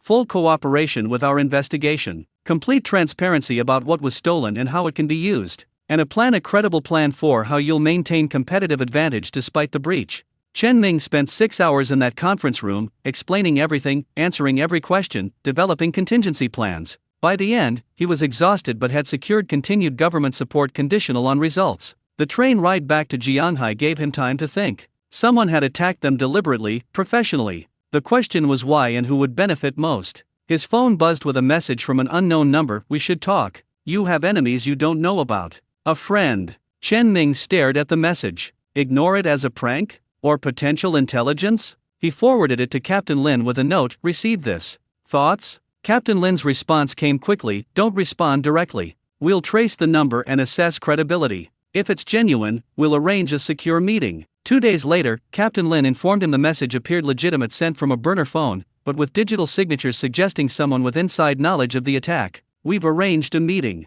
Secure location, my team will be watching, but you'll go in alone. If this is a trap, we'll extract you immediately. Comforting, Chen Ning muttered. The meeting location was a tea house in Jianghai's old quarter, public but not crowded, easy to watch but hard to bug. Chen Ning arrived on time, looking for anyone suspicious. A woman in her 30s, dressed in business casual, waved him over. She was attractive in an understated way, with alert eyes that constantly scanned the room. Mr. Chen, thank you for coming. I'm Wang Mei. I worked for Jinghua Pharmaceuticals. Chen Ning recognized the name. The company under fraud investigation. The same. They're desperate to recover their reputation, which is why they hired hackers to steal your data. I'm the one who gave them your network details. Chen Ning tensed. You're admitting to corporate espionage? I'm trying to prevent something worse. The breach was just reconnaissance. Jinghua is planning a coordinated attack, leak your stolen data to competitors, manipulate supplier prices to hurt your margins, and file false regulatory complaints to bog you down in investigations. They want to destroy you while stealing your methods. Why are you telling me this? Because I didn't sign up to destroy people's lives. I thought I was just helping my company research a competitor. When I realized the full plan, I quit. But they're moving forward, and they'll succeed unless you're prepared. What do they have? Wang Mei pulled out a USB drive. Everything I could gather about their plans, timelines, target suppliers, the regulatory complaints they've drafted, contacts they've made with your competitors. It's all here. Chen Ning didn't take the drive immediately. What do you want in return? Protection. Jinghua will figure out I'm the leak eventually. I need asylum, essentially protection from corporate retaliation and legal immunity for my role in the breach. That's not my decision alone. I know, but you have government connections. You can make it happen. Chen Ning considered carefully. This could be a trap, a double agent play, or genuine defection, but the information could be invaluable. I'll take this to my government contacts. If your information checks out and you cooperate fully with their investigation, I'll advocate for your protection. Deal. Deal. Chen Ning took the USB drive, thanked Wang Mei, and left. Captain Lin's team extracted her immediately for protective custody and debriefing. The information on the drive was explosive. Wang Mei hadn't exaggerated. Jinghua had developed a comprehensive plan to destroy Tianxia Wellness while stealing their methodology. The attack was scheduled to begin in 2 weeks. We need to hit them first, Chen Hua advised during the emergency meeting. Use their own plan against them. How? Chen Ning asked. We leak the fraud evidence we've gathered. Jinghua's been dodging investigations for months, but with Wang Mei's testimony and this documentation, the case becomes airtight. We destroy their credibility before they can attack ours. That's playing dirty.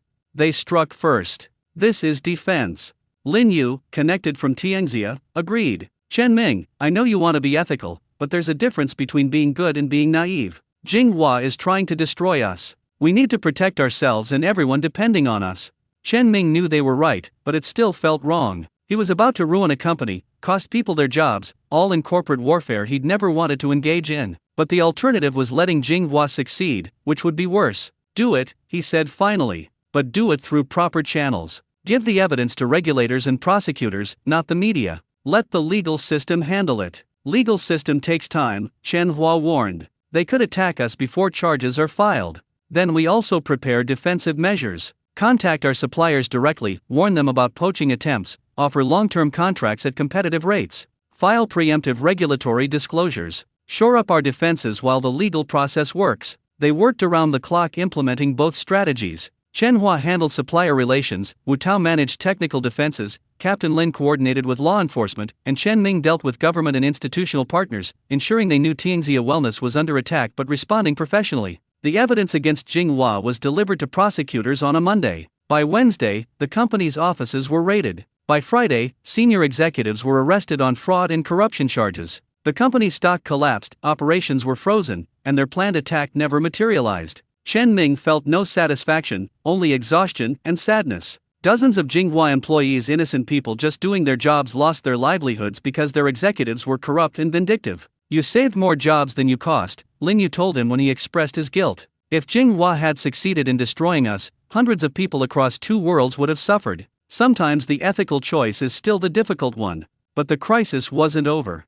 The breach in the Jinghua situation had attracted intense scrutiny. Other pharmaceutical companies were circling, looking for weakness. Tianxia competitors were testing the stolen protocols, finding limited success but enough to be concerning. And both governments were demanding more oversight, more control, more restrictions on autonomy. We're being squeezed from all sides, Wu Tao observed. Competitors from below, governments from above, our own exponential growth from within. Something has to give. Chen Ming called a meeting of their senior leadership Earth and Tianxia sides together via video conference. Everyone who had decision-making authority, everyone invested in the company's future. We're at a crossroads, he began. The last month has proven we can't keep operating the way we have been. We're too big, too visible, too valuable. We need to make fundamental changes. He outlined 3 options. Option 1, consolidate. Slow growth, strengthen security, focus on our core operations. We become smaller but more defensible. Option 2, expand aggressively. Meet the challenges head-on by growing faster than our problems can keep up.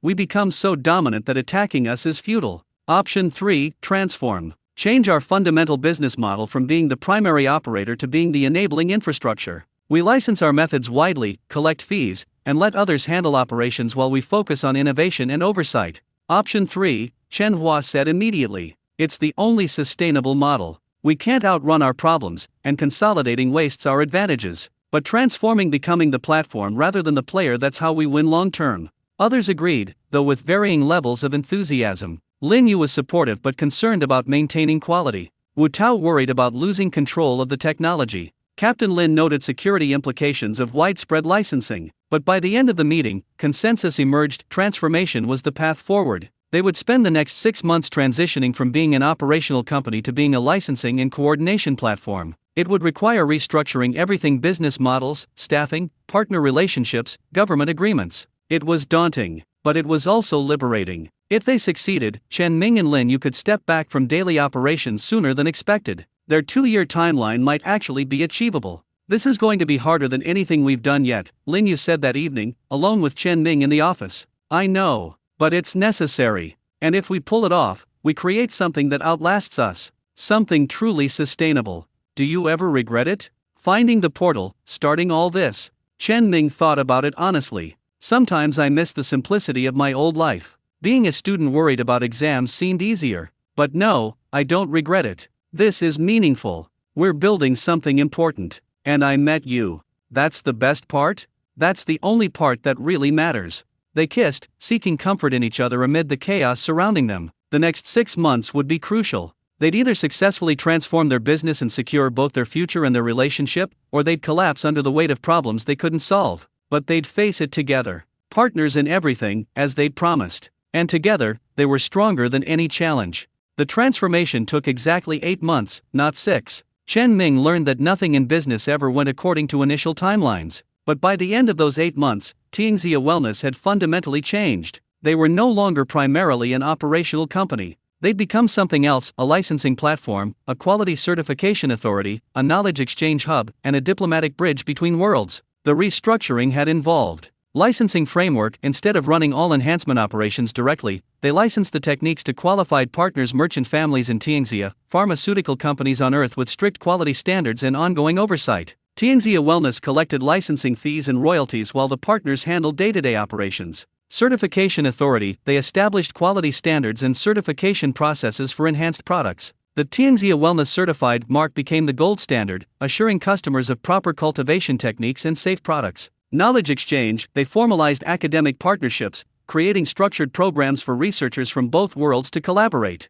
Universities paid for access to their research platform and facilities. Diplomatic services, both governments increasingly used them as intermediaries for Earth-Tianxia relations, informal at first, but growing more official. They facilitated meetings, translated cultural contexts, and helped navigate the complexities of interdimensional diplomacy. The financial model was less dramatic than direct operations but more stable. Licensing fees and royalties provided steady income. Certification services were profitable. Research partnerships were funded by grants and institutional payments. Diplomatic services were compensated by both governments. Most importantly, it was sustainable without Chen Ming and Lin Yu's constant involvement. "We've built ourselves into advisory roles," Chen Hua noted during a review meeting. "The company runs without you now." "That was the goal, right?" "It was," Chen Ming confirmed. "Which means we can finally focus on next steps." Those next steps had been planned for months. Chen Ming and Lin Yu would officially transition from CEO roles to board chairs, strategic oversight rather than operational management. Chen Hua would become joint CEO with Wu Tao, handling Earth and Tianxia operations respectively.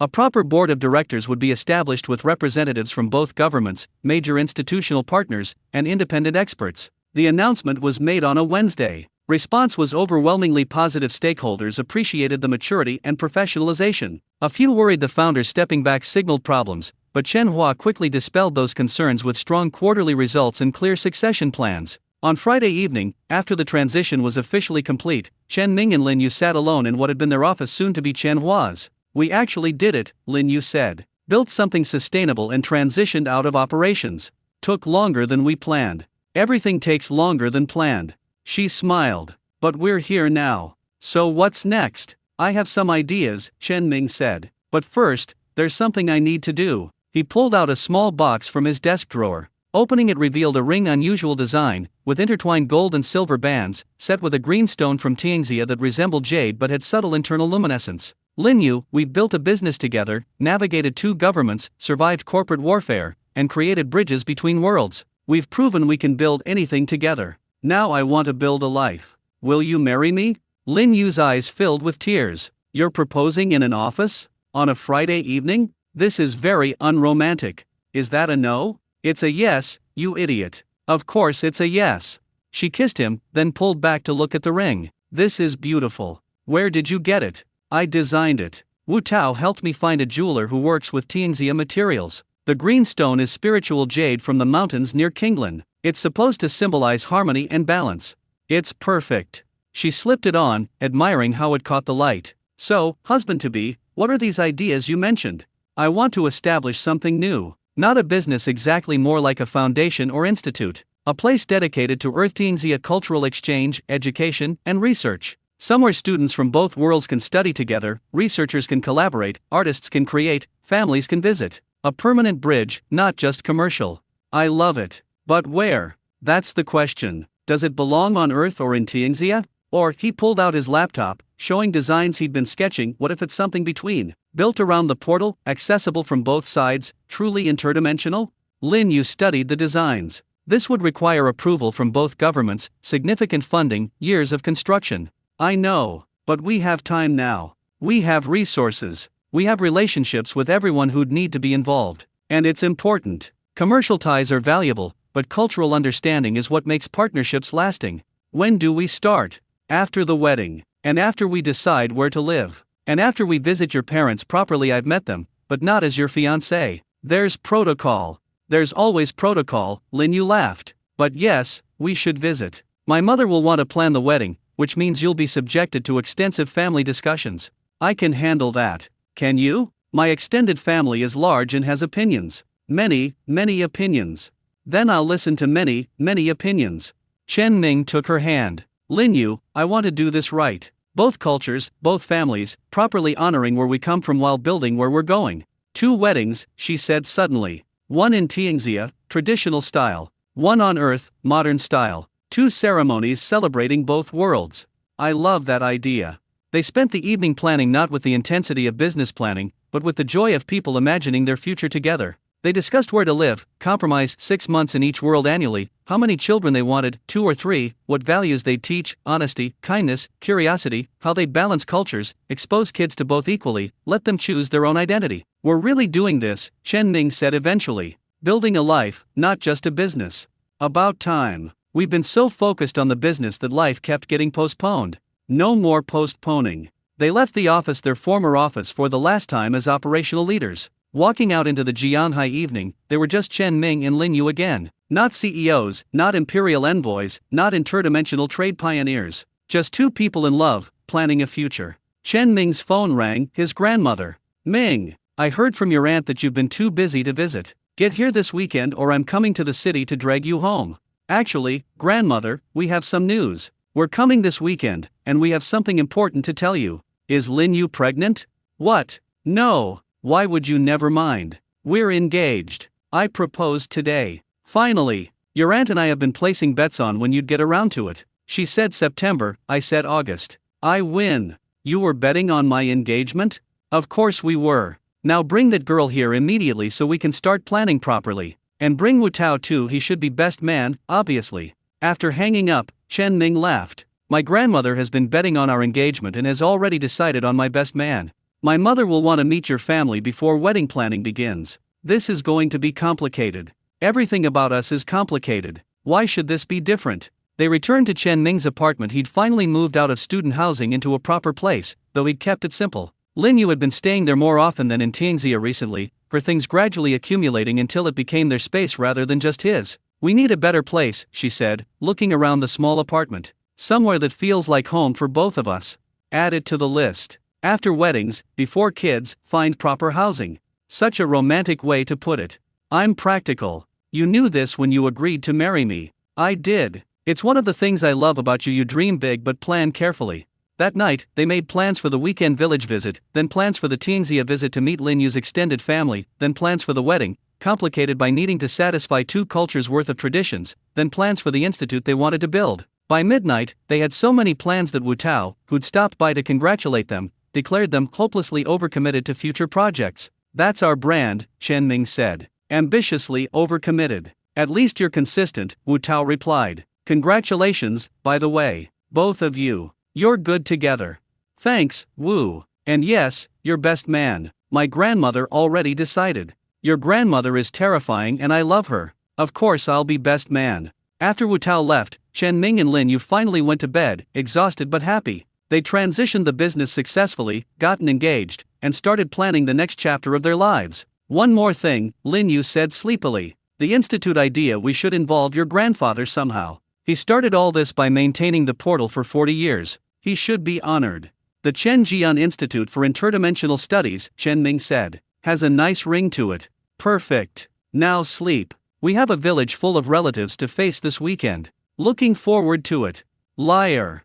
But he was looking forward to it, actually. For the first time since discovering the portal, he felt like life was balanced, business handled responsibly, relationship committed and secure, future planned but flexible. The next morning, Chen Ming went to the warehouse. They'd kept it as the primary portal location despite having the fancy office. Something about the simple space felt right, connected to his grandfather's legacy. He stood before the shimmering wall, thinking about everything that had happened since he first touched it. A year and a half ago, he'd been a student worried about graduation. Now he was an entrepreneur, a diplomat, an interdimensional bridge builder, and soon, a husband. Thank you, grandfather, he said to the empty warehouse. For trusting me with this. For believing I could handle it. I hope I've made you proud.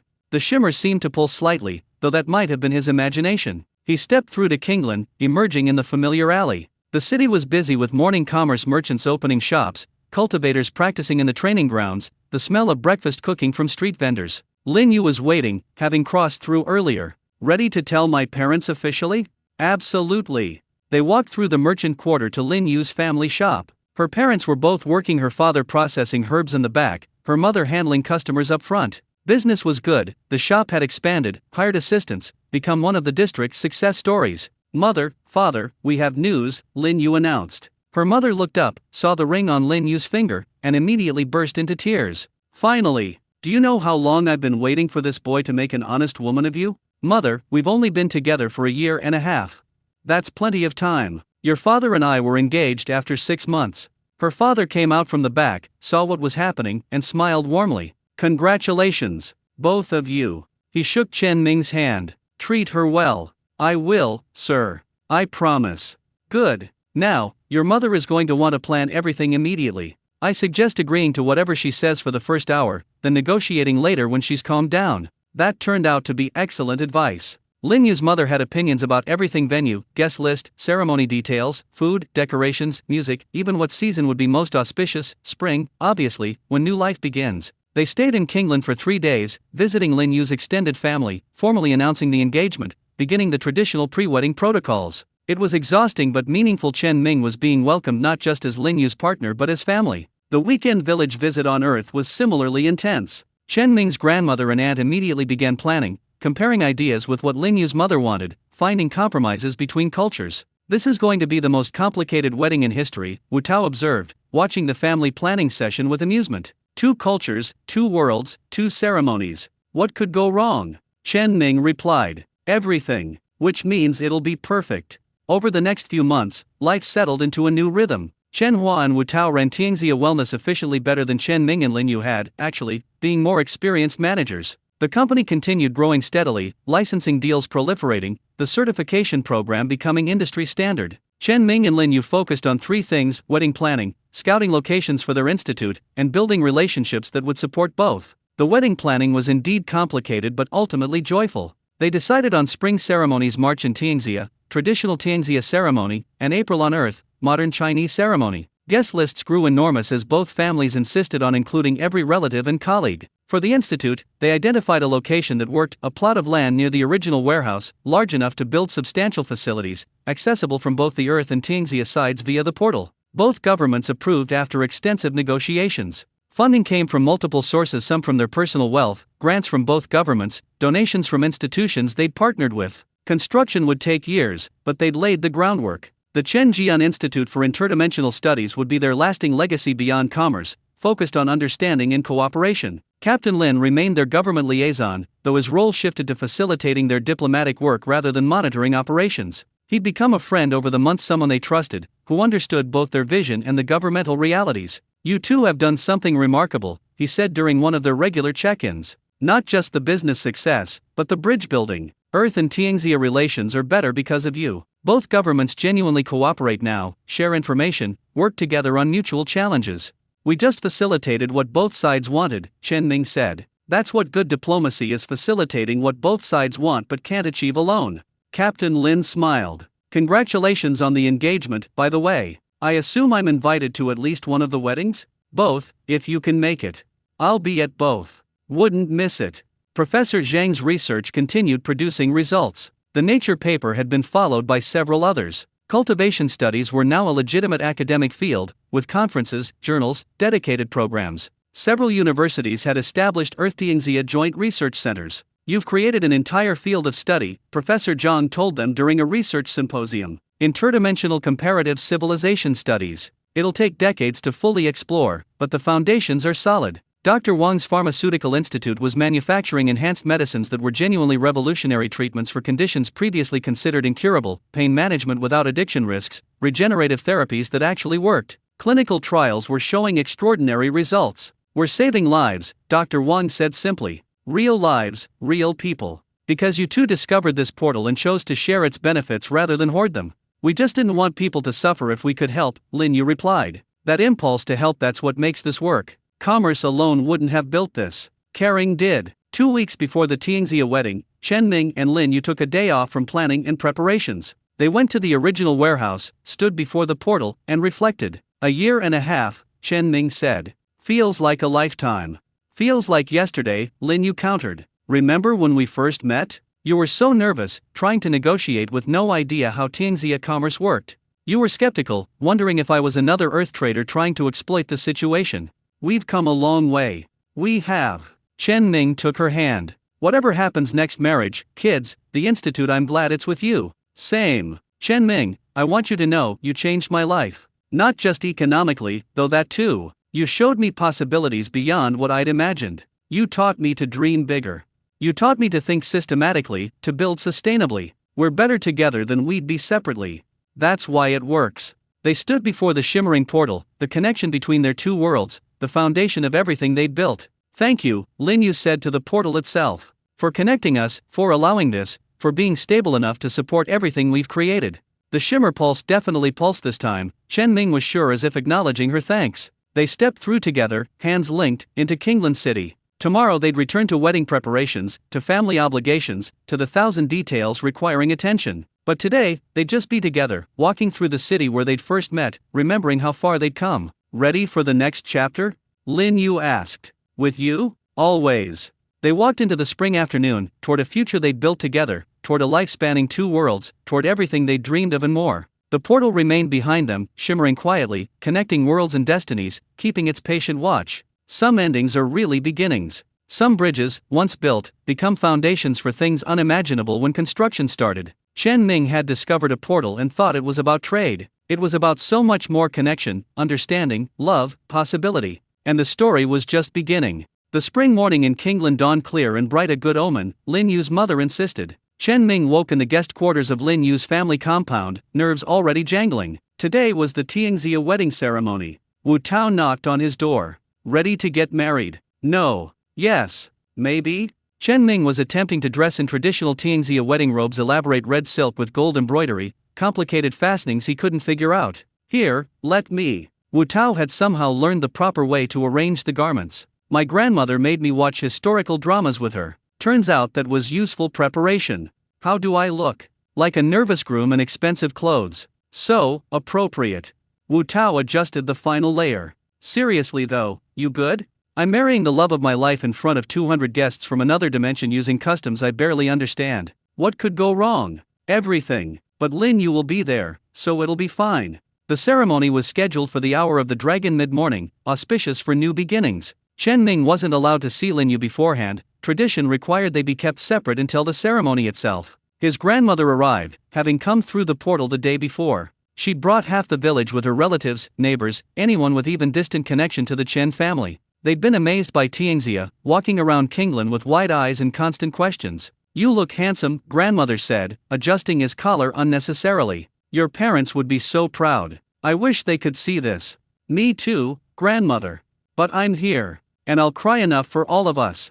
She was already tearing up. The wedding venue was the Merchants' Hall, the same place Chen Ming had first presented to the council, now decorated with red silk banners, flowering branches, and hundreds of paper lanterns. The main chamber had been transformed into something magical. Guests were already arriving: merchant council families, imperial ministry officials. Minister Chen had come personally to represent the emperor, cultivation academy students, business partners, and what seemed like half of Kingland's merchant quarter. On the earth side, Chen Ming's family and friends, several government representatives. Captain Lin was there in formal dress uniform, Vice Minister Zhao had sent a deputy, Professor Zhang and his research team, Dr. Wang and colleagues, and about 30 others who'd become important to their work. The cultural mix was fascinating: earth guests in modern formal wear, Tianxia guests in traditional robes, everyone mingling and trying to communicate across language and cultural barriers. Chen Ming's aunt was enthusiastically attempting to explain modern photography to a confused Tianxia merchant while his uncle was receiving a lecture on proper tea ceremony from Lin Yu's father. "This is chaos," Chen Hua observed, arriving with several employees. "Magnificent chaos. That's our brand," Chen Ming said. Captain Sun and her guard unit were there, technically as security but also as friends. They'd protected Chen Ming and Lin Yu through multiple crises, earned their trust and affection. She approached in formal dress that somehow managed to look both elegant and functional. "Congratulations," she said. "You're braver than most soldiers I know." "Marriage is scarier than combat?" "Sometimes. But at least with marriage, your partner is on your side." "Mostly." The ceremony began precisely on time. A master of ceremonies, an elderly scholar who specialized in traditional weddings, called for attention. The crowd settled. Music began, traditional Tianxia instruments creating sounds Chen Ming had learned to appreciate if not fully understand. The procession started. First came Lin Yu's family, led by her parents, her brother, home from the academy, grandparents, aunts, and uncles, cousins. Each bowed to the gathered witnesses, taking their places of honor. Then came Chen Ming's family, smaller group, but grandmother led them proudly, carrying herself with such dignity that Tianxia guests murmured approval. Finally, the doors at the chamber's far end opened. Lin Yu appeared. Chen Ming forgot to breathe. She wore traditional Tianxia bridal robes in phoenix red, embroidered with actual gold thread in patterns of phoenixes and peonies. Her hair was arranged in an elaborate style that must have taken hours, decorated with jade hairpins and delicate golden ornaments. A red veil covered her face, but he could see her eyes nervous but happy. She was accompanied by her bridesmaids' childhood friends and female cousins, all in coordinated pale pink robes. They moved in formal procession, every step choreographed, every gesture meaningful. The master of ceremonies began the ritual. We gather under heaven's blessing to witness the union of Lin Yu, daughter of Lin family merchants, and Chen Ming, son of Earth, grandson of Chen Jian the bridgekeeper. 2 souls, 2 worlds, 1 destiny. The ceremony proceeded through ancient steps. Chen Ming and Lin Yu bowed to heaven and earth, to her ancestors, represented by tablets on an altar, to her parents, to his grandmother, representing his family, and finally to each other. With each bow, the master of ceremonies intoned blessings and explanations. Chen Ming had practiced for weeks, but in the moment, he moved mostly on muscle memory and Wu Tao's whispered guidance from behind him. Then came the tea ceremony, serving tea to both families in order of seniority, receiving blessings and red envelopes, monetary gifts, in return. This took nearly an hour, as both families were large and every relative wanted their moment. Lin Yu's grandmother clasped Chen Ming's hands when he served her tea. "You are family now. Our Lin family's first son from beyond the veil. Make us proud." "I will do my best, honored grandmother. That's all anyone can ask."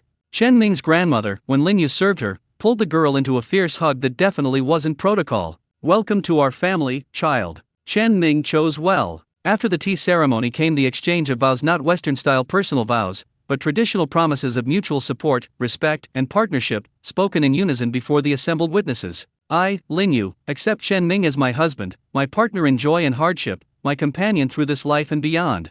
I, Chen Ming, accept Lin Yu as my wife, my partner in success and struggle, my companion through all worlds and times." The master of ceremonies produced a red silk cord, binding their hands together. "What heaven has joined, let no force separate. What 2 worlds have brought together, let no distance divide." Finally, the veil was lifted. Chen Ming saw Lin Yu's face fully. She'd been crying happy tears, her makeup somehow still perfect, her bridesmaids were very good at their jobs. "You may greet your wife as is proper," the master of ceremonies announced. Chen Ming had been coached on this. In traditional ceremony, a simple respectful bow was appropriate, but he and Lin Yu had agreed to modernize slightly. He kissed her softly, quickly, but enough to make some traditional guests gasp and younger ones cheer. "Husband," Lin Yu whispered. "Wife," he replied, the word feeling strange and wonderful. The ceremony concluded with the couple walking through the gathered guests while everyone threw flower petals and offered blessings. Then the scene shifted from solemn ritual to joyous celebration. The banquet was extraordinary. Lin Yu's mother had been planning this for months, coordinating with the best caterers in Kinglan. Tables filled the merchants' hall and spilled into the courtyard, laden with dozens of dishes representing both Tianxia and Earth cuisines. Chen Ming and Lin Yu sat at the head table with their immediate families, greeting the constant stream of well-wishers. Every guest wanted to toast them, offer congratulations, take photos, Earth guests, or receive blessings, Tianxia guests. "I'm going to be drunk before we finish the first course," Chen Ming muttered after the 10th toast in 20 minutes. "Tradition," Lin Yu said, also looking slightly overwhelmed. "At least they're happy for us."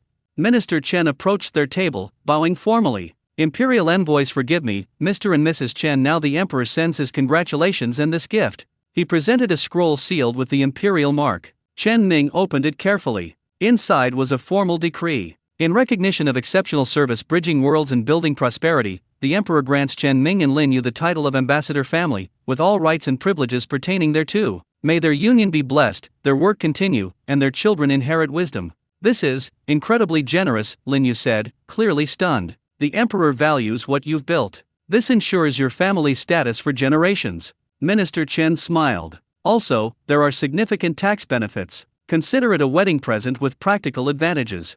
Wu Tao gave a speech as best man, somehow managing to be funny and touching simultaneously, telling stories about Chen Ming's nervousness when they first entered Tianxia, his awkward attempts to understand cultivation, his obvious infatuation with Lin Yu from their first meeting. "I've watched my best friend discover another world," Wu Tao concluded. "But more importantly, I've watched him discover himself, what he's capable of, what he values, who he wants to be. Lin Yu, you didn't just marry Chen Ming. You helped create him. Thank you for that. And congratulations to both of you." Lin Yu's brother gave a speech too shorter, more emotional, talking about how Lin Yu had saved their family, how Chen Ming had proven himself worthy of his remarkable sister, how their love gave him hope for his own future. The celebration continued for hours. Traditional dancers performed, musicians played, guests mingled between cultural groups with increasing comfort as the wine flowed. Chen Ming's aunt was teaching Tianxia merchants a Chinese drinking game. Captain Sun was demonstrating Earth military hand-to-hand techniques to fascinated cultivation students. Professor Zhang and several Tianxia scholars were having an animated debate about spiritual energy physics.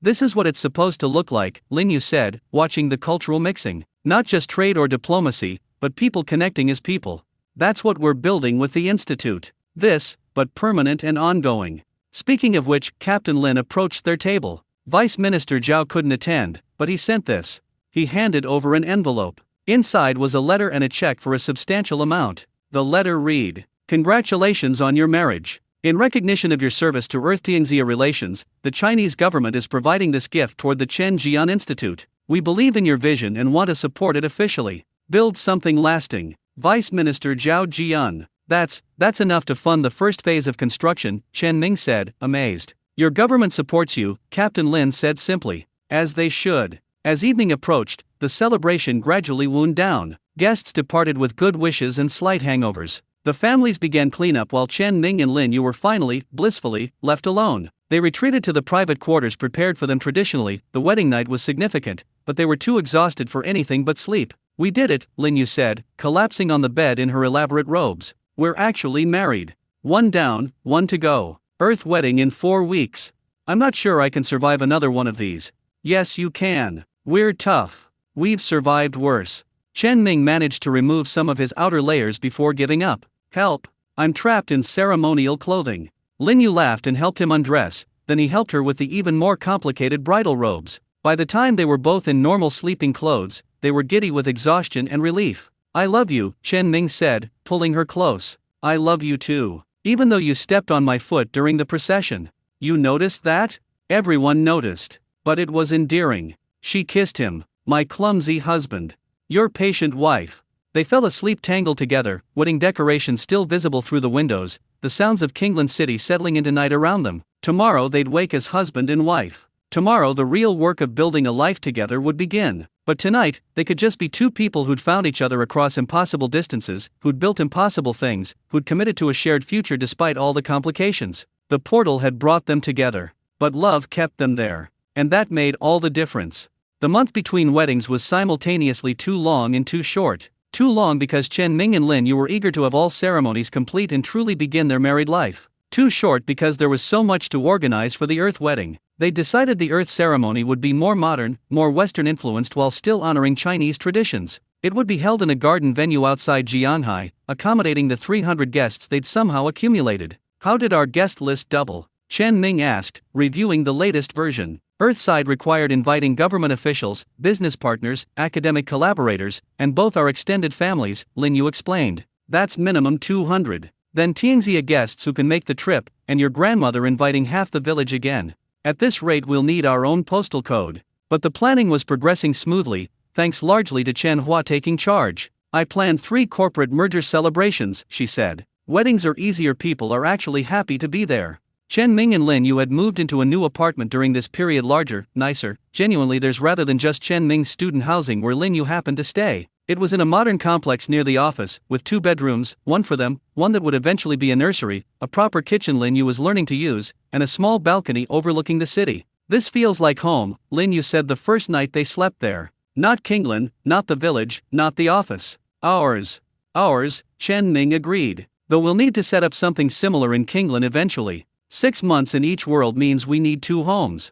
Or we could build something at the Institute site. Once construction starts, we'll be spending a lot of time there anyway. The Institute plans were progressing. Both governments had approved the designs, a complex of buildings straddling the portal, with sections accessible from each world. Architecture was deliberately hybrid, blending Earth and Tianxia design principles. Construction would begin after the Earth wedding, with completion expected in 18 months. Faster than most building projects on Earth, Wu Tao noted. But then, we have Tianxia construction techniques and Earth technology working together. Literally. What about staffing? Chen Ming asked. They were in a planning meeting for the Institute, Chen Ming and Lin Yu as founders, Wu Tao and Chen Hua as business advisors, Captain Lin as government liaison, Professor Zhang representing academic interests, and several others. We'll need at least 50 people initially, Professor Zhang said. Researchers, educators, administrators, cultural liaisons, security. As programs develop, probably 200 within 5 years.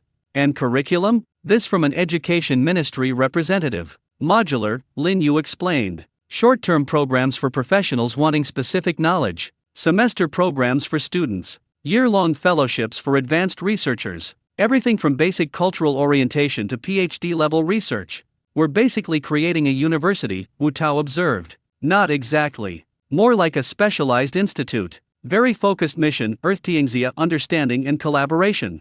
Chen Ming pulled up their mission statement. Everything we do serves that goal. The planning continued for hours, as it had for weeks. Creating something this ambitious required endless details, constant coordination, balancing competing interests. But it was exciting. The business had been successful, profitable, impactful. But the institute would be their true legacy, not commercial, but cultural and educational. Something that would outlast them, that would shape generations. 2 weeks before the Earth wedding, Chen Ming's grandmother called with news. I'm selling the village house.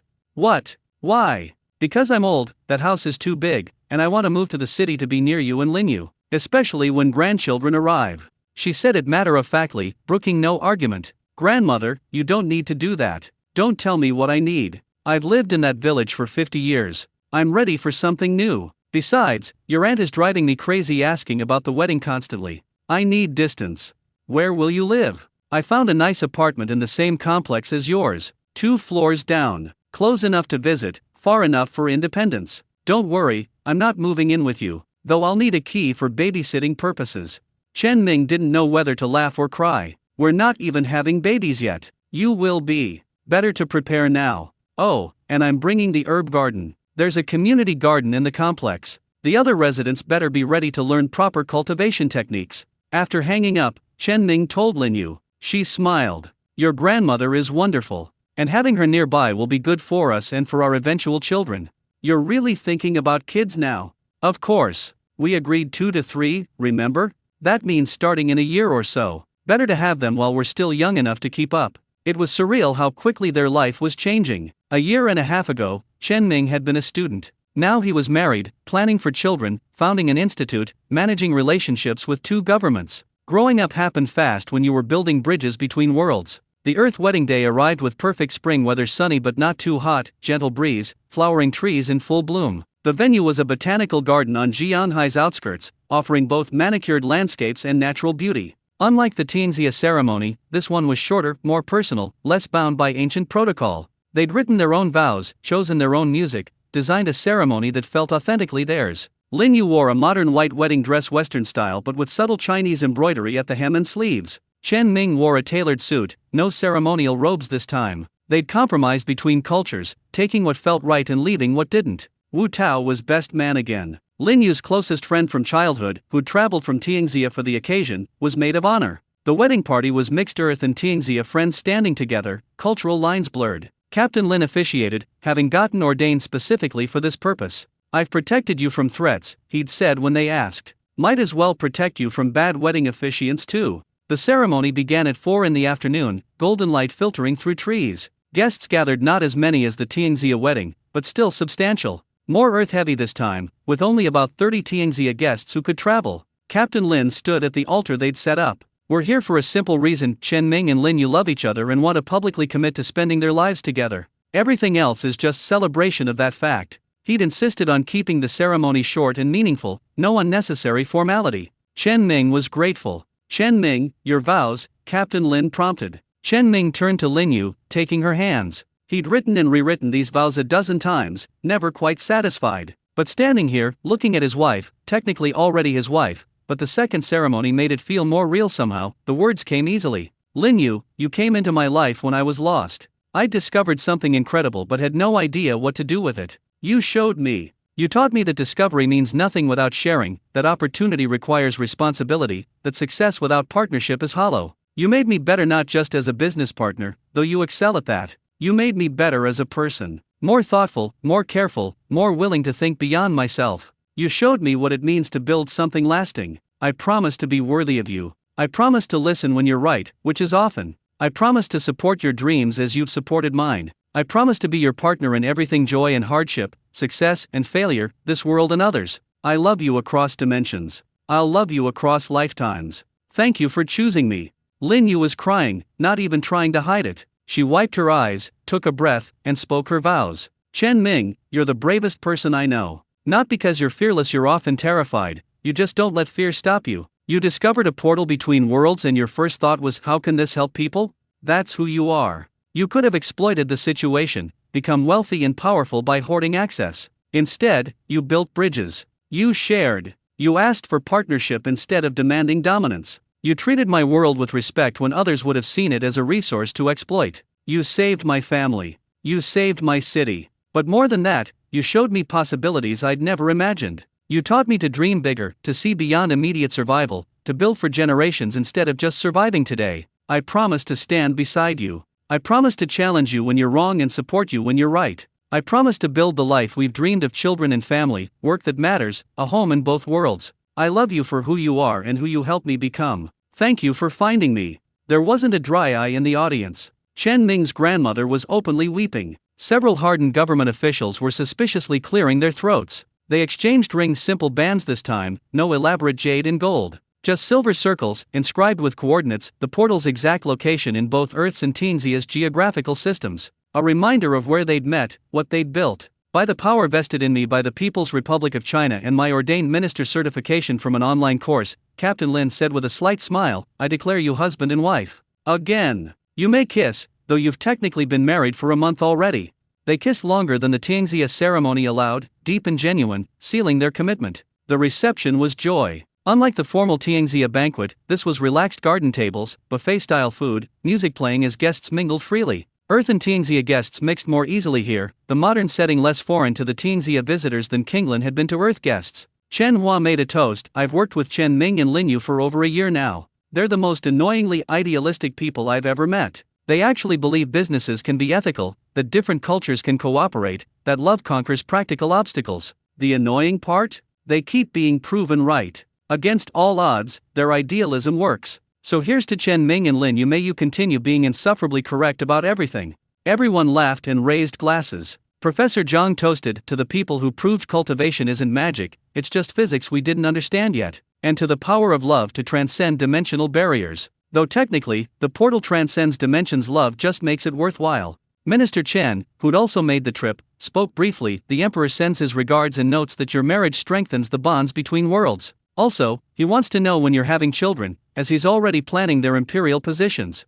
That got surprised laughter. Lin Yu called out, tell His Imperial Majesty we're working on it. The evening stretched into night. Lanterns were lit, music continued, dancing began. Chen Ming's grandmother danced with Lin Yu's father, comparing notes on their stubborn adult children. Wu Tao and several Tianxia cultivation students were attempting to teach each other their respective martial arts poorly, but enthusiastically. Chen Ming found himself alone with Lin Yu for a moment on the garden's edge, watching their two worlds celebrate together. Happy? She asked. Incredibly. You. More than I knew possible. She leaned against him. 2 weddings done. Now the real life begins. Real life? Everything until now has been preparation, building the business, securing our position, establishing ourselves. Now we actually get to live. Have experiences that aren't just professional achievements. What kind of experiences? Normal couple things. Argue about whose turn it is to do dishes. Wake up together without rushing to meetings. Travel for pleasure instead of business. Eventually, raise children who'll think their lives are perfectly normal despite spanning dimensions. That sounds perfect. Doesn't it? They returned to the reception as the formal parts concluded and it devolved into pure celebration. Cake was served. They'd had one made that somehow incorporated both Earth and Tianxia design elements, tiers decorated with phoenixes and dragons intertwined. Cutting the cake while not smashing it in each other's faces shows mutual respect, Captain Lin explained to confused Tianxia guests. Or something. Western wedding traditions are weird. Chen Ming and Lin Yu cut the cake properly, fed each other small bites, and didn't start a food fight. Points for maturity. The evening wound down around midnight. Guests departed, exhausted but happy. The families had coordinated to give Chen Ming and Lin Yu privacy. Everyone was staying in hotels or had transportation arranged. For once, they'd be truly alone. The venue had provided a honeymoon suite, unnecessary since they'd been living together for months, but traditional. They retreated there as cleanup began, finally able to shed formal clothing and relax. 2 ceremonies completed, Lin Yu said, collapsing on the bed. I never want to plan another wedding ever again. Agreed. Though in about 25 years, we'll probably be planning our kids' weddings. Don't remind me. I'll worry about that later. She pulled him down beside her. For now, let's just be married. Just married. I like the sound of that. They lay together, processing the day, the month, the year and a half that had led to this moment. Outside, the botanical garden was quiet, stars visible above. Inside, two people from different worlds, now bound by love and choice and commitment. Chen Ming? Yes. Thank you for being brave enough to step through the portal that first time. Thank you for not running away when you saw how complicated this would be. Thank you for trusting me when you had every reason not to. Thank you for being patient while I figured things out. We're good partners. The best. They fell asleep in the honeymoon suite, finally, truly married by both their world standards. Tomorrow they'd return to regular life, managing the institute construction, handling business oversight, preparing for the next phases of their lives. But tonight, they were just newlyweds, exhausted and happy, with all the time in the world. And two worlds to share it across. At this rate we'll need our own postal code. But the planning was progressing smoothly, thanks largely to Chen Hua taking charge. I planned 3 corporate merger celebrations, she said. Weddings are easier, people are actually happy to be there. Chen Ming and Lin Yu had moved into a new apartment during this period, larger, nicer, genuinely theirs rather than just Chen Ming's student housing where Lin Yu happened to stay. It was in a modern complex near the office, with 2 bedrooms, one for them, one that would eventually be a nursery, a proper kitchen Lin Yu was learning to use, and a small balcony overlooking the city. This feels like home, Lin Yu said the first night they slept there. Not Kingland, not the village, not the office. Ours. Ours, Chen Ming agreed. Though we'll need to set up something similar in Kingland eventually. 6 months in each world means we need 2 homes. Or we could build something at the institute site. Once construction starts, we'll be spending a lot of time there anyway. The institute plans were progressing. Both governments had approved the designs, a complex of buildings straddling the portal, with sections accessible from each world. Architecture was deliberately hybrid, blending Earth and Tianxia design principles. Construction would begin after the Earth wedding, with completion expected in 18 months. Faster than most building projects on Earth, Wu Tao noted. But then, we have Tianxia construction techniques and Earth technology working together. Literally. What about staffing? Chen Ming asked. They were in a planning meeting for the institute, Chen Ming and Lin Yu as founders, Wu Tao and Chen Hua as business advisors, Captain Lin as government liaison, Professor Zhang representing academic interests, and several others. We'll need at least 50 people initially, Professor Zhang said. Researchers, educators, administrators, cultural liaisons, security. As programs develop, probably 200 within 5 years. And curriculum? This from an education ministry representative. Modular, Lin Yu explained. Short-term programs for professionals wanting specific knowledge. Semester programs for students. Year-long fellowships for advanced researchers. Everything from basic cultural orientation to PhD-level research. We're basically creating a university, Wu Tao observed. Not exactly. More like a specialized institute. Very focused mission, Earth Tianxia, understanding and collaboration. Chen Ming pulled up their mission statement. Everything we do serves that goal. The planning continued for hours, as it had for weeks. Creating something this ambitious required endless details, constant coordination, balancing competing interests. But it was exciting. The business had been successful, profitable, impactful. But the institute would be their true legacy, not commercial, but cultural and educational. Something that would outlast them, that would shape generations. 2 weeks before the Earth wedding, Chen Ming's grandmother called with news. I'm selling the village house. What? Why? Because I'm old, that house is too big, and I want to move to the city to be near you and Lin Yu, especially when grandchildren arrive. She said it matter-of-factly, brooking no argument. Grandmother, you don't need to do that. Don't tell me what I need. I've lived in that village for 50 years. I'm ready for something new. Besides, your aunt is driving me crazy asking about the wedding constantly. I need distance. Where will you live? I found a nice apartment in the same complex as yours. 2 floors down. Close enough to visit, far enough for independence. Don't worry, I'm not moving in with you, though I'll need a key for babysitting purposes. Chen Ming didn't know whether to laugh or cry. We're not even having babies yet. You will be. Better to prepare now. Oh, and I'm bringing the herb garden. There's a community garden in the complex. The other residents better be ready to learn proper cultivation techniques. After hanging up, Chen Ming told Lin Yu. She smiled. Your grandmother is wonderful. And having her nearby will be good for us and for our eventual children.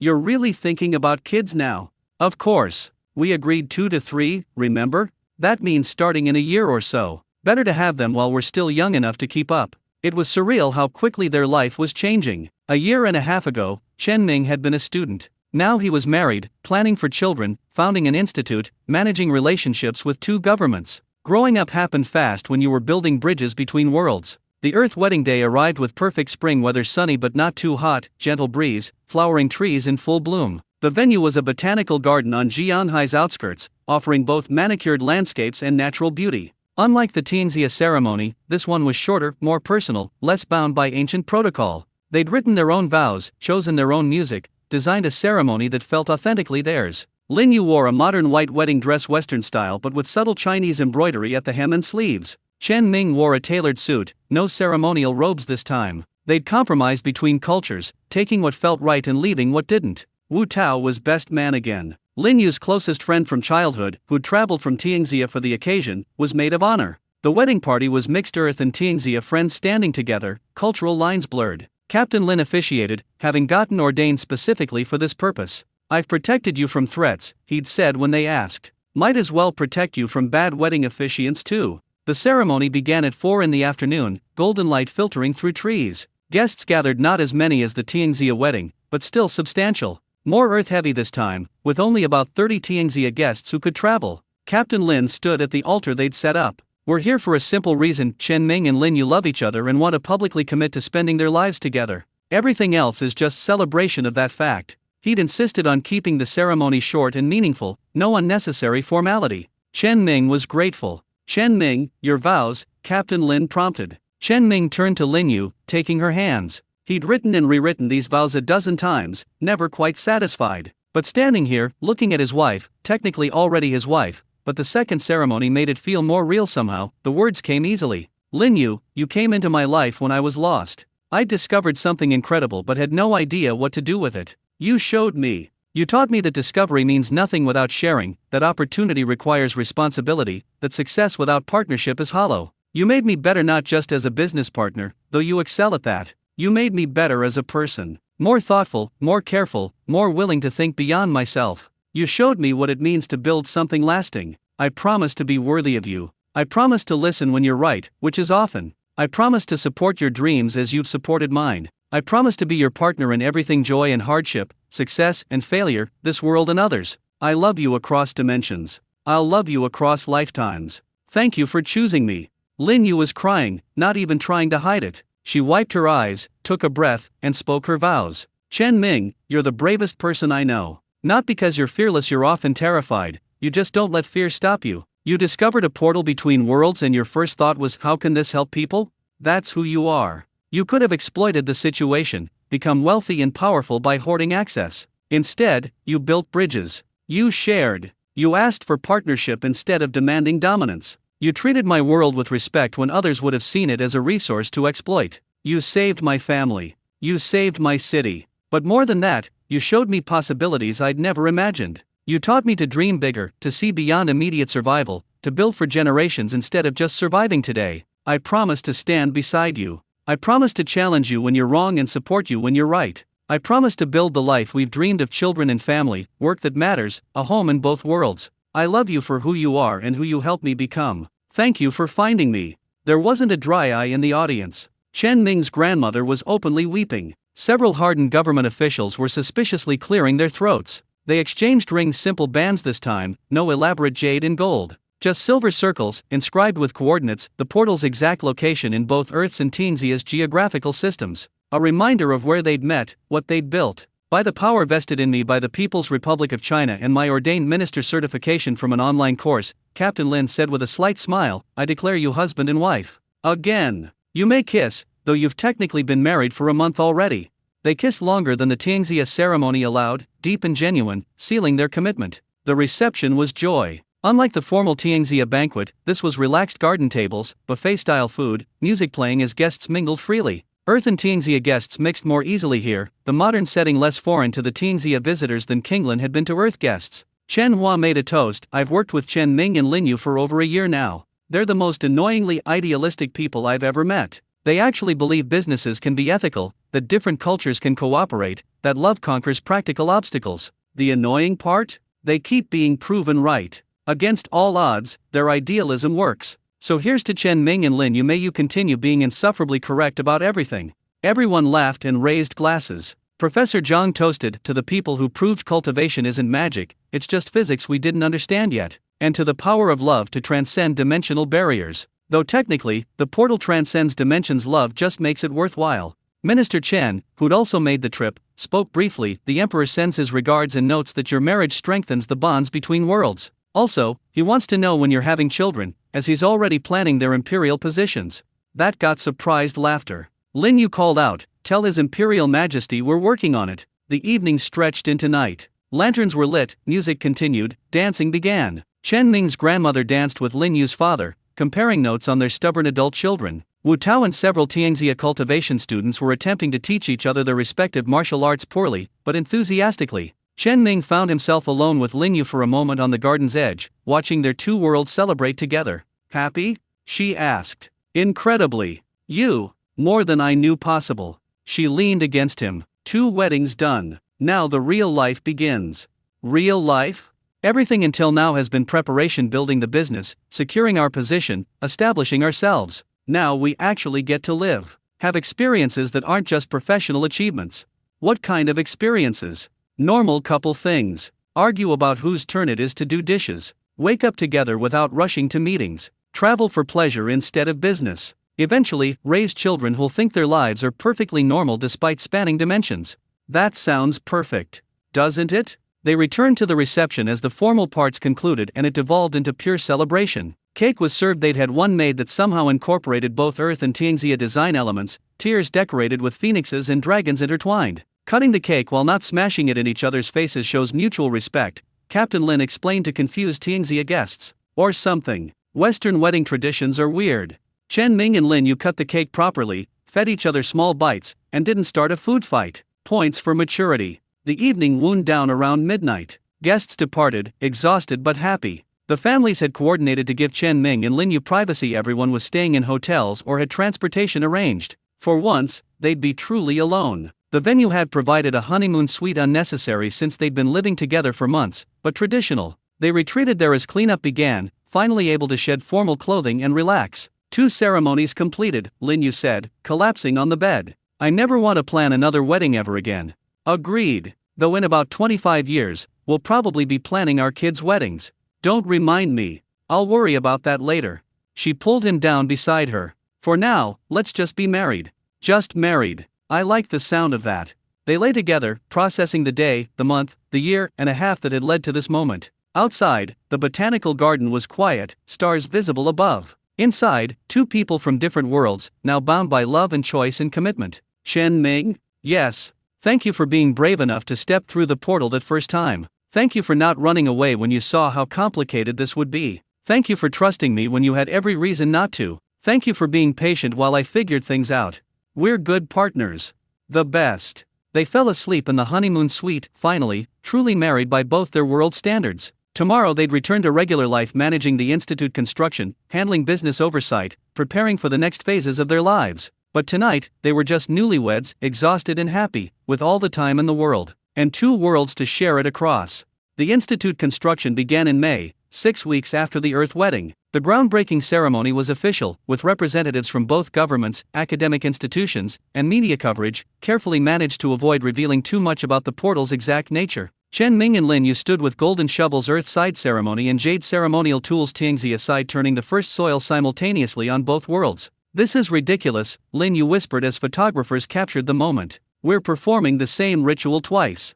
"Interdimensional diplomacy," Chen Ming replied. "Everything twice, everybody happy." The actual construction was fascinating. 2 teams working on opposite sides of the portal, with constant coordination to ensure the structures aligned. Earthside brought modern construction techniques, heavy equipment, and efficient scheduling. Tianxia side brought craftsmanship, spiritual energy-reinforced materials, and traditional building wisdom. Wu Tao coordinated the technical aspects, constantly running between worlds with architectural modifications. "This is the most complicated engineering project I've ever seen," he complained happily. "And I love every second of it."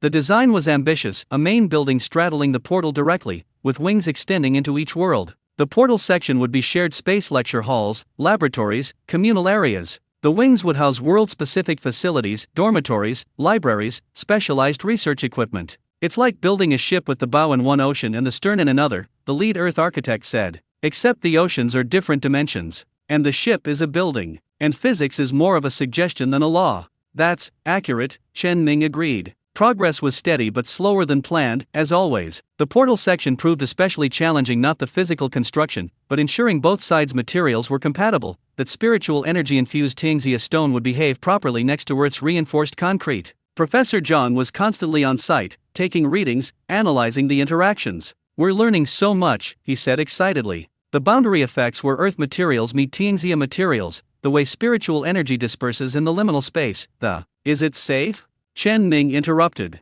"Oh, absolutely. Mostly. Probably. We're 90% sure." "Professor." "I'm kidding. Yes, it's safe. But we're discovering new physics every day. That's thrilling." While construction progressed, Chen Ming and Lin Yu were dealing with the less exciting aspects of founding an institution, accreditation applications, faculty recruitment, curriculum development, endless administrative details. "I miss when we just traded herbs," Lin Yu said, reviewing the 15th draft of their accreditation proposal. "That was simple. We can still do that. Chen Hua sends monthly reports the business is thriving without us." "That's good, but also slightly insulting. We're dispensable. We built something that doesn't need us. That's success." Chen Ming stretched, his back sore from sitting at the desk too long. "Though I agree, this part is tedious." They'd hired an academic dean, Dr. Liu, formerly of Beijing University, who'd jumped at the chance to create something unprecedented. She was brilliant, energetic, and handled the bureaucratic aspects they both hated. "You two are visionaries," Dr. Liu told them. "Let me handle the paperwork while you do the visionary things."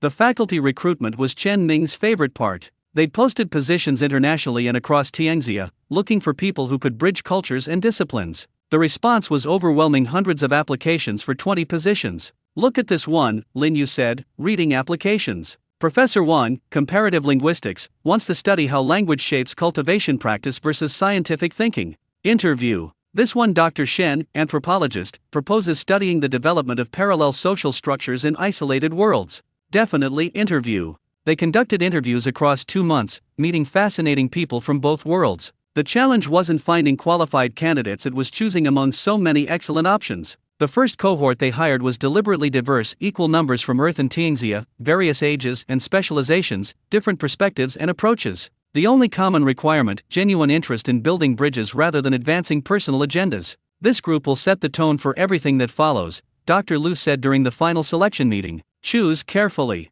They chose people they trusted to embody the Institute's values: curiosity without exploitation, respect across differences, collaboration over competition. In July, with construction about 40% complete, they received unexpected news: Lin Yu was pregnant. She'd been feeling unwell for a week, fatigue, nausea, general malaise. They'd both attributed it to stress and overwork. Then she missed her period, took a test, and suddenly everything changed. "We're having a baby," she said, staring at the positive test. "We're having a baby," Chen Ming repeated, the reality not quite sinking in. "We weren't trying to get pregnant yet. It's too soon. Construction isn't finished, the institute isn't open, we're still." Chen Ming pulled her into a hug. "It's not too soon. It's exactly the right time, because it's happening. We'll figure it out.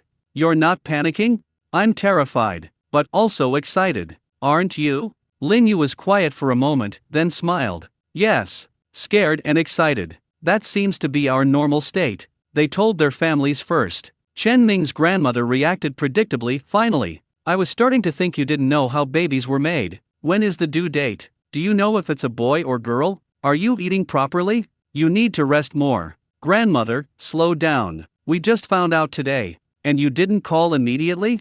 I'm insulted. Now, I'm moving my furniture tomorrow. I need to be here to help." Lin Yu's mother was equally excited but more practical. "Morning sickness ginger tea helps. Get plenty of rest. Don't lift heavy things." And read these books. She produced a stack of parenting guides that materialized from nowhere. "Mother, I'm only 6 weeks along. That's why you start preparing now. Being unprepared is unacceptable."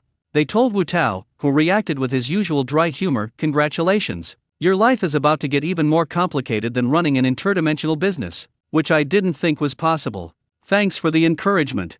I'm being realistic. But seriously, I'm happy for you. You'll be great parents." Overwhelmed and confused, but great. They informed the institute staff, as Lin Yu's pregnancy would affect timelines. Dr. Liu was unfazed. "We'll adjust schedules. Babies don't care about construction plans, better to adapt now than pretend you won't need to." Telling the governments was more formal. Captain Lin was delighted. "First interdimensional baby that we know of. This is historic." "It's just a baby," Chen Ming protested. It's never just anything with you two. Have you considered which world the baby will be born in? That sparked a discussion they hadn't had yet. Where should the baby be born? Earth had advanced medical technology. Tianxia had cultivation techniques that could ease childbirth and enhance health. Both worlds offered advantages. Earth, Lin Yu decided after days of consideration. Medical technology means if something goes wrong, they can help. We can use Tianxia prenatal techniques during pregnancy, but for the actual birth, I want modern medicine available.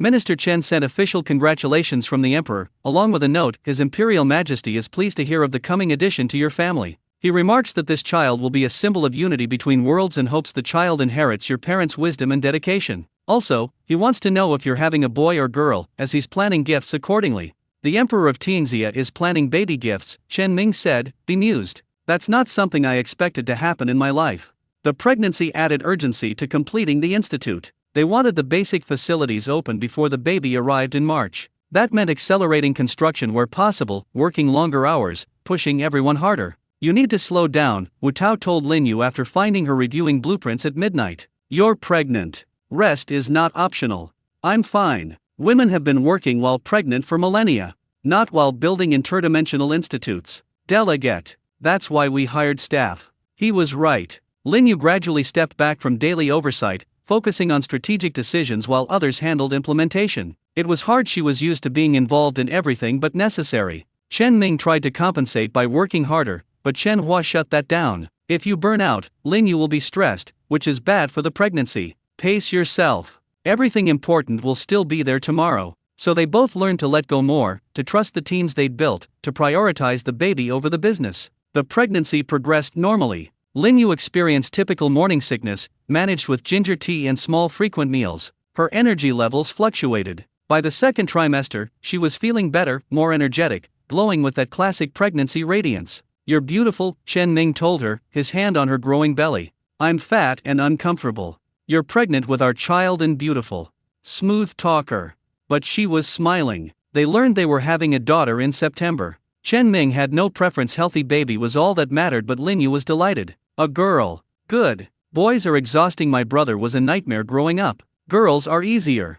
I'm sure that's scientifically accurate, Chen Ming teased. They began discussing names, a fraught topic, as the name needed to work in both cultures, both languages. Chinese names had meanings and significance. They wanted something that honored both worlds without being too obvious. After weeks of debate, they settled on Chen Xiao Yu, Little Moon. Xiao echoed both their names, Chen Ming, Lin Yu, and Yu honored Lin Yu directly. The full meaning suggested dawn moon or morning moon, the moon visible at daybreak, between night and day, darkness and light. Between worlds, Lin Yu said, touching her belly. Like her parents. Perfect. The institute's main building was completed by November ahead of schedule miraculously. The structure was stunning, modern architecture enhanced by traditional Tianxia aesthetics, with the portal area being a magnificent central atrium where both worlds light mingled. The opening ceremony was scheduled for January, giving them time for final preparations and equipment installation. Faculty were already arriving, setting up offices, preparing courses. The first student cohort, carefully selected from thousands of applicants, would begin in February. We built this, Lin Yu said, standing in the empty atrium, her pregnancy very visible now. A school, a bridge, a permanent connection. The Chen Jian Institute, Chen Ming read from the dedication plaque above the portal. Named for your grandfather, who maintained this bridge for 40 years in secret. Now it serves the world openly. They walked through the empty halls together, imagining them full of students and researchers, alive with learning and discovery. This was their legacy, not wealth or political influence, but knowledge and understanding. Xiao Yu will grow up here, Lin Yu said. This will be normal for her two worlds, constant cultural mixing, people from everywhere working together. She'll think we're boring. My parents? Oh, they just founded an interdimensional institute. Nothing special. Lin Yu laughed. Our daughter will definitely not think we're boring. Embarrassing, maybe, but not boring. December brought final preparations. The institute staff was installed, systems were tested, promotional materials were released. Applications for the second cohort were already coming in. Interest was enormous. Chen Ming and Lin Yu did interviews, wrote articles, gave presentations. The institute was becoming real in public consciousness, not just a plan, but an actual place where actual learning would happen. How do you feel about opening in 6 weeks? A journalist asked during one interview. Terrified and excited, Chen Ming answered honestly. This is the culmination of 2 years of work, but it's also just the beginning. The real test is whether we can deliver on our vision. And what is that vision? A place where Earth and Tianxia don't just coexist but thrive together. Where students from both worlds learn from each other, where researchers collaborate on challenges affecting both civilizations, where cultural exchange is daily practice rather than special event. We're trying to make the extraordinary ordinary. The article ran with that quote as the headline, Making the Extraordinary Ordinary, inside the Chen Jian Institute. It captured their goal perfectly. They'd discovered something extraordinary connection between worlds. Now they wanted to normalize it, make it accessible, build it into daily life so thoroughly that future generations wouldn't remember a time before the bridge. Think we'll succeed? Lin Yu asked one evening, reading the article. I think we'll try. And trying with everything we have is the only way to find out. That's very philosophical for 9 p.m. Pregnancy is making me sentimental. You're not the one pregnant. Sympathy sentimentality. She threw a pillow at him. He caught it and tossed it back. They ended up in a brief pillow fight that ended with both of them laughing on the couch, Lin Yu's belly pressed against him, their daughter moving inside. She's active tonight, Chen Ning said, feeling the kicks. She's always active. I think she inherited your inability to sit still, or your stubbornness about getting things done. Both, probably. She'll be unstoppable. They sat together in their apartment, the city lights visible through the windows, their daughter moving between them, the future unfolding toward the unknown. In 6 weeks, the institute would open. In 3 months, Xiao Yu would be born. In the years to follow, who knew what would happen? More portals discovered? Other worlds contacted? Challenges they couldn't yet imagine? But whatever came, they'd face it together. Partners in everything, just as they'd promised. And that made any future manageable. The Chen Jian Institute officially opened on January 15 with a ceremony attended by dignitaries from both worlds. The weather cooperated, perfectly clear skies on both sides of the portal, temperature comfortable, symbolic good fortune.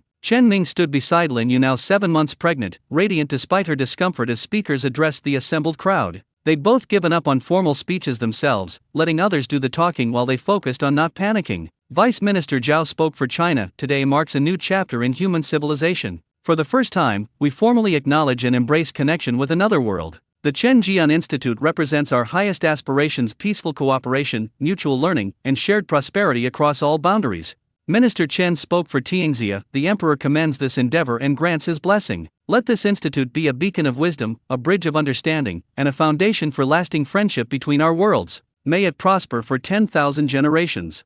Professor Zhang, representing the academic community, we stand at the threshold of discoveries that will reshape our understanding of physics, biology, culture, and consciousness itself. This institute is where those discoveries will be made, shared, and applied for the benefit of all. Finally, Dr. Liu, as the institute's dean, spoke about the practical vision: we will educate, we will research, we will build, but most importantly, we will connect. Every student, every researcher, every visitor will leave changed, seeing their own world through new eyes, understanding differences as strengths rather than threats. Then it was Chen Ming and Lin Yu's turn, not for speeches, but for the symbolic opening. Together, they cut a ribbon stretched across the portal atrium. As it fell, students from both worlds streamed through the first cohort, 40 young people chosen from thousands of applicants. They were diverse: Chinese, American, European, Tianxia citizens from multiple provinces. Ages ranged from 18 to 35. Backgrounds varied from traditional cultivation students to Earth PhD candidates. But they all shared one quality: genuine curiosity about the other world.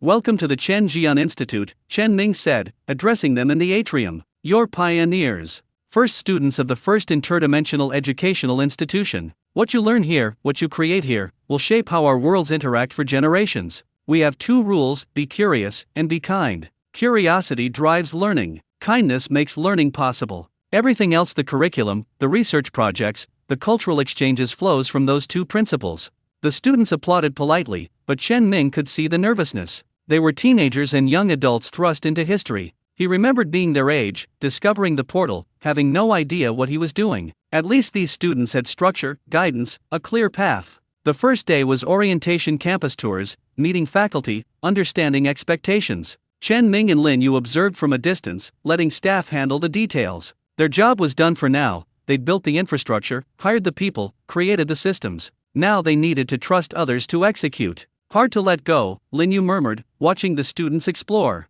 Necessary though. We can't micromanage a school while raising a baby. Speaking of which, Lin Yu winced, her hand going to her belly. She's kicking hard. Maybe she's excited about opening day. Or hungry. I'm always hungry these days. They retreated to the small apartment they'd established on the institute grounds. Living their halftime meant they needed space of their own. It was simple but comfortable: bedroom, living area, kitchenette, and most importantly, a nursery they were still setting up. 2 months until Xiaoyu arrives, Chen Ming said, assembling a crib while Lin Yu supervised. Are we ready? No one's ever ready. But we have the basics: furniture, clothes, supplies, books on parenting that I've mostly read. Supportive family who'll help. That's more than many parents start with. I'm terrified. Good. Means you're taking it seriously. Lin Yu shifted uncomfortably. According to my mother, fear is appropriate. Cockiness would be concerning. No danger of cockiness. I have no idea what I'm doing with babies. Neither do I. We'll figure it out together. That's become our motto for everything. The first week of classes went smoothly, students settling in, faculty finding their rhythm, the campus coming alive with activity. Chen Ming and Lin Yu attended some lectures, sitting in the back, observing without interfering. Professor Wang's comparative linguistics class was fascinating, exploring how language structures reflected worldview differences. A cultivation student from Tianxia and an earth physics student were having an animated debate about whether spiritual energy was a linguistic construct or an observed phenomenon. Dr. Shen's anthropology seminar was similarly engaging, comparing family structures, social hierarchies, and cultural values across worlds. Students were starting to recognize patterns: universal human concerns expressed through different cultural frameworks. This is working, Wu Tao said, joining them for lunch in the cafeteria one day. I was worried it would be too theoretical, too disconnected from reality. But the students are engaged. They care. Best possible outcome, Chen Ming agreed. Though I'm sure challenges will emerge.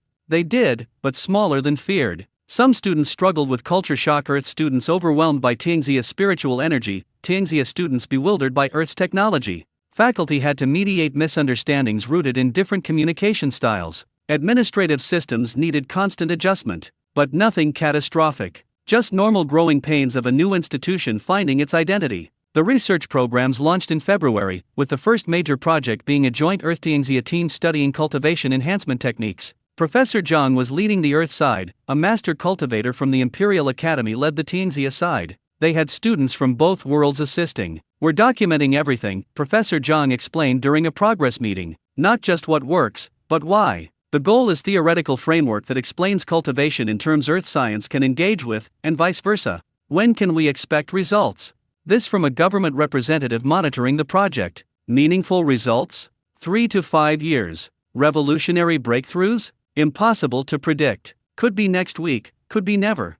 Professor Zhang shrugged. That's research. Chen Ming appreciated his honesty. Too many people promised quick results to satisfy funders. Professor Zhang refused to play that game. In late February, as Lin Yu entered her 9th month, they scaled back their institute involvement further. Dr. Liu was fully in charge now, consulting them only for major strategic decisions. It was the right move. They needed to focus on impending parenthood. Nurseries done, Chen Ming announced after final preparations. Clothes washed and organized, diapers stocked, bottles sterilized, hospital bag packed. We're as ready as we'll ever be. Good. Because I'm exhausted and huge and ready for this to be over. Lin Yu was uncomfortable now, the pregnancy's final stage making everything difficult. I love Xiaoyu, but I also want my body back. Soon, the doctor said. Any day now.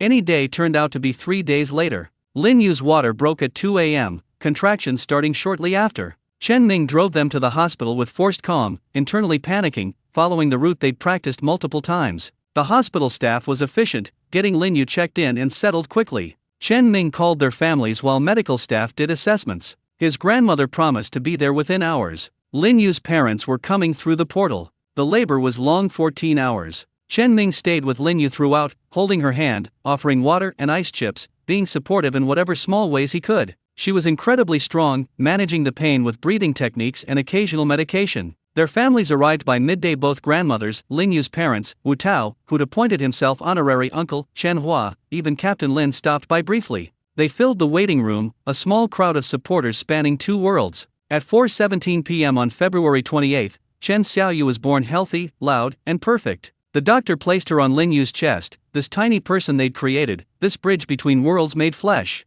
She's beautiful, Chen Ming said, tears streaming down his face. You're both beautiful. Lin Yu was crying too, exhausted and euphoric. We made a person. Look at her tiny fingers. Xiaoyu had Lin Yu's delicate features and Chen Ming's nose, with a surprising amount of dark hair. Her eyes, when she opened them briefly, were dark and alert. She seemed to study them, these giants looking down at her, and then promptly fell asleep. Already has good priorities, Chen Ming joked. Sleep first, worry about everything else later. The families were allowed to visit briefly. Each grandmother got to hold the baby, tears flowing freely. Lin Yu's mother offered advice about breastfeeding and diaper changes. Chen Ming's grandmother just kept saying perfect, perfect over and over. Wu Tao looked terrified when Chen Ming asked if he wanted to hold Xiaoyu. She's so small. What if I drop her? You won't drop her. Just support her head. Wu Tao held the baby gingerly, like she might explode. Hey, little one. I'm your Uncle Wu Tao. Your parents are going to embarrass you constantly. I'll be here to document it all. That evening, alone in the hospital room, Chen Ming and Lin Yu took turns holding Xiaoyu, marveling at her existence. Their daughter. A person who wouldn't exist without them, who they were responsible for protecting and raising and teaching. I'm terrified, Chen Ming admitted. Me too, but we'll figure it out. Together. Always together. Xiaoyu stirred in her sleep, making small noises. Chen Ming carefully placed her in the bassinet beside Lin Yu's bed. She's settled, peaceful and tiny and perfect. She's going to grow up between worlds, Lin Yu said softly. Never fully Earth, never fully Tianxia. Always both. Like us now. That's not a disadvantage. That's perspective. I hope she sees it that way. Being between can feel lonely. She'll have us. She'll have both our families. She'll have an entire institute full of people who understand living between worlds. She won't be alone. They stayed awake watching her sleep, unable to stop staring, this miracle they'd created. Tomorrow would bring challenges: learning to care for a newborn, adjusting to parenthood, balancing family and work. But tonight was just wonder and love and gratitude. Chen Ming thought about the portal that had started everything. If he'd been too scared to step through, none of this would exist. Not the business, not the institute, not his marriage, not this perfect daughter sleeping beside them. One moment of courage had led to everything else. Thank you, he whispered to Lin Yu, who was drifting off to sleep. For what? For saying yes. To partnership, to marriage, to building this life. For taking a chance on an awkward Earth trader who had no idea what he was doing. You did okay, she said sleepily. Though you're still awkward sometimes. Fair. But you're my awkward husband. And a good father already. She squeezed his hand. We're going to be fine, Chen Ming. All three of us. He believed her. They'd built impossible things before. They could handle raising a daughter. Together, they could handle anything. The first 3 months of parenthood were simultaneously the longest and shortest of Chen Ming's life. Days blurred together in a haze of diaper changes, feeding schedules, sleepless nights, and constant worry that they were doing everything wrong. Xiaoyu was a relatively easy baby, according to their parents who had the experience to judge such things. She slept in 3-hour stretches, ate well, and only cried when she genuinely needed something. But easy was relative when you'd never done this before. Why is she crying? Chen Ming asked desperately at 3 a.m., bouncing Xiaoyu, who was screaming inconsolably. Check her diaper, Lin Yu said groggily from the bed, too exhausted to get up. Already did. Dry. Fed her. An hour ago. Then she probably has gas. Try burping her again. Chen Ming adjusted his hold, patting Xiaoyu's back gently. After a moment, she let out a tremendous burp for such a small person, then immediately quieted. How did you know? Chen Ming asked, amazed. I'm her mother. I'm developing mystical baby understanding powers. Lin Yu was already falling back asleep. It's a survival mechanism. They'd moved their primary residence to the institute grounds, where they'd expanded the apartment to accommodate their growing family. Both grandmothers took turns staying with them. Chen Ming's grandmother 1 week, Lin Yu's mother the next, providing support and wisdom that kept them from complete panic. Babies are resilient, Chen Ming's grandmother assured them when they worried about every little thing. You're doing fine. She's healthy, happy, and loved. That's what matters.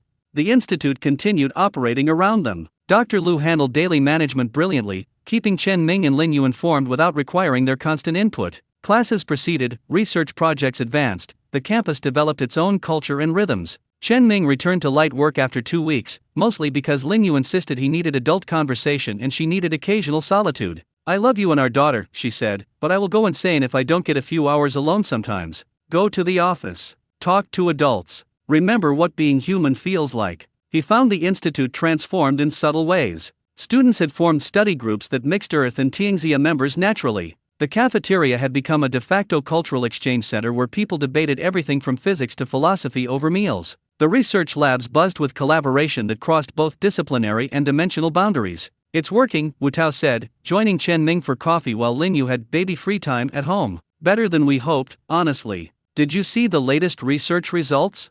Which project? Professor Zhang's cultivation theory team. They've developed a mathematical framework that describes spiritual energy as a quantum field effect. It's not complete, but it's revolutionary. They're preparing a paper for Nature Physics. That's incredible. And the Cultural Studies program just published a comparative analysis of legal systems across worlds. Turns out both Earth and Tianxia developed similar concepts of justice independently, just with different mechanisms. The implications for universal human values are huge. Chen Ming felt a surge of pride. This was the vision, not just commercial exchange, but genuine intellectual and cultural collaboration producing insights neither world could achieve alone. His phone buzzed. Lin Yu. Baby emergency. Come home now. Chen Ming's heart stopped. He ran from the office, across the campus, bursting into their apartment in under 3 minutes. Lin Yu was sitting calmly on the couch, Xiao Yu in her arms. Both looked fine. What's the emergency?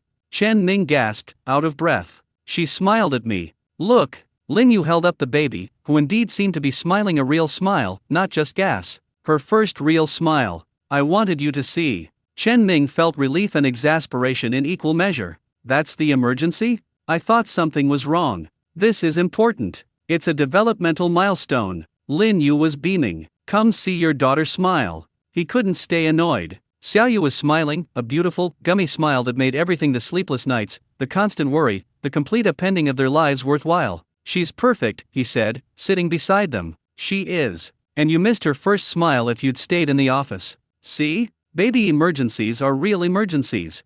They instituted a system after that. Chen Ming worked half-days, handling critical institute business and maintaining presence, but prioritizing family. Lin Yu did the same when she felt ready to return to work at 3 months postpartum. They alternated who stayed home, who went to the office, ensuring Xiao Yu always had a parent present while also maintaining their professional roles. It was exhausting. It was complicated. But it worked. The institute's first semester concluded successfully in June. Students had completed their coursework, research projects had produced initial results, and the institutional culture was solidifying. The graduation ceremony, small, only 20 students completing the accelerated first-term program, felt significant beyond its size. You represent something unprecedented, Chen Ming told the graduates. You've lived between worlds, learned to think in frameworks that span dimensions, developed skills that didn't exist before this institute opened. Whatever you do next, whether you continue in academia, enter business, pursue government service, or create entirely new fields, you'll carry this experience with you. You'll be bridges.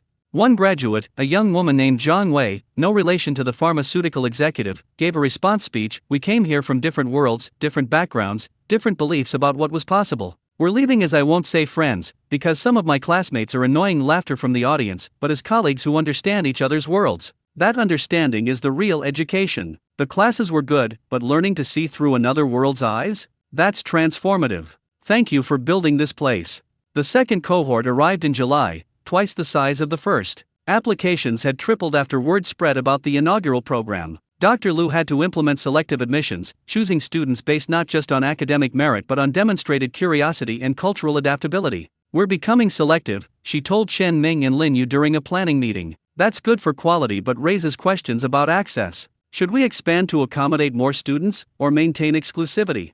Expand, Lin Yu said immediately. The whole point is building bridges. You can't do that with 40 students per year. We need to scale up. That requires more facilities, more faculty, more funding. Then we find it. The governments want this to succeed, they'll support expansion. And the business generates enough revenue to fund growth if needed. They approved an expansion plan, double capacity within 2 years, with eventual goal of 500 students annually. It meant more construction, more hiring, more complexity. But it aligned with their vision. Meanwhile, Xiao Yu was growing rapidly. By 6 months, she was rolling over, babbling constantly, and developing a personality, curious, active, surprisingly stubborn when she wanted something. She gets that from you, Chen Ming told Lin Yu when their daughter refused to sleep despite obvious exhaustion. She gets it from both of us. Neither of us knows when to quit. They'd started exposing her to both worlds early. A few hours a week in Kingland City, visiting Lin Yu's family shop, letting her experience Tianxia's spiritual energy. The rest of the time on Earth, in the apartment, with normal modern conveniences. Will the split confuse her? Chen Ming worried. Or will it give her flexibility? Lin Yu countered. We won't know until she's older. But I'd rather give her experience in both worlds than force her to choose one. The institute was attracting attention beyond its educational mission. Governments from both worlds increasingly used it as a neutral meeting ground for diplomatic discussions. Several trade agreements had been negotiated in the institute's conference rooms. Cultural exchange programs were coordinated through its administrative offices. It was becoming infrastructure for Earth-Tianxia relations. You've created something bigger than a school, Captain Lin observed during one of his visits. This is becoming the de facto embassy between worlds. That wasn't the plan, Chen Ming said. Plans evolve. The question is whether you lean into it or resist. What do you recommend? Lean in, but establish boundaries. You're educators and researchers, not full-time diplomats. But facilitating diplomatic contact? That's consistent with your mission. They created a new division, Interdimensional Relations Office, staffed by people with diplomatic experience, dedicated to facilitating governmental cooperation without compromising the institute's educational independence. Dr. Shen, the anthropologist, was appointed as director. She had experience in international relations and understood both worlds' political cultures. We'll be facilitators, not negotiators, she explained her vision. Provide space, provide context, provide cultural translation. But the actual diplomacy? That's for the governments. It was the right approach, supportive but bounded. In September, on Xiaoyu's 7-month birthday, she said her first word. Chen Ming and Lin Yu had been debating whether it would be a Chinese word or Tianxia dialect word, what it might be, mama, baba, a random noun. It was none of those. Xiaoyu, sitting in her high chair, pointed at the shimmer visible through their window. The portal atrium was adjacent to their apartment and said clearly, light. Chen Ming and Lin Yu stared at each other. Did she just? Lin Yu began. Say light in English? Yes. Chen Ming blinked. How does she know English? The students. We're surrounded by international students. She hears English constantly. Lin Yu looked at their daughter with new appreciation. She's absorbing everything. Our baby's first word is in a language neither of us speaks natively, referring to an interdimensional portal. That's very on brand for our family. Xiao Yu repeated it, light, light, still pointing at the shimmer. Yes, baby, that's light, Lin Yu said in Chinese. Can you say? Light. She's going to be multilingual by age 2 at this rate. They were right. By her first birthday in February, Xiaoyu had words in Mandarin, English, and Tianxia dialect. She'd point at her grandmother and say, Nana, at Wutao and say uncle, at the portal and use the Tianxia word for door, though pronounced with Tianxia tones. Your daughter is showing up her parents linguistically, Wutao teased at her birthday party. Small celebration in their apartment with both families and close friends. She'll be trilingual before you master Tianxia dialect properly. She has advantages we didn't, Chen Ming said. Growing up immersed instead of learning as adults. The birthday party was joyful. Both grandmothers had made too much food. Xiaoyu was delighted by the attention and cake, which she mostly wore rather than ate, and everyone was amazed by how much she'd grown. She's going to be tall, Lin Yu's father predicted. Look at those legs.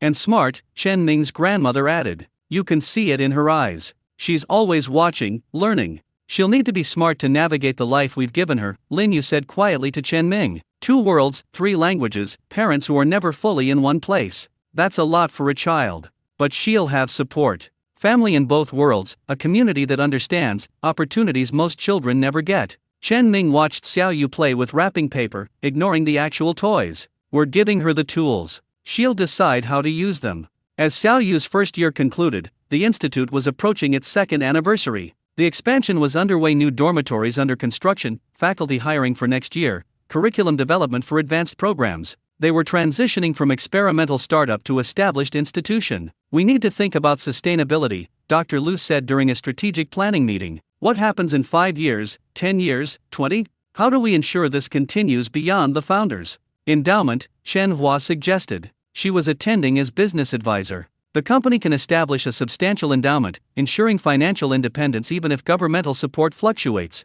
Institutional culture, Professor Zhang added. Document what makes this place work, train new faculty in the approach, build traditions that reinforce the values, make it self-perpetuating. And succession planning, Captain Lin said. Chen Ming and Lin Yu won't run this forever. Who comes next? How do you ensure continuity? They were right. The institute needed to outlast its founders. That meant building systems, culture, and financial stability that didn't depend on any individuals. Over the next 6 months, they worked on exactly that. A $500 million endowment was established, funded by the business profits, government grants, and private donations from institutions that had benefited from the institute's work. Properly invested, it would generate $25 million annually, enough to ensure financial stability regardless of political changes. Institutional traditions were formalized, an annual bridge ceremony where new students symbolically crossed from one world to the other, a research symposium showcasing collaborative projects, a cultural festival celebrating both worlds' arts and customs. These traditions would outlive any individual, becoming part of the institute's identity.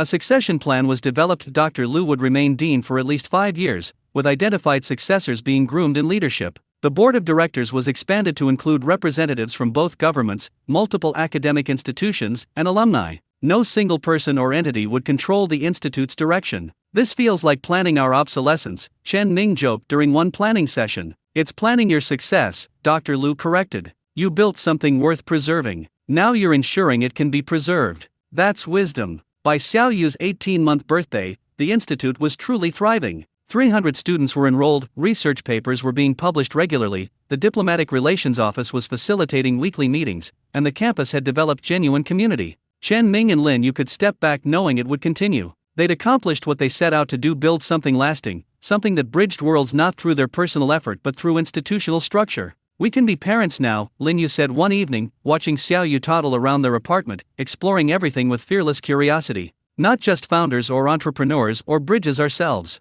Parents. I like the sound of that. Me too. Though we'll never fully step away. This place is part of us. Part of us, but not all of us. There's a difference. Xiao Yu stumbled and fell, landing on her padded bottom. She looked at her parents, decided crying wasn't worth it, and stood back up to continue exploring. She's resilient, Chen Ning said with pride. Like her parents. Better than her parents. She won't have to build everything from scratch. She'll inherit a world where bridges already exist. That's the best inheritance we could give her. They sat together, watching their daughter explore, the institute visible through the windows, two worlds connected and cooperating, the future they'd built stretching ahead with infinite possibility. Some days were still hard. Some decisions were still difficult. But the foundation was solid, the vision was clear, and the path forward was mapped. Everything else was just details. And details, they'd learned, could always be figured out. Together.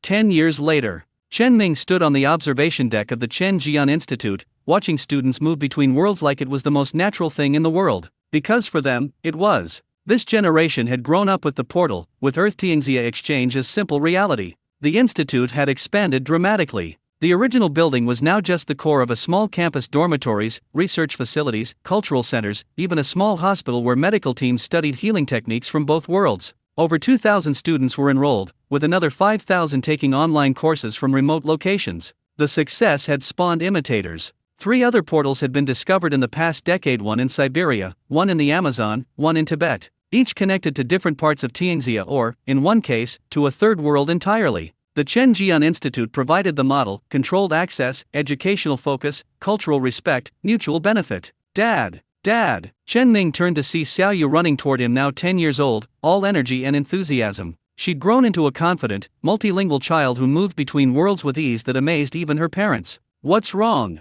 He asked, catching her before she barreled into him. Nothing's wrong. Uncle Wu Tao said there's a new research project studying portal formation and I want to join. Can I? Please. The words tumbled out in a mix of Chinese and English, as was her habit when excited. You're 10. That's a university-level research project. But I know about portals. I've been crossing my whole life. And Professor Zhang said I could audit classes if you said it was okay. She bounced impatiently. Please. Chen Ning looked at his daughter, brilliant, curious, completely unintimidated by ideas that had terrified him at her age. Let me talk to Professor Zhang and your mother. If they both agree, and if it doesn't interfere with your regular schooling. Yes. Xiao Yu hugged him hard, then ran off, probably to tell her friends. Lin Yu emerged from the elevator, shaking her head with amusement. Did our daughter just convince you to let her join a theoretical physics research group?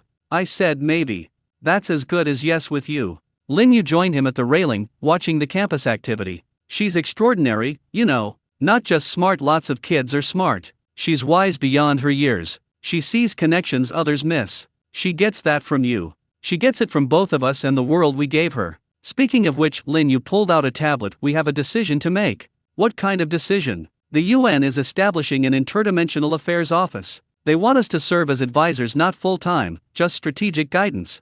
3-year term. Chen Ning considered. They deliberately kept some distance from governmental roles, preferring to focus on education and research. But advising the UN? That could be impactful. What do you think? He asked. I think we've built what we set out to build here. The institute runs itself. Dr. Liu is an excellent dean. Our daughter is old enough to understand when we travel for work. Lin Yu smiled. I think we could do more good in a larger role.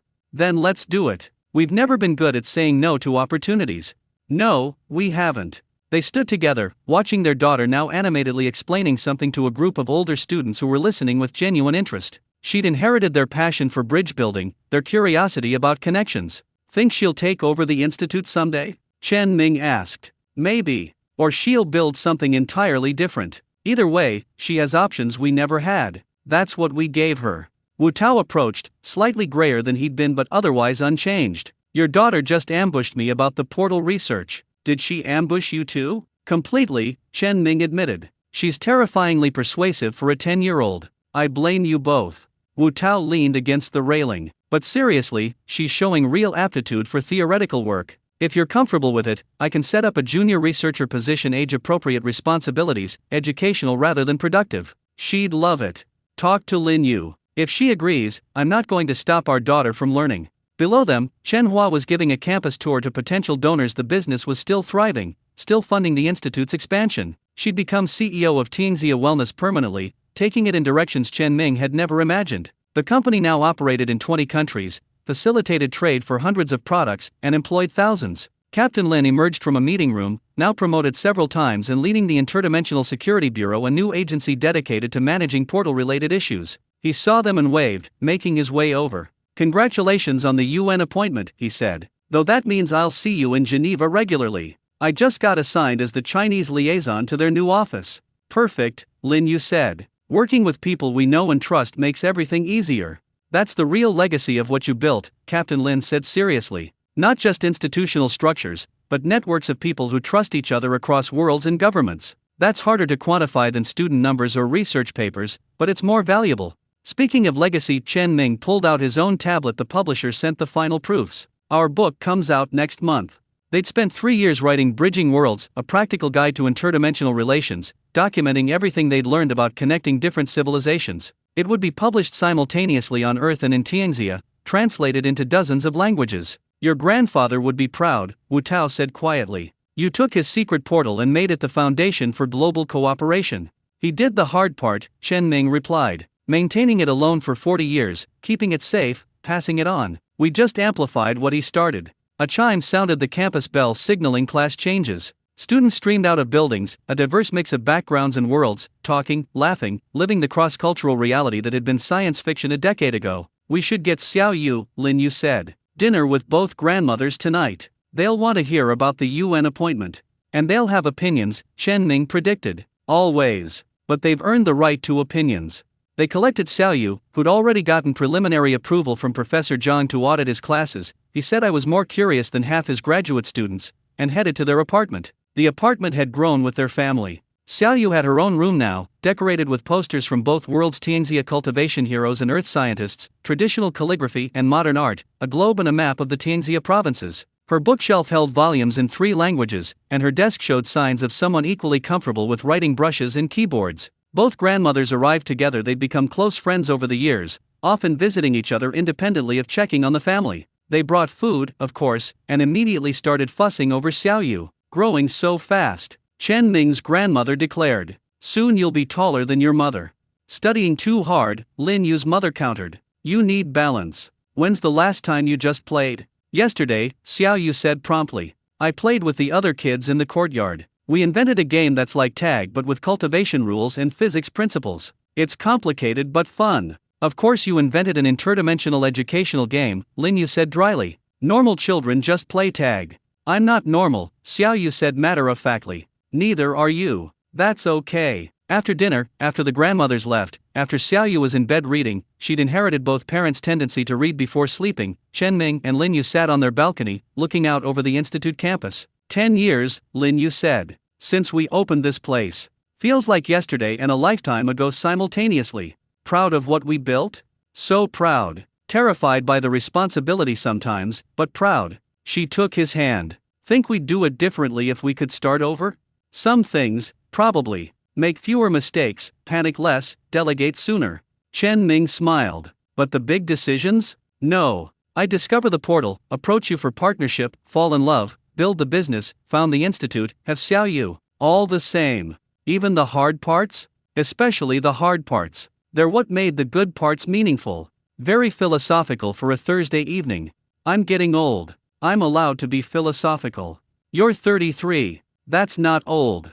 I feel old sometimes, like I've lived 3 lifetimes in one. That's what happens when you bridge worlds. Experience compression. Lin Yu leaned against him. But we've got decades ahead still. Xiao Yu to raise, the UN work, whatever comes next. We're not done.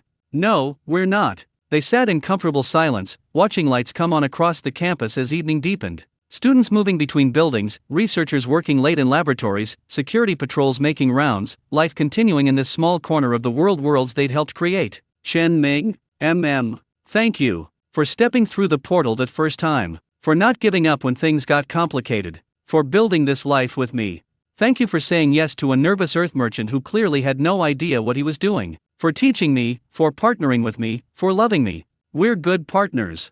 The best. Inside, Xiao Yu called out, Mom, Dad, can I ask you something? They went inside to find her sitting up in bed, book forgotten. What's up, sweetie? Lin Yu asked. Do you think there are more worlds out there? Beyond Earth and Tianxia and the new ones they found? Like, lots more. Chen Ming and Lin Yu exchanged glances. They'd wondered the same thing. Probably, Chen Ming said honestly. The universe is vast. If 2 worlds can connect, why not dozens? Hundreds?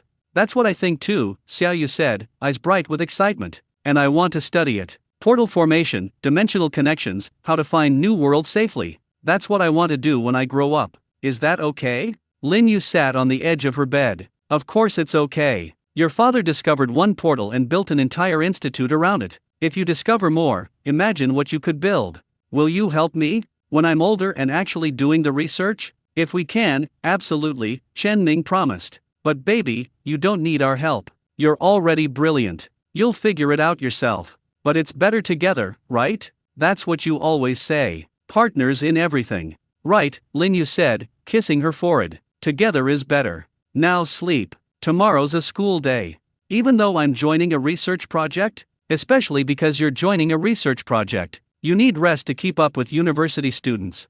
Xiao Yu settled back into bed, satisfied. Chen Ming and Lin Yu turned off her light, leaving the door cracked as she liked it. Back in their own room, preparing for bed, Lin Yu said, Our daughter wants to discover new worlds.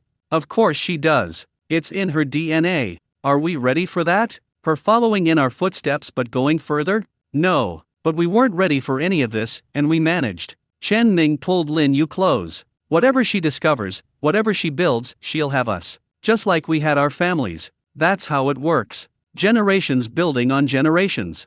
Exactly. They fell asleep in their home between worlds, their daughter sleeping nearby, the institute thriving around them, the future stretching ahead with infinite possibility. 10 years ago, Chen Ming had inherited a warehouse with a mysterious portal. He'd thought it was about trade, about business, about practical opportunities. It had been about so much more love, family, connection, understanding, building bridges that would outlast any individuals. He'd discovered one portal and it had led to everything: partnership with Lin Yu, the business, the institute, governments cooperating, cultures exchanging, and now a daughter who dreamed of discovering even more. The portal had been a beginning, not an ending. Every bridge built revealed more rivers to cross. Every connection made suggested new connections possible. Every generation would build on what came before, reaching further, connecting more, understanding deeper. And that was exactly as it should be. Chen Ming had wondered once if he was worthy of his grandfather's gift. Now he knew worthiness wasn't about deserving, it was about doing. Taking what you were given, building something meaningful, passing it forward better than you found it. His grandfather had kept a secret portal alive for 40 years. Chen Ming had made it public, built an institute around it, connected worlds. Xiao Yu would do something neither of them had imagined. That was the real legacy, each generation expanding possibility, building on what came before, creating the foundation for what came next. Outside, the portal shimmered, constant, patient, connecting worlds today and promising connections yet to come. Some stories end. This one just kept beginning. And that made all the difference. The end. This concludes the story of Chen Ming and Lin Yu's journey from discovering a mysterious portal to building bridges between worlds, raising a family, and establishing an institution that would outlast them. Their story shows that the greatest achievements come not from individual brilliance but from partnership, persistence, and the courage to build something bigger than yourself. Thank you for following their journey. I hope you enjoyed their story of love, ambition, and connection across impossible distances.